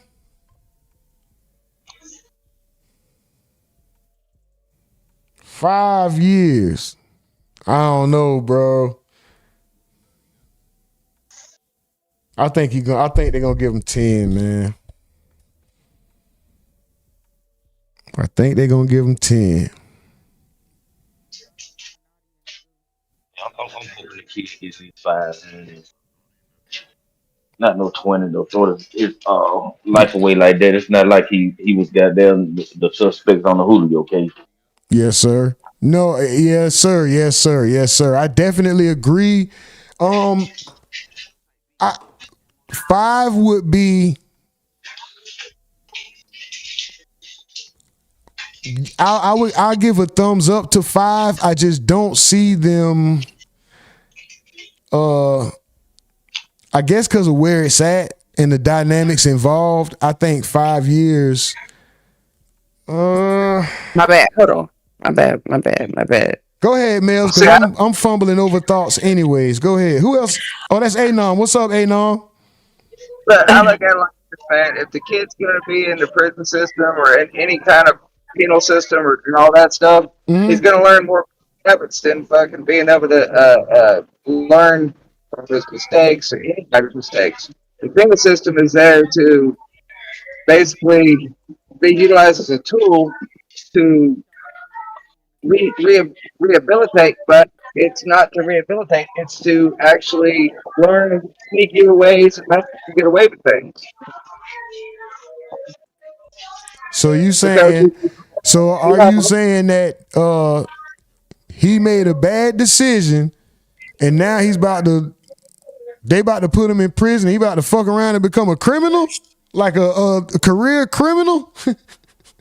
No, not that. I'm just saying he's gonna learn bad things from other people and then learn how to get away with it. Well, let's just. I see what you're saying. He actually about to be around a bunch of goddamn criminal-minded motherfuckers. Yeah. And it's up to him whether he wants to fall into those teaching under bad apples or to rehabilitate himself. So that's with anybody. Right. It doesn't matter about color, creed, religion, none of that shit. It's you know. If I was the kid, I'd go to PC. Oh I would too hell yeah, he better. he hits up on the I kid. I believe that because of the victim impact statements, the judge is going to give him 20, and I Oh, believe that he'll be fine in the penal system because he got, I ain't gonna say family, but they gonna treat him as if he is family. You know what I'm saying? He not a bad child. He But I nah. disagree because Your phone he breaking hasn't up. done anything. he ran to authorities to get some help. He was concerned about whether or not is he gonna die. He did not try to lie, say he didn't do it. He admitted it from the jump. He stayed there on the scene, not up there in the by the tent, but he stayed on the campus. So the judge gonna look at all that. They're gonna play it to a factor, and I think she's gonna give him about 5 years because he was a good student. It's not like he was a kid that always was getting into trouble. And then not only that, and what had also helped him in his sentencing, if they pull up that video when he saved this little baby from drowning, all they're gonna play into a factor because he wasn't a bad kid. He just made a wrong decision, and then it's not. And we keep saying stab, He made a but wrong he really didn't decision. stab. It was most like a deep poke, He and poked it was him. like out of a fear, a deep poke. It Mm-hmm. wasn't a stab. That's why everybody keep talking about the stabbing part. Mm-hmm. Man, if he gets So 20, he's getting railroaded. But he getting railroaded. with all those tears, that whole courtroom crying and shit, I don't see that judge giving him less than 10, man. I don't know, bro. He gonna have to appease. He gonna have to appease the victim's family, and I'm pretty sure we will hear from Hunter at the victim impact statements. And Mels, I don't think he's gonna be all right. The parents wasn't mad at him. Even the father said he don't think he intended to kill my son. It just happened. So you got to go back to that too now. That's Oh, I didn't hear that. I didn't hear all that. I don't think Mels. I don't think that he's gonna be all right in the penal system. Like you said, and that's it's not. Listen, if he goes in there, this man wasn't. They're not about to treat him like a martyr or no shit like. Like Malcolm X and man, they will treat him like any other inmate. If he weak, they gonna take advantage of him. Exactly. That's why he need to go in the PC or he gonna be hiking that football. He needs as little time as possible, and he needs to go to PC. That motherfucker, don't nobody want to go to fucking jail. Well, they're talking about having hits put on them by other gang affiliates and Exactly.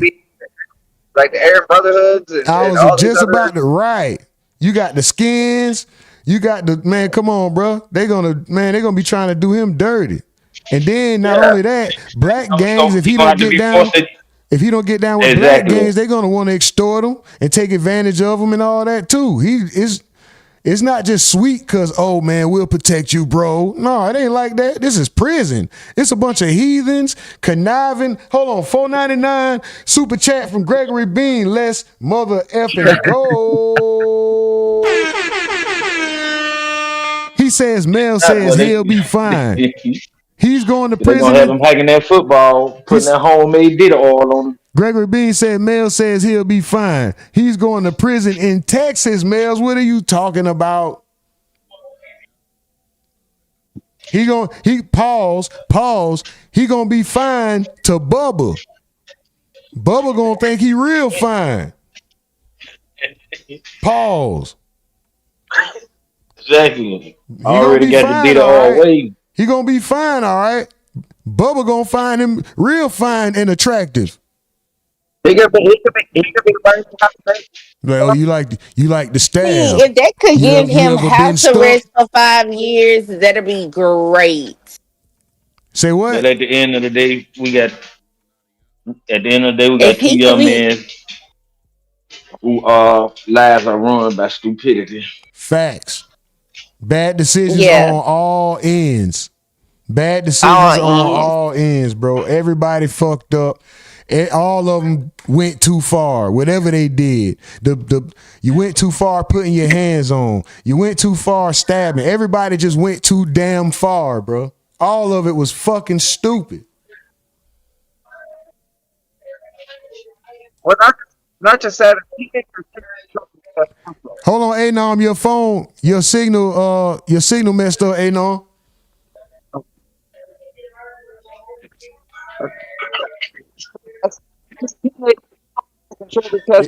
Is that Anom or Mels? Somebody's signal. That's Anon. Oh. Yeah, Anom, your signal, bro. He probably about to come back in. Yeah, give him a second. Shout out Now, to how's the that? chat. Oh, there you go. All right, so yeah, teenagers when they're at that level and then peak of puberty and stuff like that, they can't control the testosterone level. So the fight or flight mode comes into play as well on the mental capacities, because they're not like when they get in their 20s and stuff like that, where they're able to control some emotion, because the testosterone levels. A teenager does not know how to control testosterone. Yes, they know good from bad, but then in the spur of the moment, it's called fight or flight, and then it's like a blackout spell. It's just like with anybody with PTSD. They're more susceptible to have a fight or flight issue, and then shit goes south. Right. And I think that's more along the lines of what really happened was it was a fight or flight moment, and out of both of them not being able to control their things, one person pushing, the other one giving us a little joust or whatever with a pig sticker. That said a little joust. But it's like they got to have some little.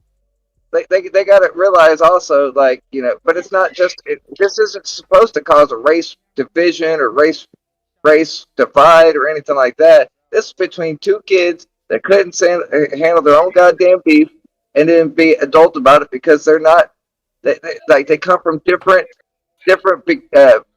beginnings, and they like each one's taught right and wrong, yes, but it's the fact of it is it's stupid whether you're gonna, if you have the mentality to use it or not at that moment.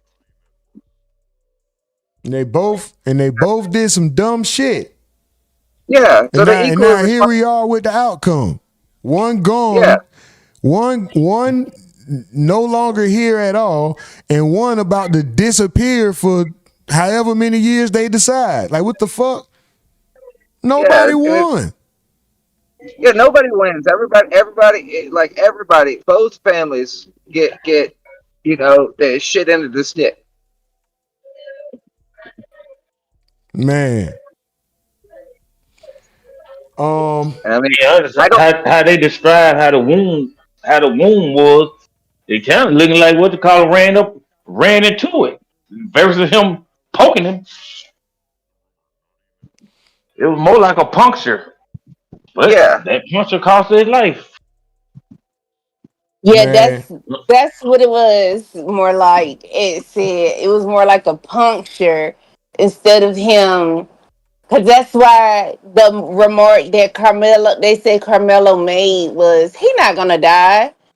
Like as if. Yeah, exactly. But by his adrenaline rushing like that, he probably was hemorrhaging from the inside. That did the most damaging. So they said that he was trying to chase after him, and that's when he collapsed. Damn. But hey, that wrong decision though. You know what I'm saying? Might fit to get him some serious time, but I just believe he's gonna just get 5 though. They're gonna look at all the characteristics of this young man. It's crazy. Wasn't like he was a thug. One moment. It only take one moment to ruin the rest of your goddamn life or end it, man. One moment. Just that quick. 30 seconds, bro. A momentary decision. 15, 20, 30 seconds of thinking could have stopped all of this shit from either one of them.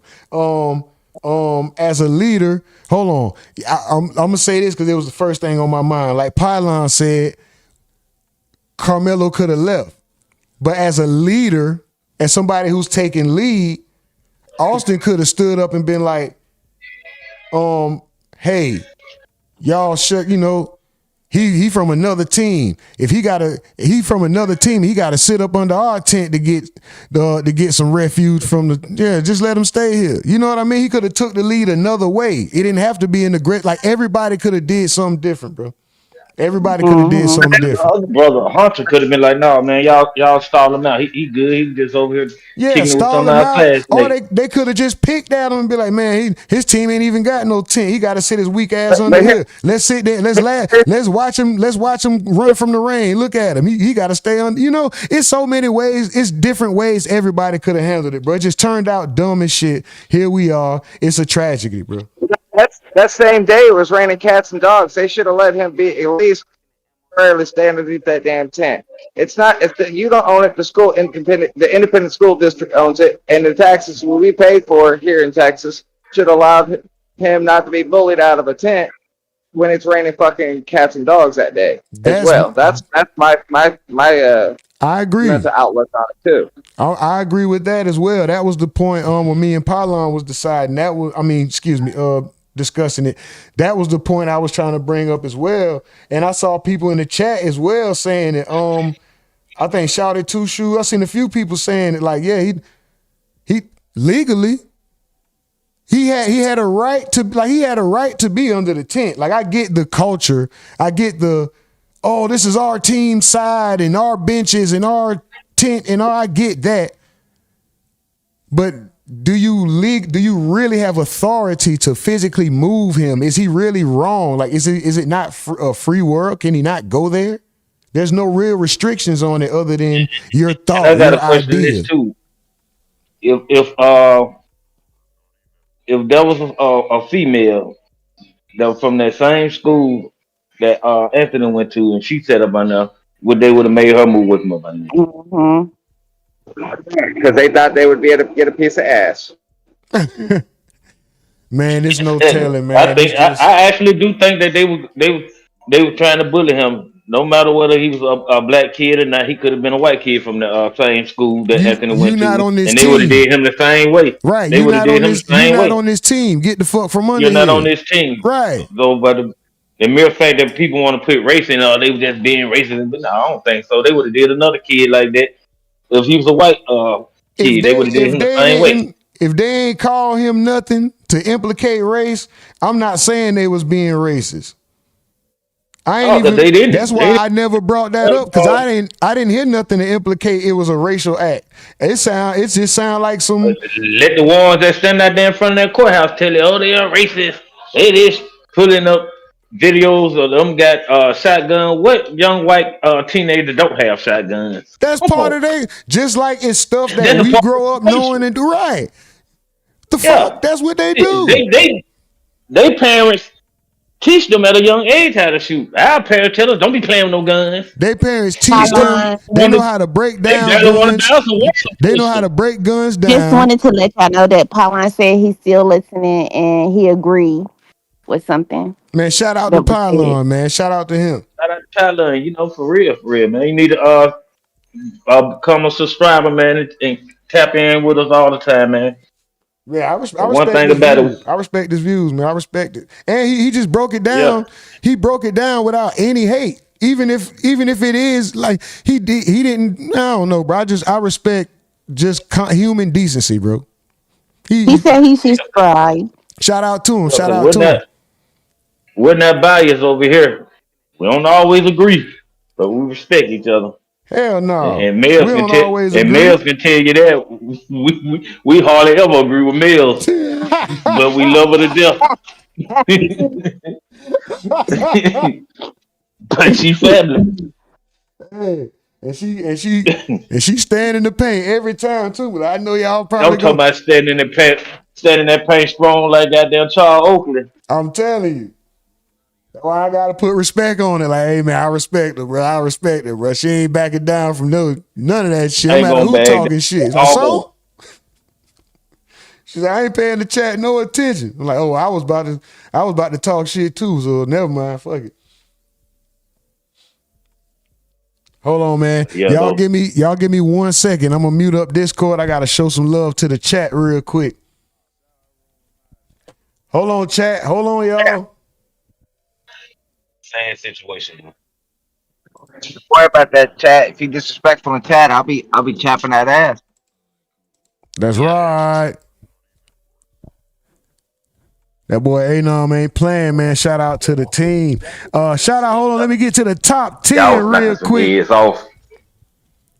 Oh man, we were having to take care of some all the damn trolls in here, man. Because controlling at Hold least on, y'all. Hold on, I'm gonna shout out the top 10 real quick, guys. Give me 1 second. I'm just making sure the Discord is right, so we don't have no distractions. All right, there we go, y'all. Shout out to y'all. Number 1, we got Geo. Hold on. Get a refresh. All right, number 1, we got Geo Roman. Number 2, we got Slim Jones McEasy. Number 3, we got Gregory Bean. Number 4, we got Anonymous 1. Number 5, we got Miss Duval. Number 6, we got Shada Sash. Number 7, we got Dylan I8M. Number 8, we got Exo Mills. Number 9, we got XZ57. And number 10, we got Paradise Views. And then number 11 and 12, because I see them. And they the homies. Honorable mention, Mike from the Ville and Shouted Two Shoes. Let's MFing go.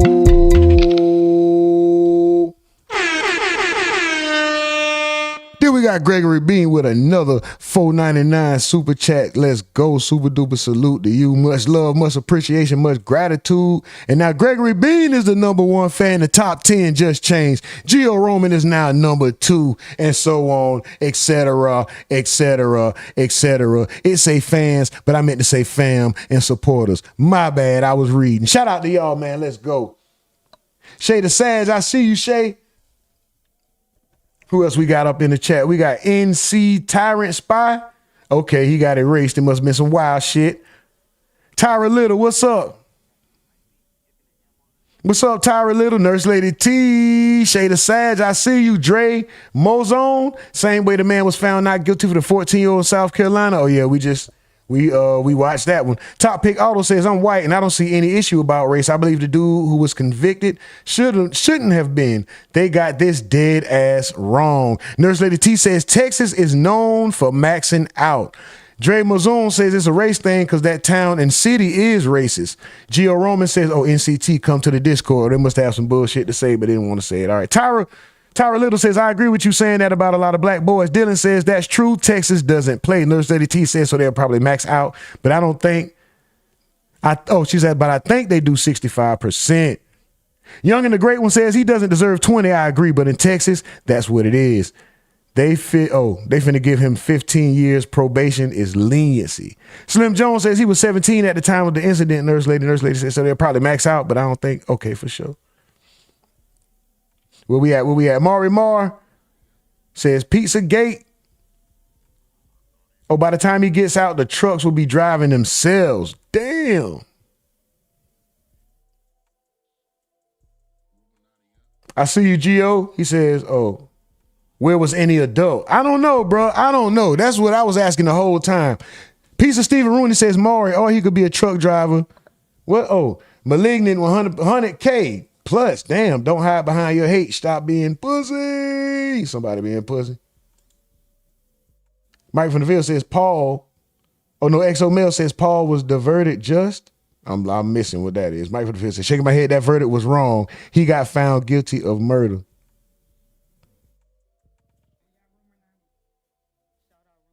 Shay, Ratchet jumped the gun, not manslaughter, murder.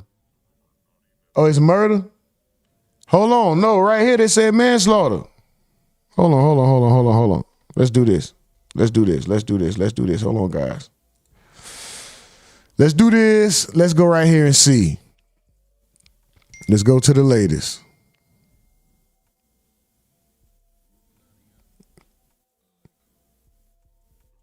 It says murder. So why did it say manslaughter on that first? There was a it said 2 to 20. So what was that 2 to 20? This motherfucker. Wow.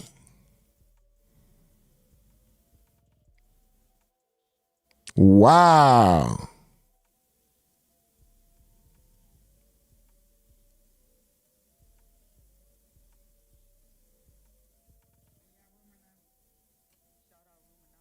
Yeah.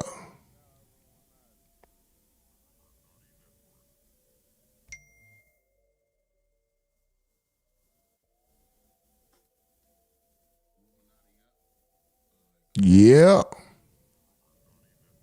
Okay, so now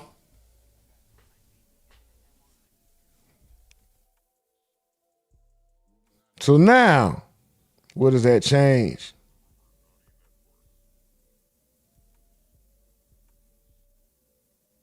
Yep, it's murder.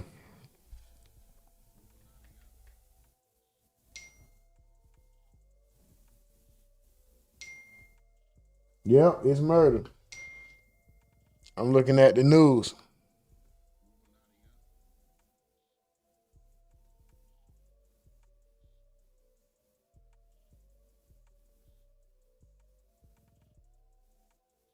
So now how do you guys what do you guys say now?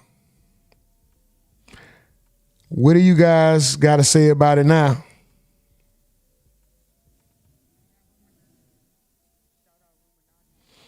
Yeah, I'm looking at it on CBS. Hold on. Yeah, I'm looking at it on CBS.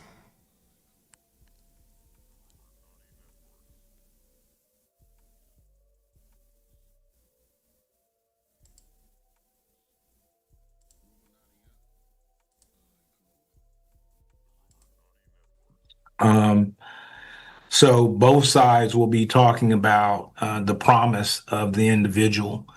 And the state will, of course, be saying, you know, our chance to come into our promise is gone. Right. And, you know, the defense will be saying, you know, that, you know, the gravity of what was done is, you know, struck now in a different way. Yes. And they'll be getting, you know, Karmelo's parents ready as well, I think, to testify. I just so want. you're, Sorry, go ahead. Go ahead. No, that's it. I was going to say, so you're likely to hear, you know, the gut wrenching impact of death from the viewpoint of the victim and the viewpoint of the defendant. And, you know, you'll see a family. I don't know if they'll ask for a specific range or a specific number of punishment. But, you know, that's what I think is you're going to see unfold. And that's what we see unfold in punishment hearings on murder cases all the time. How about the jurors now, too? I want to stay with what's going to happen in that courtroom because this is where we are now. Right. Some of the jurors, it will depend, you know, some of the testimony was emotional.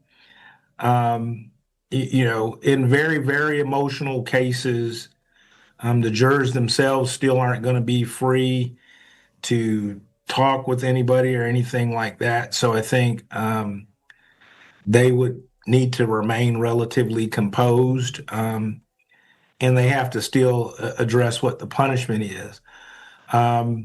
And there will be, you know, perhaps broader disagreement on how you punish this crime. So if you've got a universal agreement on, excuse me, you know, and then you have laws, when it comes to how you set punishment, the jury instructions are very broad.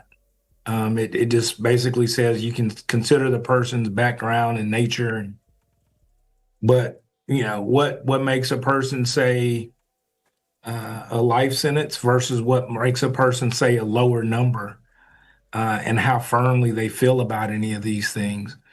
The jury instructions and punishment will advise jurors that it's an aggravated offense, meaning that any sentence that's imposed, that he would not be eligible for parole until at least one half of that sentence is served. Correct. Correct. And so jurors sometimes, although they'll instruct it not to, may say, if we impose a 20-year sentence, then he could not get out until 10 years. And you may have the prosecution, saying, that Austin would have lived until, into his 70s. And that's what we've lost. And so you're going to have those arguments shaped, I think, real time. And a lot of jurors will often say that it's more difficult to decide the correct punishment in a case. And these are tougher areas. It was murder, Dylan. For the lawyers as well. There's not it's very low chance that a case gets reversed because the number is wrong, if you will. So you can't, if 20 can be right, 5 can be right, and 55 can be right. It's really all up to the jury. And so, for sure, bro. The defense needs to attempt to put pressure on the jury, if you will, regarding the gravity of that. And the same with the state. Right, because you wouldn't expect the state to suggest 10 or 20 years. No, absolutely not. I don't think that they would suggest that. I think that they would suggest much more significant punishment numbers. This kind of gets into what we would see in the way of what we're going to hear in punishment. So without knowing what evidence they intend to put on, if it's just what I would call the emotional impact evidence, but they could get into, there may have been some scientific testing done, more information about Karmelo, maybe more about his background, and that, maybe more questions, more answers as to what would have happened in his life that would have caused him to appear with a knife at the track meet this day. So those are all possibilities. We're just getting an update from Lori Brown in real time. She is saying that the jury has left for a break. The sentencing phase is going to start next. So if anybody leaves the courtroom, they will not be allowed back inside. Damn, Russell Wilson, thank you so much for your insight. We do want to see what is going on outside of the Collin County Courthouse. So our Alex Boyer has been out there since this morning. So Alex, if you can hear me, just explain what you're seeing, what you're hearing, what is... Sentencing phase begins today. Texas is different, bro. Eden, I was really surprised to hear the kind of lack of verbal. He got found guilty. He about to get sentenced now? What the fuck? And he was found guilty of murder. There was a crowd gathered in the front, as you had seen a short time ago and have been seen from our different camera angles, kind of gathered listening for those first words. They heard the guilty verdict. Many kind of moaned. And then the crowd has been like you're seeing it now. It's been interesting to watch from where I'm standing. I have not been able to follow the crowd as closely as some of our photographers. I can tell you that my colleague Amelia Jones is also kind of with the crowd, so she'll have more of that perspective as well. But the crowd has been very calm, some minor outbursts, and then they've been kind of following in like a group to one side of the courthouse to the other as my photographer John pans across our tent here and the trees. It's a little difficult to see, but then that is kind of where the bulk of the crowd is starting to move. So officers remain on the other side of the barrier that I mentioned that's separating the parking lot from the steps of the courthouse. Most people here seemingly seem to be taking those orders from officers into account and staying on this side of the barrier. But again, emotions differing to some degree, but no outright loud emotion. There was one moment where I did see a woman on the ground. I think you're maybe watching that now, if I can see from our screen here. Some people sitting on the ground kind of reacting to it that way. Folks were kind of following that person's lead and kind of saying, I heard somebody say, stick together, let's all stay together. And that seems to be the sentiment out here. But all in all, relatively calm. Still a very large police force, as you might expect, out here keeping an eye on things.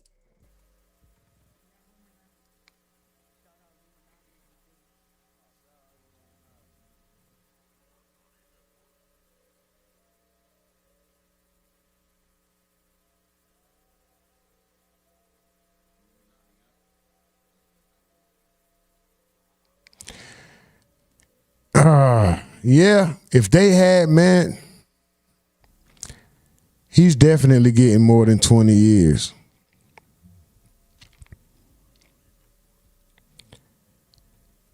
He's definitely getting more than 20 years. They could have gave him manslaughter and got him with 20.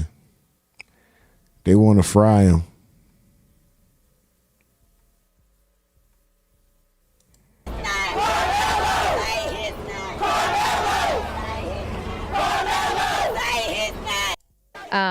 Let me talk about this for a minute and what's happening right now. This is the tension that has been growing in Collin County since 2025 when this took place, okay? And these kinds of face-to-face, emotion-rising, shouting matches really reaction to fearing for his safety and claiming self-defense. So we're going to see which way the jury leans with this. And depending on what the young man is found guilty of, that changes the range of punishment. Murder is 5 to 99 years. The manslaughter charge carries 2 to 20 years. And so would have qualified for the jury were all stricken by the prosecution. That caused the defense to raise the Batson challenge early on. The judge disavowed their challenge, and that has been a sticking point for people who support take his life. That's what the jurors are asked to decide. The emotions running high as we get into now just past 2:05 p.m. when we know members of the media were going to be allowed back inside the courtroom to hear what. Bring you the details as soon as we find out what they have reached. But I think we should probably reset. If you're just joining us. The jurors are back in. It could very well be that they're being polled individually, asking if the verdict did have rather the right to defend himself against somebody much bigger than him. That was something else that was brought up, was the difference in size between both of these 17. An attorney is supposed to do to try to press their claim to the jurors. And the last voice you hear may be the last impression. And so we'll have to see what this jury decides. Quiet it down somewhat. They were there and kind of allowing people to have their voice, but they've kind of stepped up their presence as we're now getting closer to learning what that verdict is today. Something that was interesting to me during this trial is, and this seemed to have shocked some people too, is we did not hear from Austin Metcalf's twin brother. He did not testify during this trial. We also didn't hear from Karmelo Anthony either about this. And I think that was probably strategic too in terms of not having them testify. Well, first, since you mentioned Karmelo Anthony first, let's talk about that first. You cannot hold it against me if I don't testify in my own defense, even if my defense is self-defense. If my attorneys feel like we have proven our point, we have proven our position without your testimony, because remember, anytime you take the stand, you open yourself up to cross-examination. And a skilled attorney, no matter how innocent you may be, a skilled attorney can press his claim through you. As for Austin Metcalf's twin, I don't know that they felt like they needed to bring that emotional wound to the surface to press their claim and prove their point to jurors. Through video, through tearful testimony of many of their 21 witnesses, I think folks relived that moment. We heard about how they were trying to do the chest compressions, and we heard all of that. I think they felt we don't need to bring him back through that and let him live through that moment. Remember, the family members, as the medical examiner talked, as some of that testimony went forth, the family members of Metcalf left the courtroom. So no need to put him through that trauma in front of the jury. I think they felt they were okay without that. And I People who asked the question of why did he bring a knife to a track meet? And there were some more details that were brought out about that knife. So let me interject this. Lori Brown. It is 2:32 right now. Sometimes, these things take a while in terms of getting everybody into the courtroom, explaining the rules. Our Lori Brown telling us that any outburst, a person will be held in contempt. So just kind of, letting them know what the rules are. Just so that, they have rules in place. Shadow, and they want what people up? to follow, those rules. It says here, Lori is telling us, we, the jury, find the defendant guilty of murder. That is the verdict from the jurors, according to Lori Brown, who is in the courtroom. Okay, we're hearing that first. Guilty of murder. We are finding that out. And I think Russell Wilson, with the brevity of this deliberation, I don't think that's a surprise to many people. Well, right. So, I mean, what we know is that, they've rejected the self-defense claim. They believed that the use of deadly force in response to the shove was excessive. And that's not necessarily a surprise based off of the totality of the circumstances. So I think, that was their verdict. Now we'll see what happens with this jury in the punishment phase. Right. So we're probably going to see a brief break, and the parties will get a chance to gather themselves, if you will, and the judge would have to decide if he wanted to go ahead and begin the punishment phase of the case, maybe in 15, 20 minutes or so, or if he wanted a break. Given that he's got the jurors sequestered, I think that they will get back started on testimony probably relatively quickly. Let me ask you a question. You have a client who is a teenager who's a 3.8 GPA, has no bad record, has no juvenile history, has no engagement with law enforcement, has made this decision that has left him guilty of murder. How do you work in the punishment phase? What do you try to do to live? I mean, I think you gotta first you want to console your client and the family briefly, but you're gonna have to quickly turn to your anticipated punishment evidence, which is going to be the state again going first. You're going to hear more character information. It takes a while when you get an adverse verdict for the person to really accept and understand it. The state may be moving to have his bond held insufficient, meaning that if he walked in the courthouse today, that he won't be walking out tonight. Your client's going to have a whole lot of anxiety. The range of punishments, 5 to 99 years. When you hear a guilty verdict of murder, you're certainly going to see your life flash before you because you recognize you could face imprisonment for the rest of your life. The attorney, if you get everybody calmed down, you need to start thinking of your most mitigating factors. Probably here will be age of the offender and no criminal history. And let me ask you, while I have you, Russell, let's talk about the converse side of that. Let's talk about at the prosecution table. I have covered trials where you were the prosecutor and you secured the win in the courtroom. You got the conviction. What happens to the family of your victim in this moment? What do you say to them as the prosecutor? We're actually there's a sense of relief for them regarding the verdict being the verdict that they wanted it to be. We're going to be done by the 12th. You're going to be sequestered. Was that unfair pressure? But the jurors, from what we know, every day he stuck to that, and in fact he held. Oh, absolutely. I think many of my colleagues here that said side. Of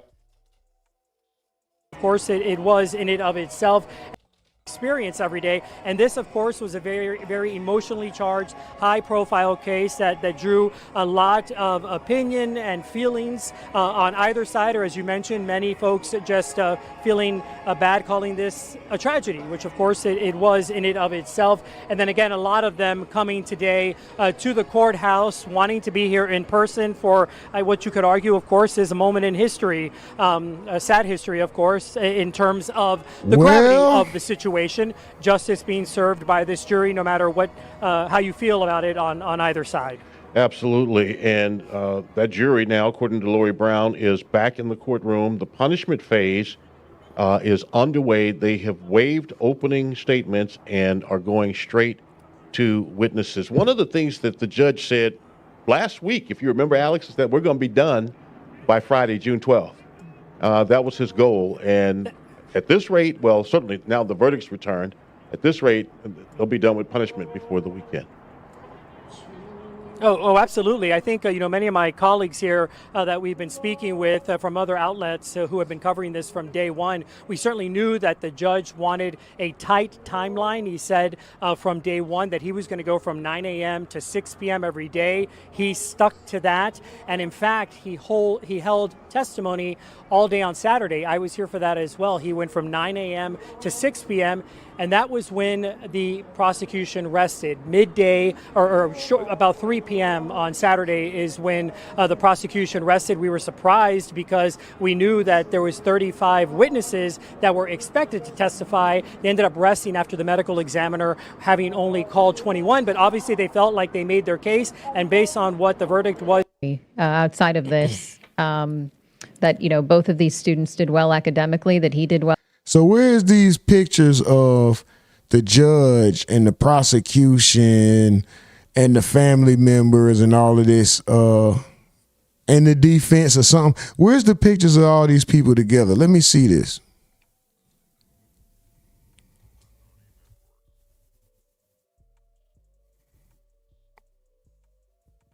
Who knows where to find that at?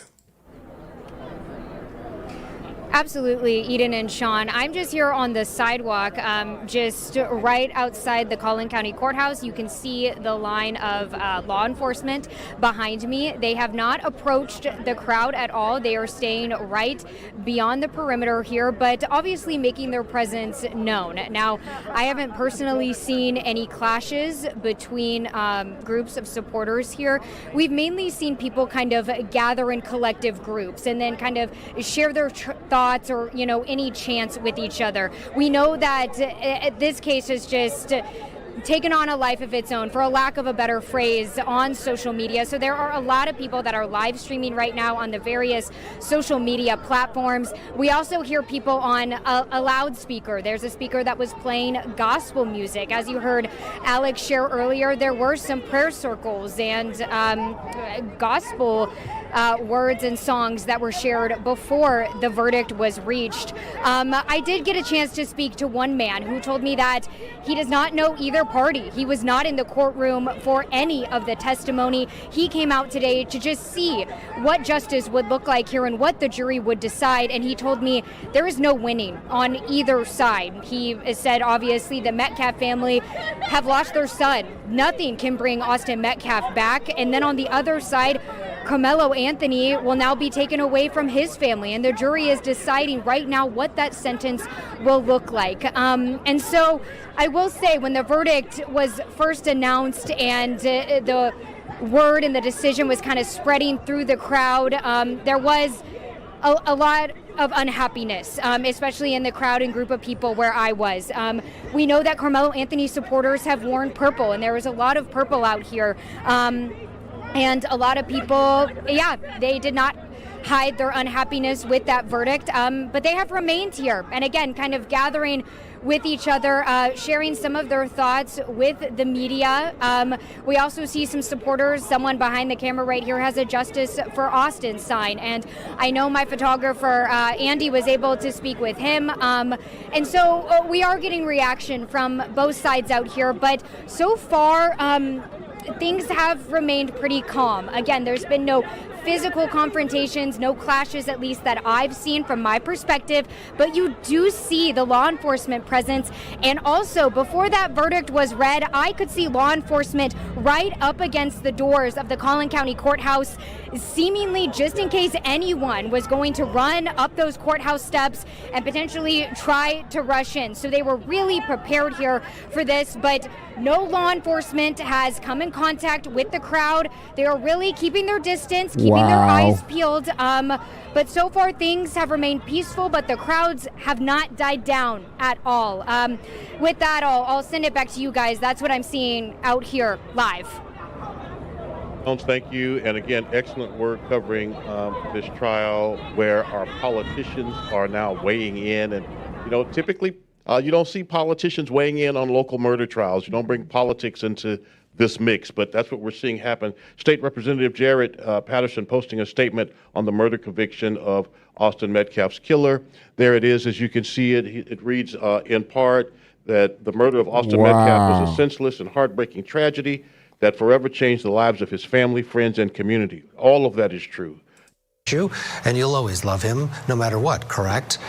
Insinuating that a long prison sentence is not a problem. He'll always have his mother's love. So now it'll be up to this same jury. We're digesting the verdict and looking to these next steps. And we're also monitoring what's going on outside of the courthouse here in McKinney, Texas. A large gathering has assembled. And this has been a version of what we've seen each and every day of this trial.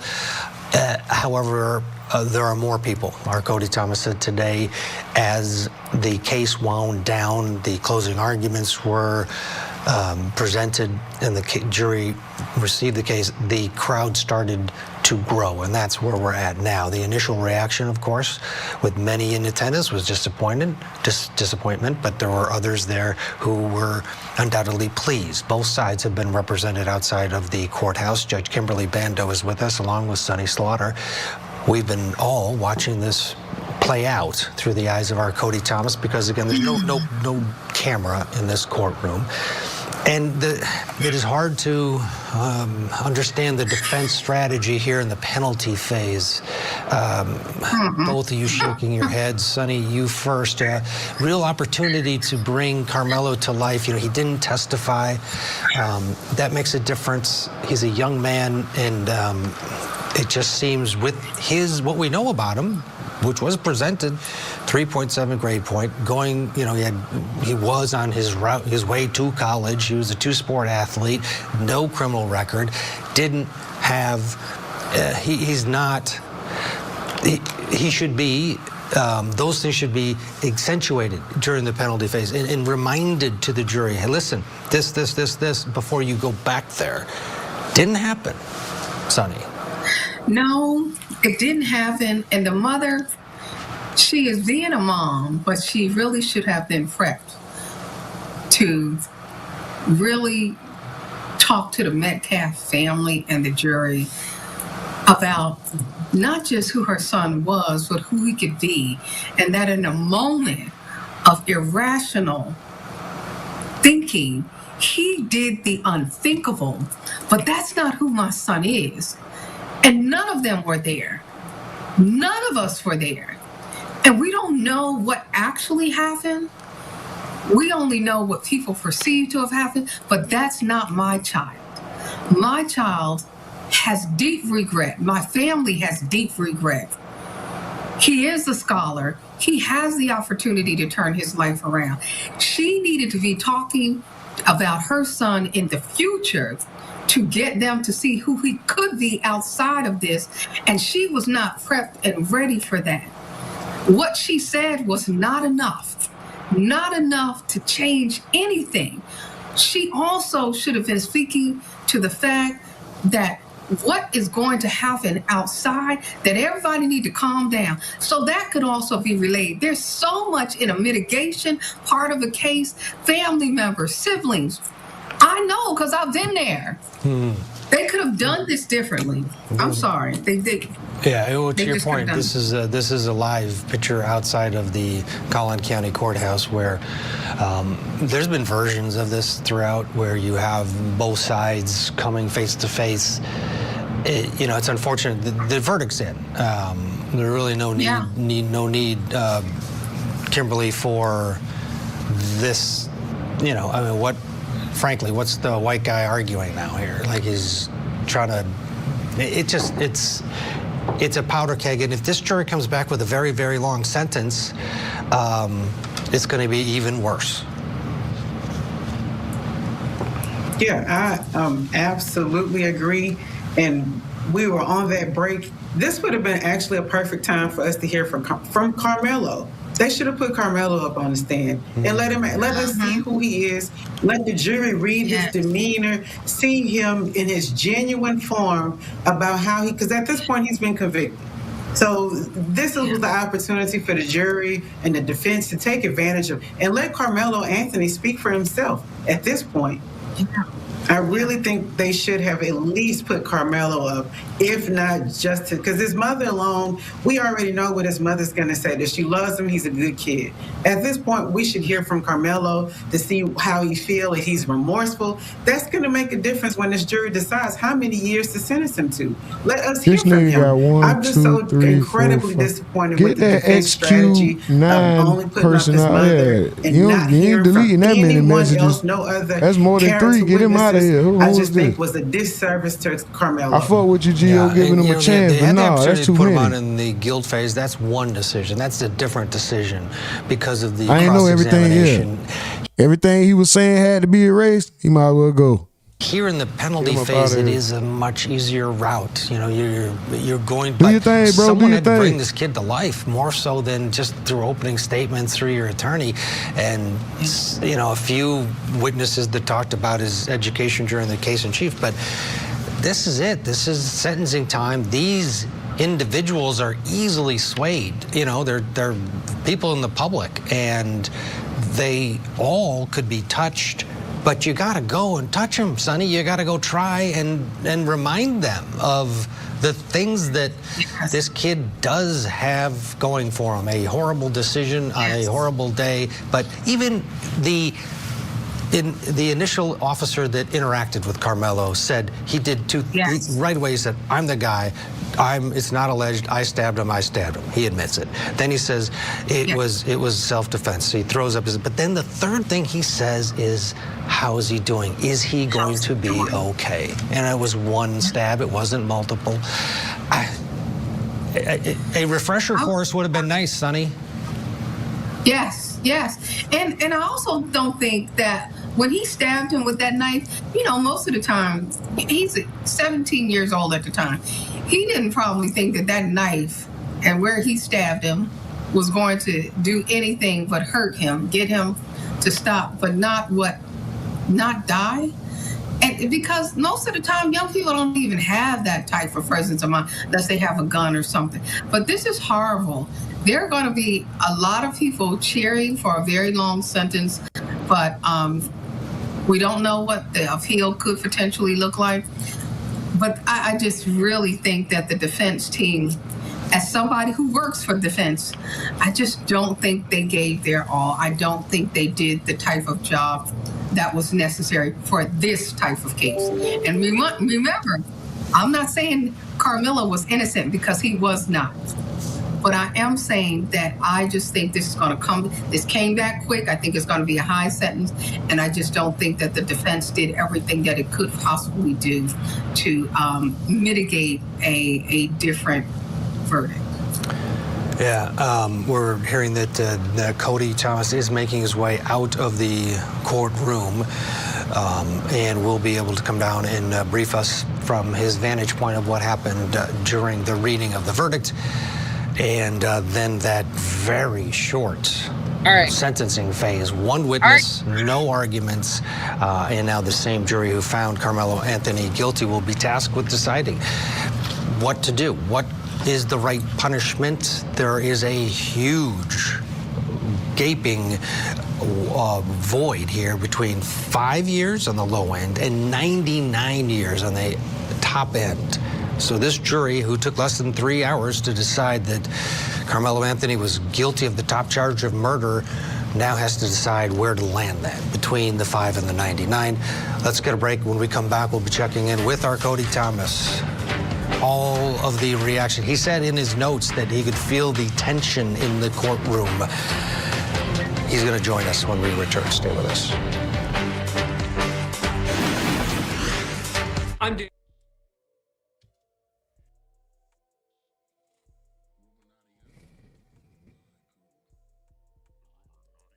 County like hell. I respected this process. I allowed and called for peace in this process. See where they got us. But Black America should be very upset about what went on today. Now, before all of the internet lawyers and before all of the interpretation of the situation, I'm only an advocacy leader. I'm not an attorney. I can only help families be able to navigate these processes when they find themselves in this type of situation. I can only allow lawyers to be what they are, lawyers. I can't instruct them. I can't stop them from doing anything. I have to respect the process just like anybody else. But what we saw today was flawed, unjust, and I ask that the community continue to pray for the Anthony family. I do not speak for them, but I know that the Next Generation Action Network will be here as support. My heart hurts right now because an ignorance of the law was done here today. Clear. We posted Slim the jury Jones, get him out of there. And right now, what we are seeing... Get him out of there. They repeatedly on that bullshit. We get them out of there. That Black lives do not matter in the criminal Andrea, justice system. this is Ken and Karen once again. We're hearing Dominique Alexander. He's speaking right now to some reporters, some folks that have gathered around him.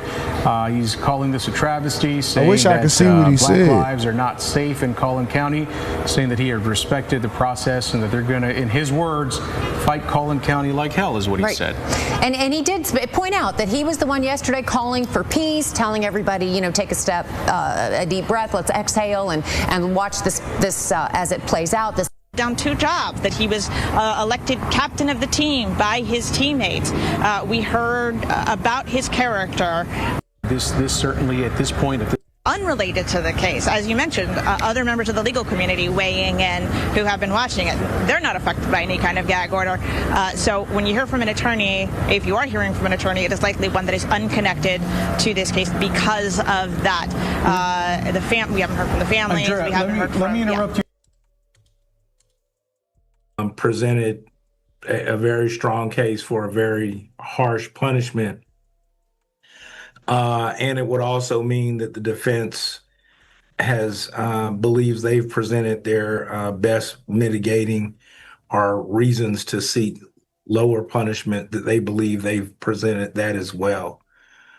So I think you mentioned earlier, but yeah, I think if that is the case, that the only witness we hear from is his mom, Karmelo Anthony's mom, then I think that it's a fair chance we would have a final verdict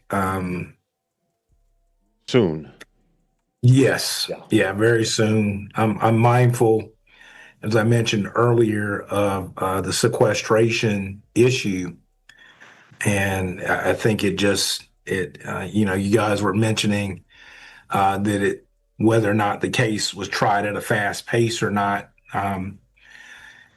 But I do think when you tell people they're going to be sequestered, it's just more likely that they're going to make a decision faster. And it may have been, to prevent exposure to social media or other things outside of the control of the courthouse.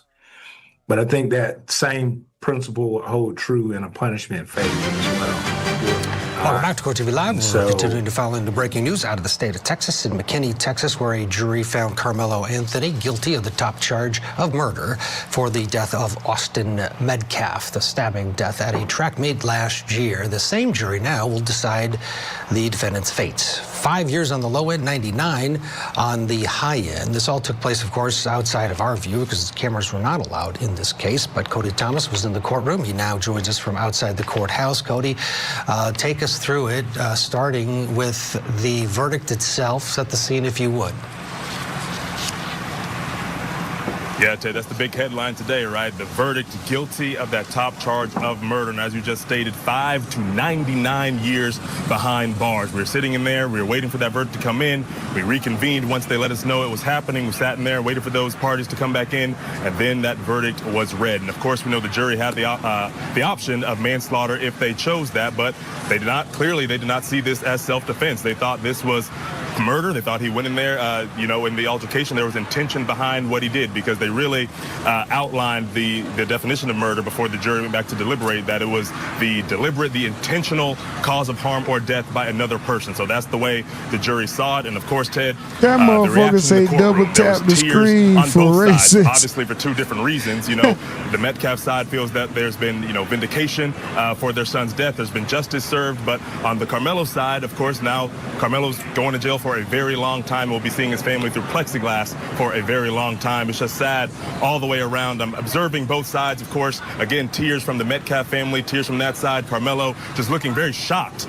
They brought him out and they, informed him that he's been reprimanded by the state of Texas. And then he went out for a little bit while they did a quick, they went out and then they reconvened for a punishment phase, a quick little punishment phase. His mother got on the stand for a few minutes just saying, asking the jury to please have mercy on her son, saying that she feels, she knows her baby, she will always love her baby, and feels that he does regret this. He's very sorry. That's what she said. It was only about a 3 to 4 minute time on the witness stand for that punishment phase. The state rested during that punishment phase. She was the only witness called. And then Karmelo, as she was talking, she was crying, obviously. He had his head down crying. But when he walked back in the room before she took the stand, Ted, he just had a very shocked look on his face, like, this is real now, because we know he's been out on bond the whole time, which, of course, is a very real situation, but it's hard for it to sink in when you've been at home, not behind bars for the past year and some change. But now he'll never be able to walk inside his home again. So, of course, a lot of emotion out here outside the courthouse here, Ted. A lot of, differing opinions, but everything's seemingly civil for right now. Of course, there's a little bit of yelling. There's some people with megaphones. There's a bit of shouting, but everything's kind of tame right now. You can see that there are several sheriff's cars behind me. The security has been amped up a little bit, but it's a heavy scene here outside this Collin County Courthouse, Ted. Yeah, I would imagine. Both sides were given an opportunity to argue in front of the jury during the penalty phase, and both sides declined that opportunity. Yeah, they both declined statements to make, opening statements. They just went straight into the witnesses, which there's only the one singular witness, which was Karmelo's mother. There was no arguments back and forth. The defense asked a couple of questions. Do you feel that Karmelo regrets this? She says, yes, I know my son. He's very sorry about this. I just want the court to, have mercy on him. And then the state, if you call it a cross-examination, all he said was, that you will still be a part of your son's life as any other mother on this earth. We know you love your son very much. And then he passed the witness. And then, Ted, that was it. Very brief, under 5 minutes there. But again, very emotional on both sides. The jury came back in looking, very serious with their decision. They came back in, they gave the paper to the judge. The judge read the decision, and that's when, of course, the emotion broke loose. But there was a lot of hugs on the Metcalf side, a lot of tears, of course, on the Karmelo side, a lot of tears on the Metcalf side as well. So emotion on both sides here, and of course, emotion outside this courthouse. Got a little crowd building up out here right now in the parking lot, Ted. Yeah, and this was the first time that Hunter Metcalf was in the courtroom. Of course, the twin that lost his brother for such a horrible, nonsensical reason at a track meet. They were both competing. Any observations about Hunter? Because this is the first time he's been in the courtroom. He wasn't called as a witness. What can you tell us? Yeah, first time we saw him, Ted, and a lot of, we were expecting him to be called under the prosecution's case. We thought that was going to be probably one of the final witnesses to kind of end their case with the bang, but they never called him. And, we kind of assumed that because he wasn't inside the courtroom throughout the duration of the trial, and we know testifying witnesses cannot be inside the courtroom in the gallery while other witnesses are testifying. So that's why people thought he was going to take the stand, but of course he ultimately did not. But we saw him walk in today, a little expressionless, kind of walked in, sat with his mom and dad, and once his verdict came down, there was some celebratory gestures on the Metcalf side, and then of course a lot of tight hugs and everything, but we only saw him for those brief minutes there before both sides eventually left the gallery, and presumably left this courthouse now. We don't know if they're in the back room somewhere, but they walked out of the courtroom, of course. What happens now? The jury will be charged again with some brief instructions, I assume, before deliberations begin? Yeah, that's what's happening right now, Ted. They're having a charge conference right now, and then they'll go back there and then deliberate the punishment. So that's where we're at right now. That's why I was able to come out here and give this update to make sure our viewers are updated on the latest and greatest facts that come out of this case. But yeah, that's what they're doing right now. The attorneys are having a charge conference. Then it will go to that jury so they can deliberate what the fate will be of Karmelo Anthony. Of course, with that charge, he's facing 5 to 99 years behind bars. Very serious offense here, Ted, that he's now been convicted of. Yeah, that's the top charge against him. 5 to 99. Life without parole is not on the table, though, because of his age, correct? And so this jury will decide that number to which he will be eligible for parole and or serve. I saw you looking to the side there. Things are quiet. We've seen different versions of, people in each other's faces, then sort of relaxed. Are people leaving, going home, or staying? No, they're still congregating on both sides. There's kind of this, trying to describe it to you, right in front of the courthouse, there's kind of this middle road. There's middle road and some medians on both sides, but that middle road's kind of blocked off, and they're kind of in front of the barricades here with, I'm counting, roughly a dozen sheriff's deputies out here making sure that the peace is still here, but they're yelling across the way at each other, of course, the opposing sides here, whether they're for the Metcalf family, for the Karmelo Anthony family. So they're over here now. It's, I don't know, maybe 100 people out here. Of course, some of them don't want to get in the shot, so I'll refrain from, painting the camera over because I don't want to instigate or escalate anything, but there's plenty of law enforcement out here making sure everything is safe. And that has been the case throughout. This jury's worked very hard, and the judge has kept a very rapid pace. We thought maybe this case would go at least through the end of this week, but here we are on Tuesday and already wrapping it up. Even a 9-hour session on Saturday. Yeah, I mean, we started on Thursday when official testimony started. Jury selection was Monday, Tuesday, Wednesday.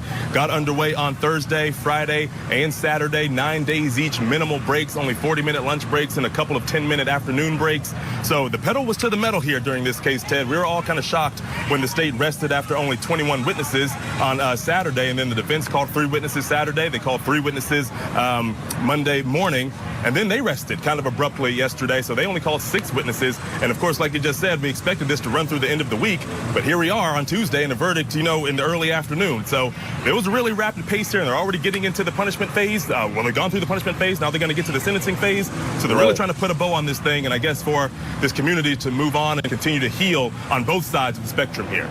Will you get notification if, when a verdict has been reached in terms of the penalty phase?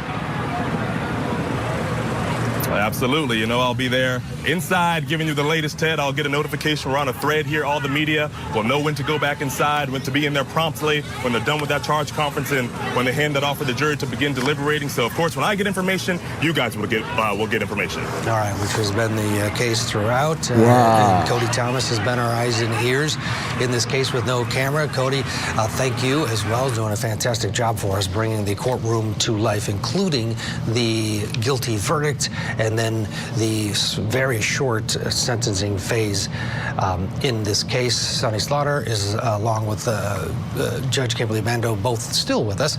And from a person watching, there was no way, Kimberly, that he was going to be found not guilty. I mean, he brought a knife to a fist fight. There was, let's face it, yes, 17-year-old young man, brain was working, whatever, but please, you can't respond to somebody pushing you by killing him. So it can't be a surprise completely that this was the jury's verdict. No, it was, yes. So it was not a surprise that they were going to find him with some criminal culpability. Yes, he admitted that he did it. So the question was whether this was a reckless act or was it intentional, that I intend to murder him.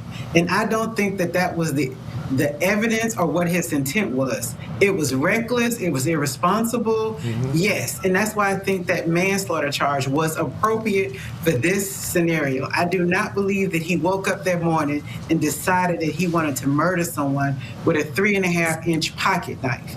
So I'm surprised by the murder verdict. I was not surprised that he would get found guilty of something today. Sonny, the self-defense argument obviously didn't land with this jury, and there were so many options that he did have, even at his young age, and you can argue what he thought was imposing the Metcalf brothers, but the idea that this was self-defense might have been the wrong route for the defense to have taken in terms of their message to this jury, that, you know, he had so many other choices to make, including doing nothing. There was adults, coaches, people. They're not just by themselves walking down to some street. There were so many avenues away. The idea of self-defense, do you think that obviously it didn't hit with the jury, but could it have pushed them to all agree collectively very quickly, like, no, we don't believe that this was self-defense, rather than go with another form of manslaughter as your defense? Well, I think the self-defense was the right one. However, as we were having our break, one of our other court TV and one of my longtime friends from Law and Crime, Bob Mata, he was texting me because he's watching it, along with so many of our court TV analysts. And he said that the defense, and he is right, had the opportunity to raise the adequate cause. He said at the punishment stage of the trial, the defendant may raise the issue as to whether he caused the death under immediate influence of sudden passion arising from adequate cause. If the defendant proves the issue in the affirmative by preponderance of the evidence that the offense is a felony of the second degree. Now, this is under their statute. So he could have raised the sudden passion, the defense could have, and it would have talked about the provocation that they alluded to by the individual killed or another acting person that was killed. So I just don't think I think the self-defense was the right defense, but I don't think that this defense counsel did everything that they could have done in addressing the issue. And they didn't do anything at the mitigation phase. Yeah, well, at this point, we're going off of the reporting out of the courtroom. We didn't watch it in real time the way the juries did, and they didn't take them long. Less than 3 hours, given the amount of testimony that they absorbed. They came back with that top charge. So the state did an excellent job, you could argue, in their presentation of this evidence. And now it is up to the same jury to decide the fate of Karmelo Anthony in terms of penalty, 5 to 99 years. It's a big decision. And we will wait for Cody to get that text. And as soon as he does, we will pass along what this jury decides in terms of penalty. For now, we're going to get a commercial break, and then we're going to switch over to Florida, the other case that we've been just glued to today, the George Pino case, the surviving kid. Do you guys think the sentence will come back today? The jury is sequestered, of course. So I don't know how long they'll have coverage, but I guess they'll stay in court till no later than 9 o'clock and come back, spend the night, and come back tomorrow. Excuse me, sorry guys, I didn't mean to cough in the microphone. How long do you think it would take to come back with a verdict? Why they keep showing this motherfucker?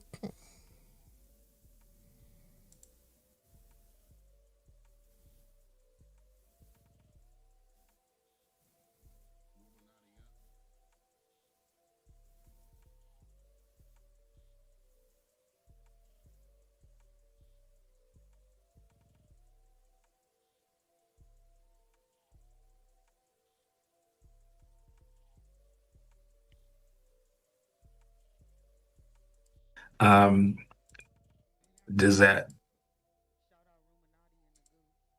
Thank you, Andrea. Dominique Alexander from Next Generation Action Network is speaking. Let's listen to what he has to say. Matter in Collin County. Come on, we. It showed us that time and time in American history, it has shown us to remove emotions from yet the law. This trial showed that it put emotions over the law. After Trayvon Martin and so many countless names, it has shown us that black life is not safe in Collin County. It showed us that they did not listen to the law. It showed clearly that a judge interfered in this process.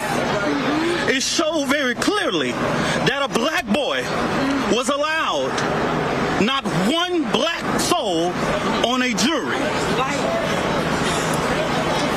An all white jury convicted him in 2 to 3 hours. We know that they did not prove their case. They are currently sentencing Karmelo Anthony, but we know that the Next Generation Action Network put the first $10,000 towards an appellate attorney. And we will fight Collin County like hell. I respected this process. I allowed and called for peace in this process. See where they got us. But black America should be very upset about what went on today. Now, before all of the internet lawyers and before all of the interpretation of the situation, I'm only an advocacy leader. I'm not an attorney. I can only help families be able to navigate these processes when they find themselves in this type of situation. I can only allow lawyers to be what they are, lawyers. I can't instruct them. I can't stop them from doing anything. I have to respect the process just like anybody else. But what we saw today was flawed, unjust, and I ask that the community continue to pray for the Anthony family. I do not speak for them, but I know that the Next Generation Action Network will be here as support. My heart hurts right now because an ignorance of the law was done here today. Clear. We posted the jury instructions, and right now what we are seeing is a travesty. It lets us know that black lives do not matter in the criminal justice system. Andrea, this is Ken and Karen once again. We're hearing Dominique Alexander. He's speaking right now to some reporters, some folks that have gathered around him. He's calling this a travesty, saying that black lives are not safe in Collin County, saying that he had respected the process and that they're going to, in his words, fight Collin County like hell, is what he said. And he did point out that he was the one yesterday calling for peace, telling everybody, you know, take a step, a deep breath, let's exhale and watch this as it plays out, this process. But he clearly is very frustrated and unhappy with the results of the jury verdict and the jury itself that was seated in this case. Yeah, a lot of anger from him, which is to be expected. He has operated as sort of a spokesperson for the Anthony family in this regard. They've been unable to speak. My heart breaks for the mother of Austin. In a moment, and Karen back here in the studio. Can you hear us okay, JD? Yes, I've got you, Ken and Karen. Okay, great. Give us a sense of what it was like in there. Well, you know, I just got out of the courtroom. The jury only deliberated for 2.5 hours in this case, and you know, we went back inside so quickly. There was obviously a lot of tension inside that courtroom because of the hostility we've seen building over the last year on both sides. I remember when I saw Karmelo Anthony enter the courtroom, his lead defense attorney, Mike Howard, had his arm around him. His forehead was on Karmelo's forehead. They were in quiet conversation. It looked like that Howard was trying to console or to prepare Karmelo for what's to come, like he knew it would not be a good outcome with the jury coming back so quickly. The courtroom filled up. The judge announced that the jury had had a verdict. The jury came in. Nobody on the jury that I could see looked at the defendant when they walked in. They sat down. The judge was handed the verdict. He read, of course, guilty of first-degree murder. At that point, we looked around the room for reaction. I didn't see any reaction from the jurors. Karmelo Anthony, who I was looking at, he stood with his head partially down, his eyes closed very tightly. You could see the wrinkles on the side of his forehead. He was obviously in some kind of agony internally hearing this news. His mother, who was on the front row behind him, leaned against the railing and put her head down. We didn't hear any emotion from Karmelo Anthony, but within just a few seconds after the verdict was read, you could hear him sobbing out loud in a very quiet courtroom. It was an interesting experience to be in there. The Metcalf family, which was told by the prosecutors not to show any emotion, did just that. They were pretty stoic when this verdict came down. At that point, the judge very matter-of-factly said to the defendant, Karmelo Anthony, that your bond, you've been the whole time, more than a year, has been extinguished, and you are now remanded to the custody of the Collin County Sheriff's Office. And you could feel, obviously, the anxiety on his side and on his family when that was relayed to him. They took him out, took him into a side room. At that point, the judge said that he was going to talk to the prosecution and defense about the upcoming sentencing phase or the punishment phase of the trial, which in Collin County begins right after the guilt or innocence phase.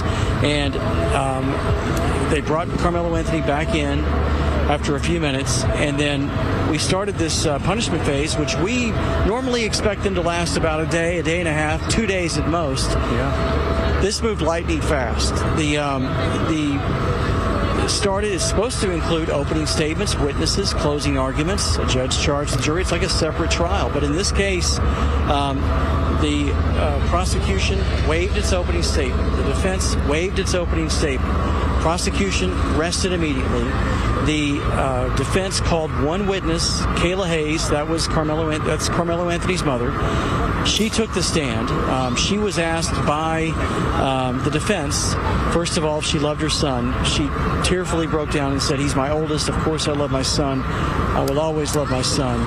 And he's my baby."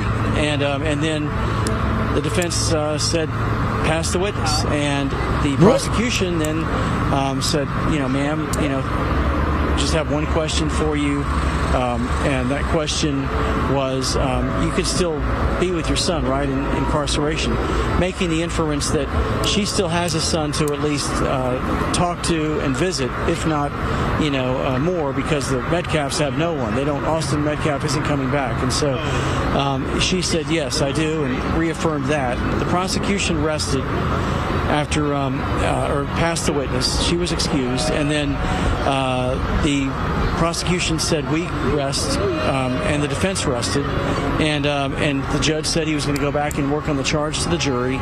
And once he comes back, which should be around now or soon, once they read that charge, then I'm understanding there's going to be closing arguments on both sides, but I really don't know at this point. There really has been nothing done to try to mitigate Karmelo Anthony's, punishment in this case. He's facing 5 to 99 years in prison.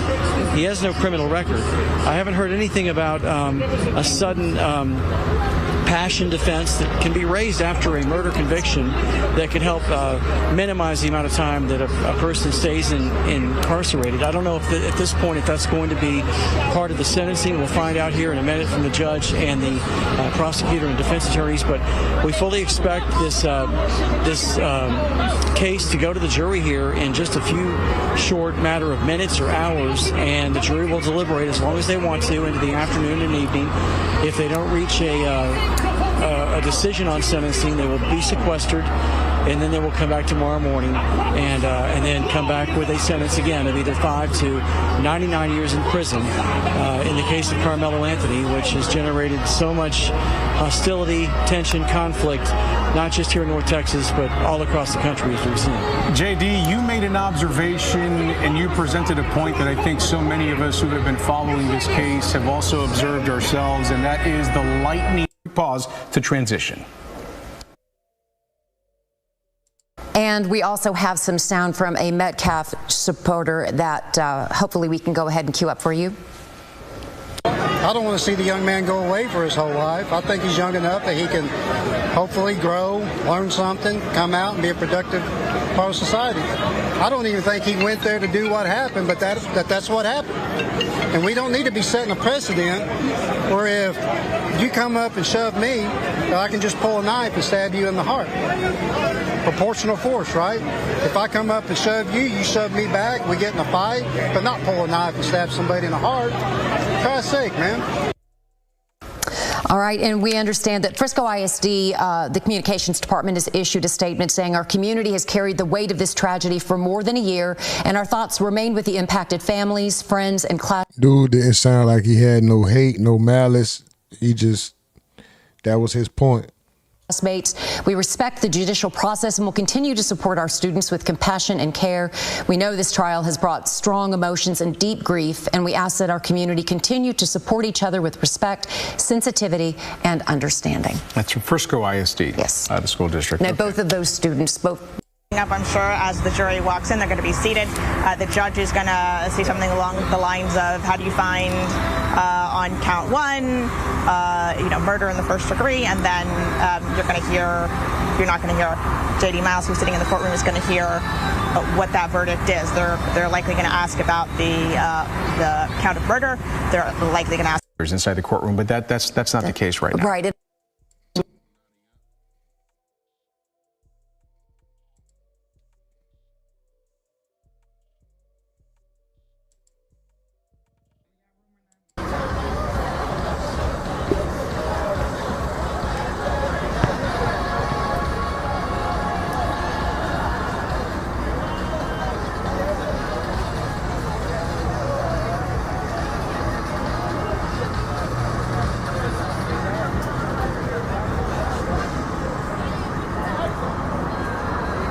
Man, a lot of people out there just to be seen, man. Get the fuck out of here. For you, and you didn't say anything on this or that, then maybe I'd have, believe the ones that you have mentioned are more conservative. It seems like those are Republican, and there may have been more conservative support groups that they might feel like they would have lost their support by not saying something. And so it's easy to put together a message, put it out on Twitter or TikTok, or issue a statement. And so that's what I think I think we'll see that going forward. And everything should not be colored with politics. So, Russell, the jury got the case, started deliberating today at 10:52. They came back with a verdict a little bit after 1:30. It is now 3:42.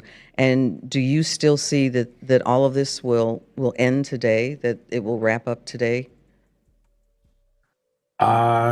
Yes, I guess.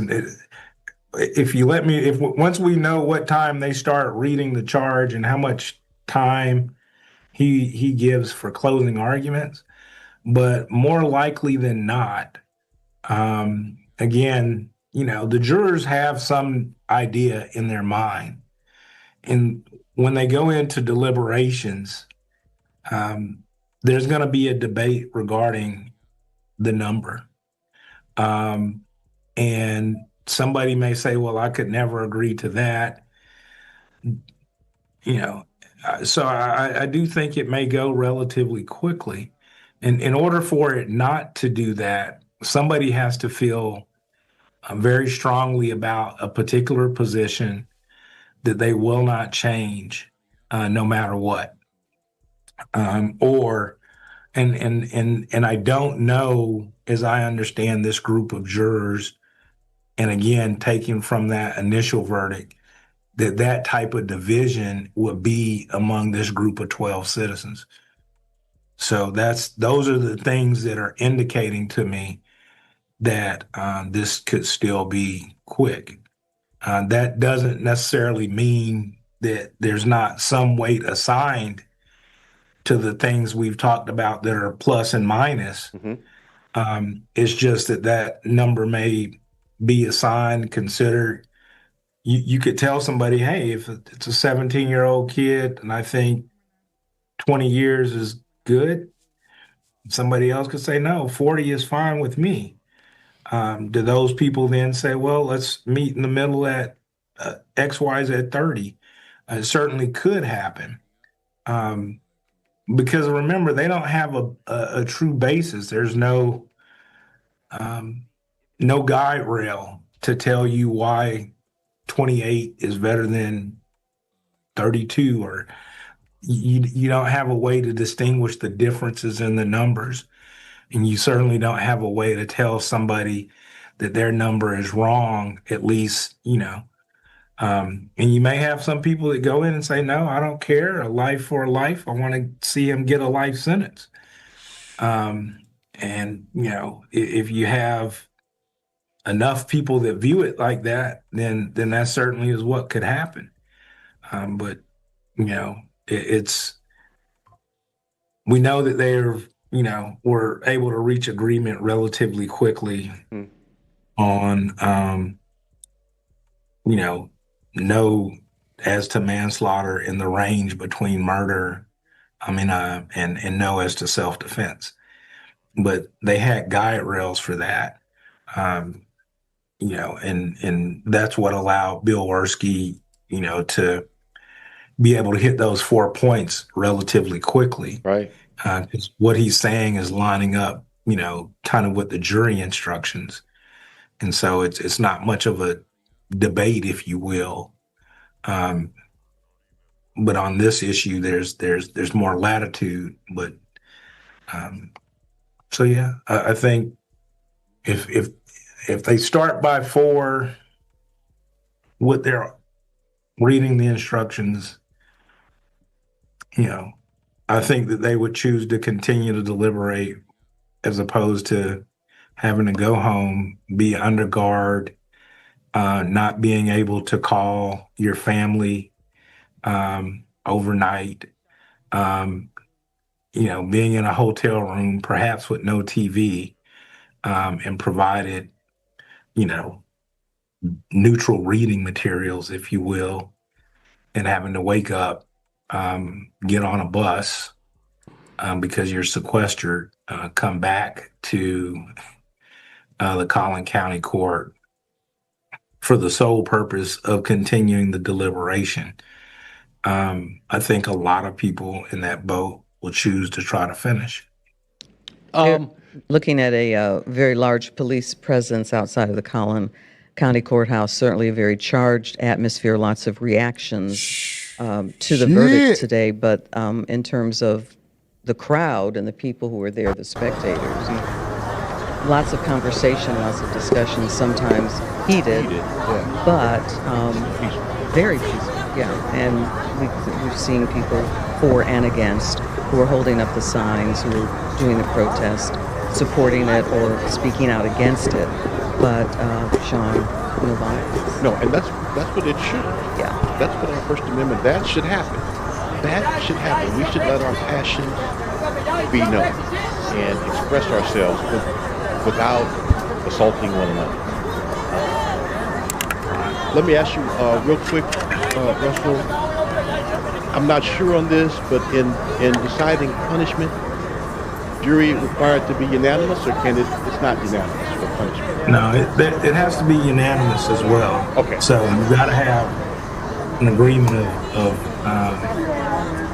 all 12. Okay. So.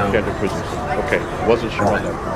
And very rarely have there been juries that have. Man got his hands on his head like a woman, don't he? Punishment issue. Okay. But everybody just out there trying to. They all just trying to be seen. It's got to be unanimous. again, they never have to explain their decision. If their identities have been, relatively sheltered, then they can render their verdict and go back to their lives. Some of them, I'm sure, though, I would not be surprised, will speak and say, well, the families how are now they back in the feel. courtroom, Clarice. Yeah, Lori Brown's just reporting that both of the families are now back in, Russell. So it looks like things are going to start to continue to move forward for the next phase. And maybe to your timeline, Russell Wilson, maybe by 6 o'clock today, or they might stay later if they're in the throes of weighing the punishment at that moment. What time? Yeah, I would be. Yeah, that's just the guess based off of experience, but I think we're gonna stay. Try to make it to 6. Yeah, you rarely have jurors that look forward to sequestration. Right. That's true. So I think if we start by 4, particularly if we're just doing closing arguments, if there's 15 minutes aside, you'll probably see the prosecution will pass again, or be an argument about who goes first and who goes last. But if the state goes last, they'll let the defense go. And then, because of the judge that we have, they'll have sufficient time to have those discussions. Meet in the middle. They can agree to meet in the middle, and so if there had been a lot of division, but the fact that they did come back so quickly and they came back with murder seems to indicate that they felt the evidence was strong toward that. Yeah. But and they didn't have jurors don't always agree with the overall legal community. Yeah. We've got J.D. Miles. He has been able to make it outside of the courtroom. He is wired up now. He's got his microphone. Presumably, J.D., you can hear me. You got Ken and Karen back here in the studio. Can you hear us okay, J.D.? Yes, I've got you, Ken and Karen. Okay, great. Give us a sense of what it was like in there. Well, I just got out of the courtroom. The jury only deliberated for 2.5 hours in this case. And, we went back inside so quickly. There was obviously a lot of tension inside that courtroom because of the hostility we've seen building over the last year on both sides. I remember when I saw Karmelo Anthony enter the courtroom, his lead defense attorney. You said that earlier. I have that. Okay. Clarice, I'll put you in mind. 6. Thank you, man. We're going to get ready for the 4 o'clock newscast. Russell, thank you so much, Frat. All right. Talk to you soon. Bye-bye, Russell. Talk with y'all as always. All right. See y'all later. See you then, man. Thank you. All right. Bye. So we need to get Clarice's IFB.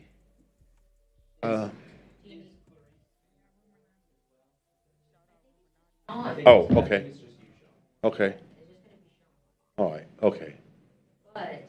Well, I have my phone for my IFB when it's time. They don't know they still alive. We'll have 3 minutes. Okay. Back here, wrap what all we've seen, what we're expecting. Okay. We'll toss to more coverage at 4 o'clock. Okay. On the air. On it. Okay. Yep. Clarice? With Eden and Sean. Oh, you're in the 4. Sean, Alex. Oh, yeah. it looks like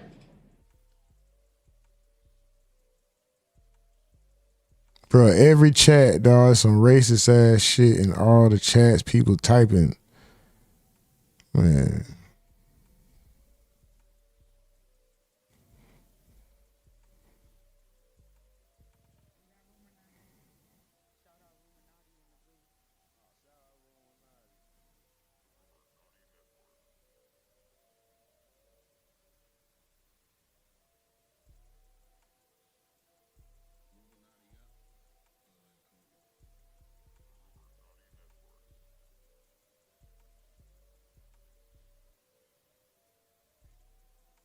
Racist ass chat. Jessica Gonzalez busted off the windows of his house. Jessica claims she caught. Boy, what the fuck?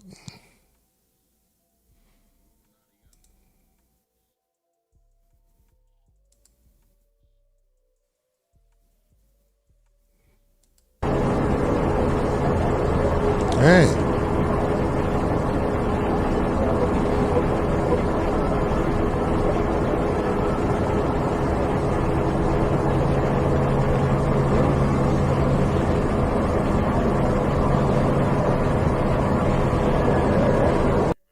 At the Collin County Courthouse, Sean, and we want to thank Russell Wilson for being our legal advisor giving us legal advice on both sides, talking about the reaction to the verdict today.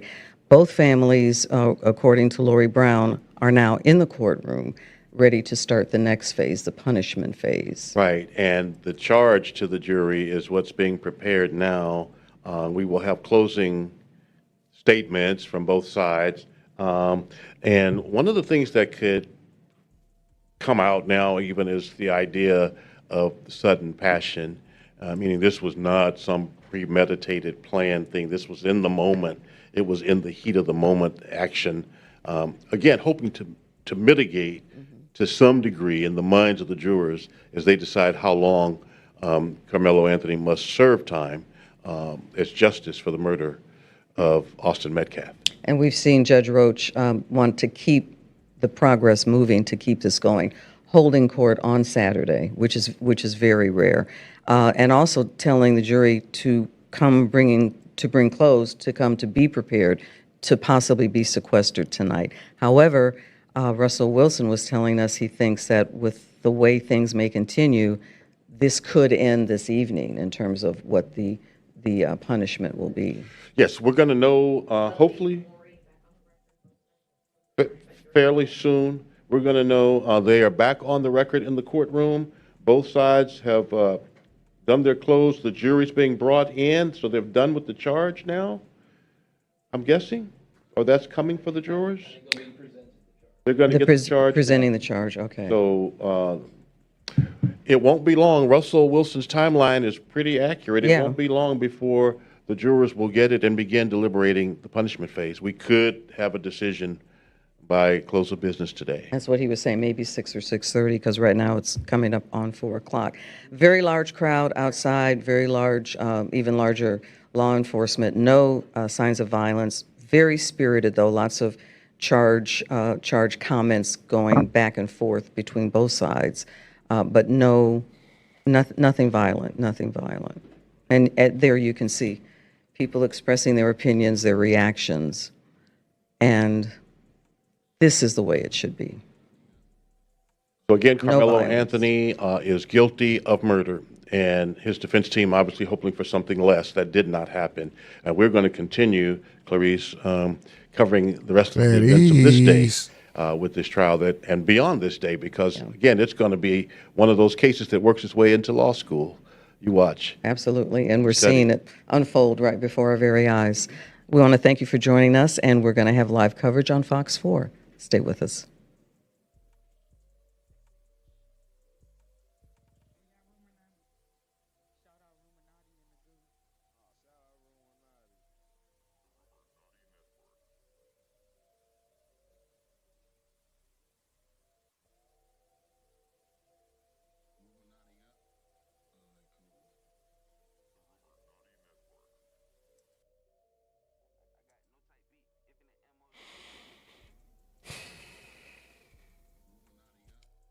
Well,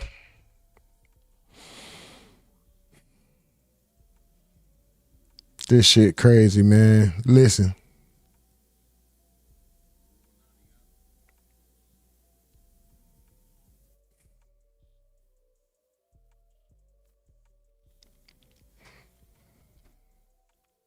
We're going to go ahead and wrap it up, y'all.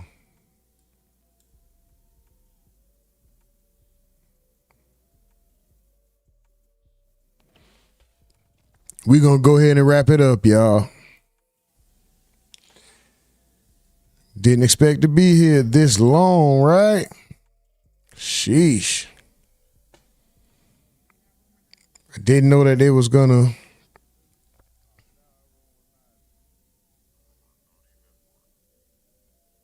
start the punishment phase today. Excuse me, or the sentencing phase, you know. I know they was gonna make the sentencing phase today. Shit, this motherfucker about to get his sentencing today. Nevertheless, man, shout out to y'all. Once again, no need to repeat everything that we've been saying all day, right? Just don't be emotional. Don't let nobody control you, get a rise out of you. Don't let the hate infiltrate. You know what I'm talking about? Just don't let the hate infiltrate, guys. I appreciate y'all for locking in and rocking out. We had a good one. Thank y'all. Most aggravating chat in the game, most appreciated chat in the world, man. Y'all so aggravating, man. So aggravating as hell, man. Shit, you're aggravating. Aggravating, bro. It's aggravating, but it's all, man, so much appreciated. So appreciated. Let me call out the top 10 real quick before we go. Number 1, we got Gregory Bean. Number 2, we got Gio Roman. Number 3, we got Anonymous 1. Number 4, we got Slim Jones McEasy 1. Number 5, we got XO Mills. Number 6, we got Mike from the Ville. Number 7, we got XZ57. Number 8, we got Miss Duval 6986. Number 9. Damn, I'm going backwards. Number 9, we got Shay the Sage. Number 10, we got Nurse Lady T. Let's go. And then honorable mention number 11 and 12, because I see them on the screen, so I'm going to go ahead and call them out. Number 11, Young and the Great One. And number 12, we got Dylan I-am-8. Shout out to y'all. I-8-M. Shout out to y'all, man. Thank y'all. And also, let me show financial support right here. Appreciate it, Gregory Bean with the $4.99. That's 2 times, though, $4.99 super chats. Mel said he'll be fine. Ha, ha, ha. He's going to prison in Texas. And the other one was just to show love and probably to take that number 1 spot. But shout out to Gregory Bean, man. Much love, much gratitude, much appreciation, brother. Thank you. And Jennifer Hodge also sent floating hearts for 10 jewels. Thank you, Jennifer. Much love, salute, and super duper salute and appreciation. Let's go. Man. So, don't know when. By the time I finish this live, I might be about to end the live and they might be like, oh, this nigga's 100 years, 7 years. We don't know. By the time it's right now, they waiting. Great Escape sent 10 gold coins for 10 jewels. Appreciate you, Great Escapes. Let's go. Slim Jones McGee just says, wait, a bull. No, I want a cow, not a bull. Anonymous says, I post the pics and the size of them. Oh, they talking business. Okay, for sure. Candy Apples says, this was all planned. Anonymous says, Rumor, love you, bro. Don't. He said, keep your head in the game. For sure. XN says, it was worth it, Rumor. Condolences to it wasn't worth it, Rumor. Condolences to both families. It definitely wasn't worth it, bro. This was a sad, stupid outcome. The outcome was stupid, bro. Both of them went too far. One with the approach, one with the reaction. They just both went too far, and it's a horrible outcome for both, man. And what it is doing, though, is revealing the ugly in the hearts of the people, man. It is definitely revealing the ugly and the hatred deep within. They pop out just to spew hate, and they feel great about it. I have more respect for a skinhead than a Klan member. I have more respect for a skinhead than a Klan member. Do I agree with their ideologies? Not at all. But at least they don't hide. You're hiding your face? Yeah, I'm saying be nice to each other, motherfucker. I'm saying love each other and get along. So yeah, I can hide my face and say that. You hide your face in hate. Stuff that you wouldn't say in person. Stuff that you don't walk around on your normal day-to-day and say when you're amongst people and there's consequences for it. So you come to the internet and do it. We know how that shit go. You're a coward. That's why I don't respect you.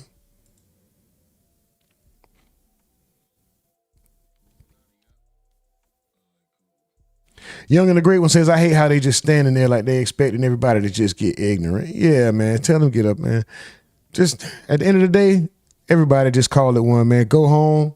It's crazy. Don't let this shit don't be fueled by emotions. Don't let nobody get a rise out of you. Stay classy, stay dignified, stand firm on what you believe in. Always protect yourself, but, move with logic, not emotion. Dylan says, all right, I appreciate you, bro. Letter says, y'all be safe out there for sure. Please be safe, man. Y'all be safe, man. Y'all make wise decisions. Sometimes you could be protecting yourself, or in the case of Rick Child and Cyrus, you could just be in the store. It's like you don't know what to tell the kid. But we're not going to focus on that. Not right now. Nurse Lady T says, absolutely. XA says, Mike, show the difference between a talker and a doer. Slim Jones says, and yet Nick Fuentes hasn't been prosecuted for his role in January 6th. Facts. Candy Apple says, not surprised verdict was made before court even started. Mike Fuentes says, if you are viewing, all we ask is you simply double tap the screen and show your appreciation to the stream. Facts. XA says, Mike Fuentes says, XA, you see how that went? They still locking motherfuckers up for that. Not there, upset. I've seen, that June 6th thing, January 6th thing. Young and the Great One says, Anno, bruh, letter says the government is very good at separating us. Too good, man. And I'm glad, even if only in small groups, man, we can find some resolve. So that way, if we're faced with a situation, we can handle it different. That don't mean we won't encounter hate from people that look like us or different from us. We may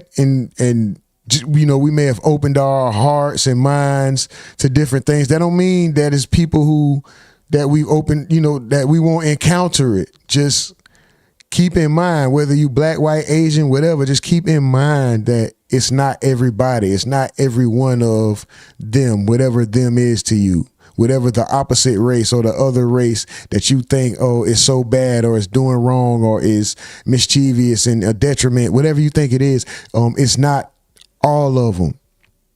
It's not all of any race that's good or bad or high class or low quality or geniuses or ignorant buffoons. It's not all or one of any race or ethnicity. All right? Just remember that, y'all. Please.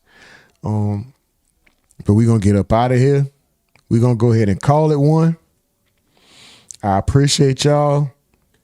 Man, thank every one of y'all. Joski, Dylon, is that Dylan or Dylon? I hope I'm saying it right. Same name, Anonymous, Mike from the man. Shout out to Mod, Slim Jones, Geo Roman, Exo Mels, Nurse Lady T, Jennifer Hodge, Miss Duval, I can't see the name. Pylon that came up earlier. Pylon. Everybody. I hope I'm not missing nobody's name. Did I say Xed? I hope I did. I hope I'm not missing nobody, bro. I appreciate all y'all. Nick Fisher, I see you. All right, y'all. Ginger Love says, we don't need to be around them. They don't go places where they are. Yes, it's all them. They full of hate, but we can hate too. Man. Hate is a two-way street, man. Danny Casey says, all right, you all have a good night. BL Chalk says, hello, BL Chalk. We finna wrap it up, man. Shout out to you, though. Man, listen, thank y'all. I appreciate y'all. Every last one of y'all for riding out, rocking out, locking in. I appreciate the mods, helping maintain in the midst of all this chaos. It was a pretty chaotic day today. This was a sensitive topic, touchy topic, got the emotions going. It brought the hate out. It showed a lot of people's true feelings. Testimony. I know that the journalist I sat next to, we were doing our best to share accurately what we were hearing and what we were seeing inside that courtroom. And the jurors were tasked to take all of the evidence that they heard in that testimony to come to this guilty murder verdict. Now, I'm not sure what people are waiting for out here. Obviously, we know that the punishment phase of the trial is going on right now. I'm not sure if they're waiting to see if any of the family members are going to talk or if any of the attorneys attorneys are going to talk. I haven't really had a chance to ask, why they are staying here. All I know is that they are, and we've just seen more people arrive to the parking lot. For now, Eden, that's what I'm seeing live out here. Back to you. And again, we should note that Karmelo Anthony faces anywhere from 5 years to 99 years in prison. As Amelia mentioned, no cameras allowed in the courtroom. So we've had crews all over. We've had our Lori Brown inside of the courtroom. We've had Amelia Jones outside of the courthouse and Alex Boyer. So really, they have tried their best to share what both sides are arguing, what the defense is claiming, what the prosecution is claiming, and trying to paint the picture of what all is going on there. So as this case prepares for the punishment phase, Fox 4 is, of course, committed to keeping you up to date. We're going to be live on the Fox Local app when there is an update, so make sure that you turn on your notifications to receive the update right to your home screen. We will be right back.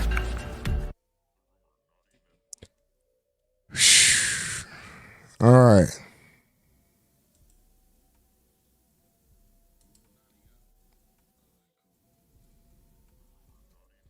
Well,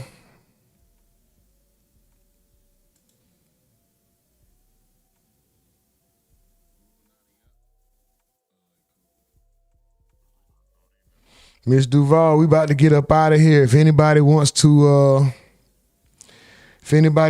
congregate after the stream, y'all know where to find us at. We'll be in Chop It Up. Join the Discord. Come to Chop It Up if you guys want to congregate and chop it up. It's a lot more lighthearted over there. It's not, we don't have to talk about anything that we just discussed on the live at all. We can, but we don't have to stay there and harp on that. Man, we can start talking, man, we can discuss the game last night, politics, stock market, absolutely nothing. Just kick it, laugh, tell jokes, whatever, So, man, just join. Come on over, man. Kick it. Super duper salute to y'all. Slim Jones said a squirrel just ran past the tent room and get your trap set. You already know. XS says the judge can overturn the conviction to manslaughter. Man, probably should, man. I don't know. Ms. Duval says 10 years or more. I'm not God. BL says give him 5. Yeah, bruh. It's crazy. Anom says, BL, it's an injustice system. BL says, this is deep. Yeah, bruh. This is wild, man. But this is where we are. Don't be emotional, guys. Always remember that. Don't be emotional. Well, we're humans. Don't let the emotions determine your actions. When it comes down to logical situations, bro. I appreciate y'all, man. I'll catch y'all on the Discord if y'all want to hop in the Discord, man. Other than that, man, hey, check this out. Like my bro said, I reserve the right to be wrong. That's the only room for human error. I never set you out on purpose. That falls back on me, man. I care about you and love myself too much to do that. Also, in this world of choices and decisions, you got people that want to be a man, woman, cat, dog, and a Crayola crayon, and they weren't born that. And we have to respect their choice. We have to respect their identity. So since we all have choices, I have one too, and I choose to identify as a multimillionaire. Yes, I identify as a multimillionaire. If they got a bathroom, they got to give us a cash register. Other than that, this is the RUMORNATI Network. We are out of here. Let's go.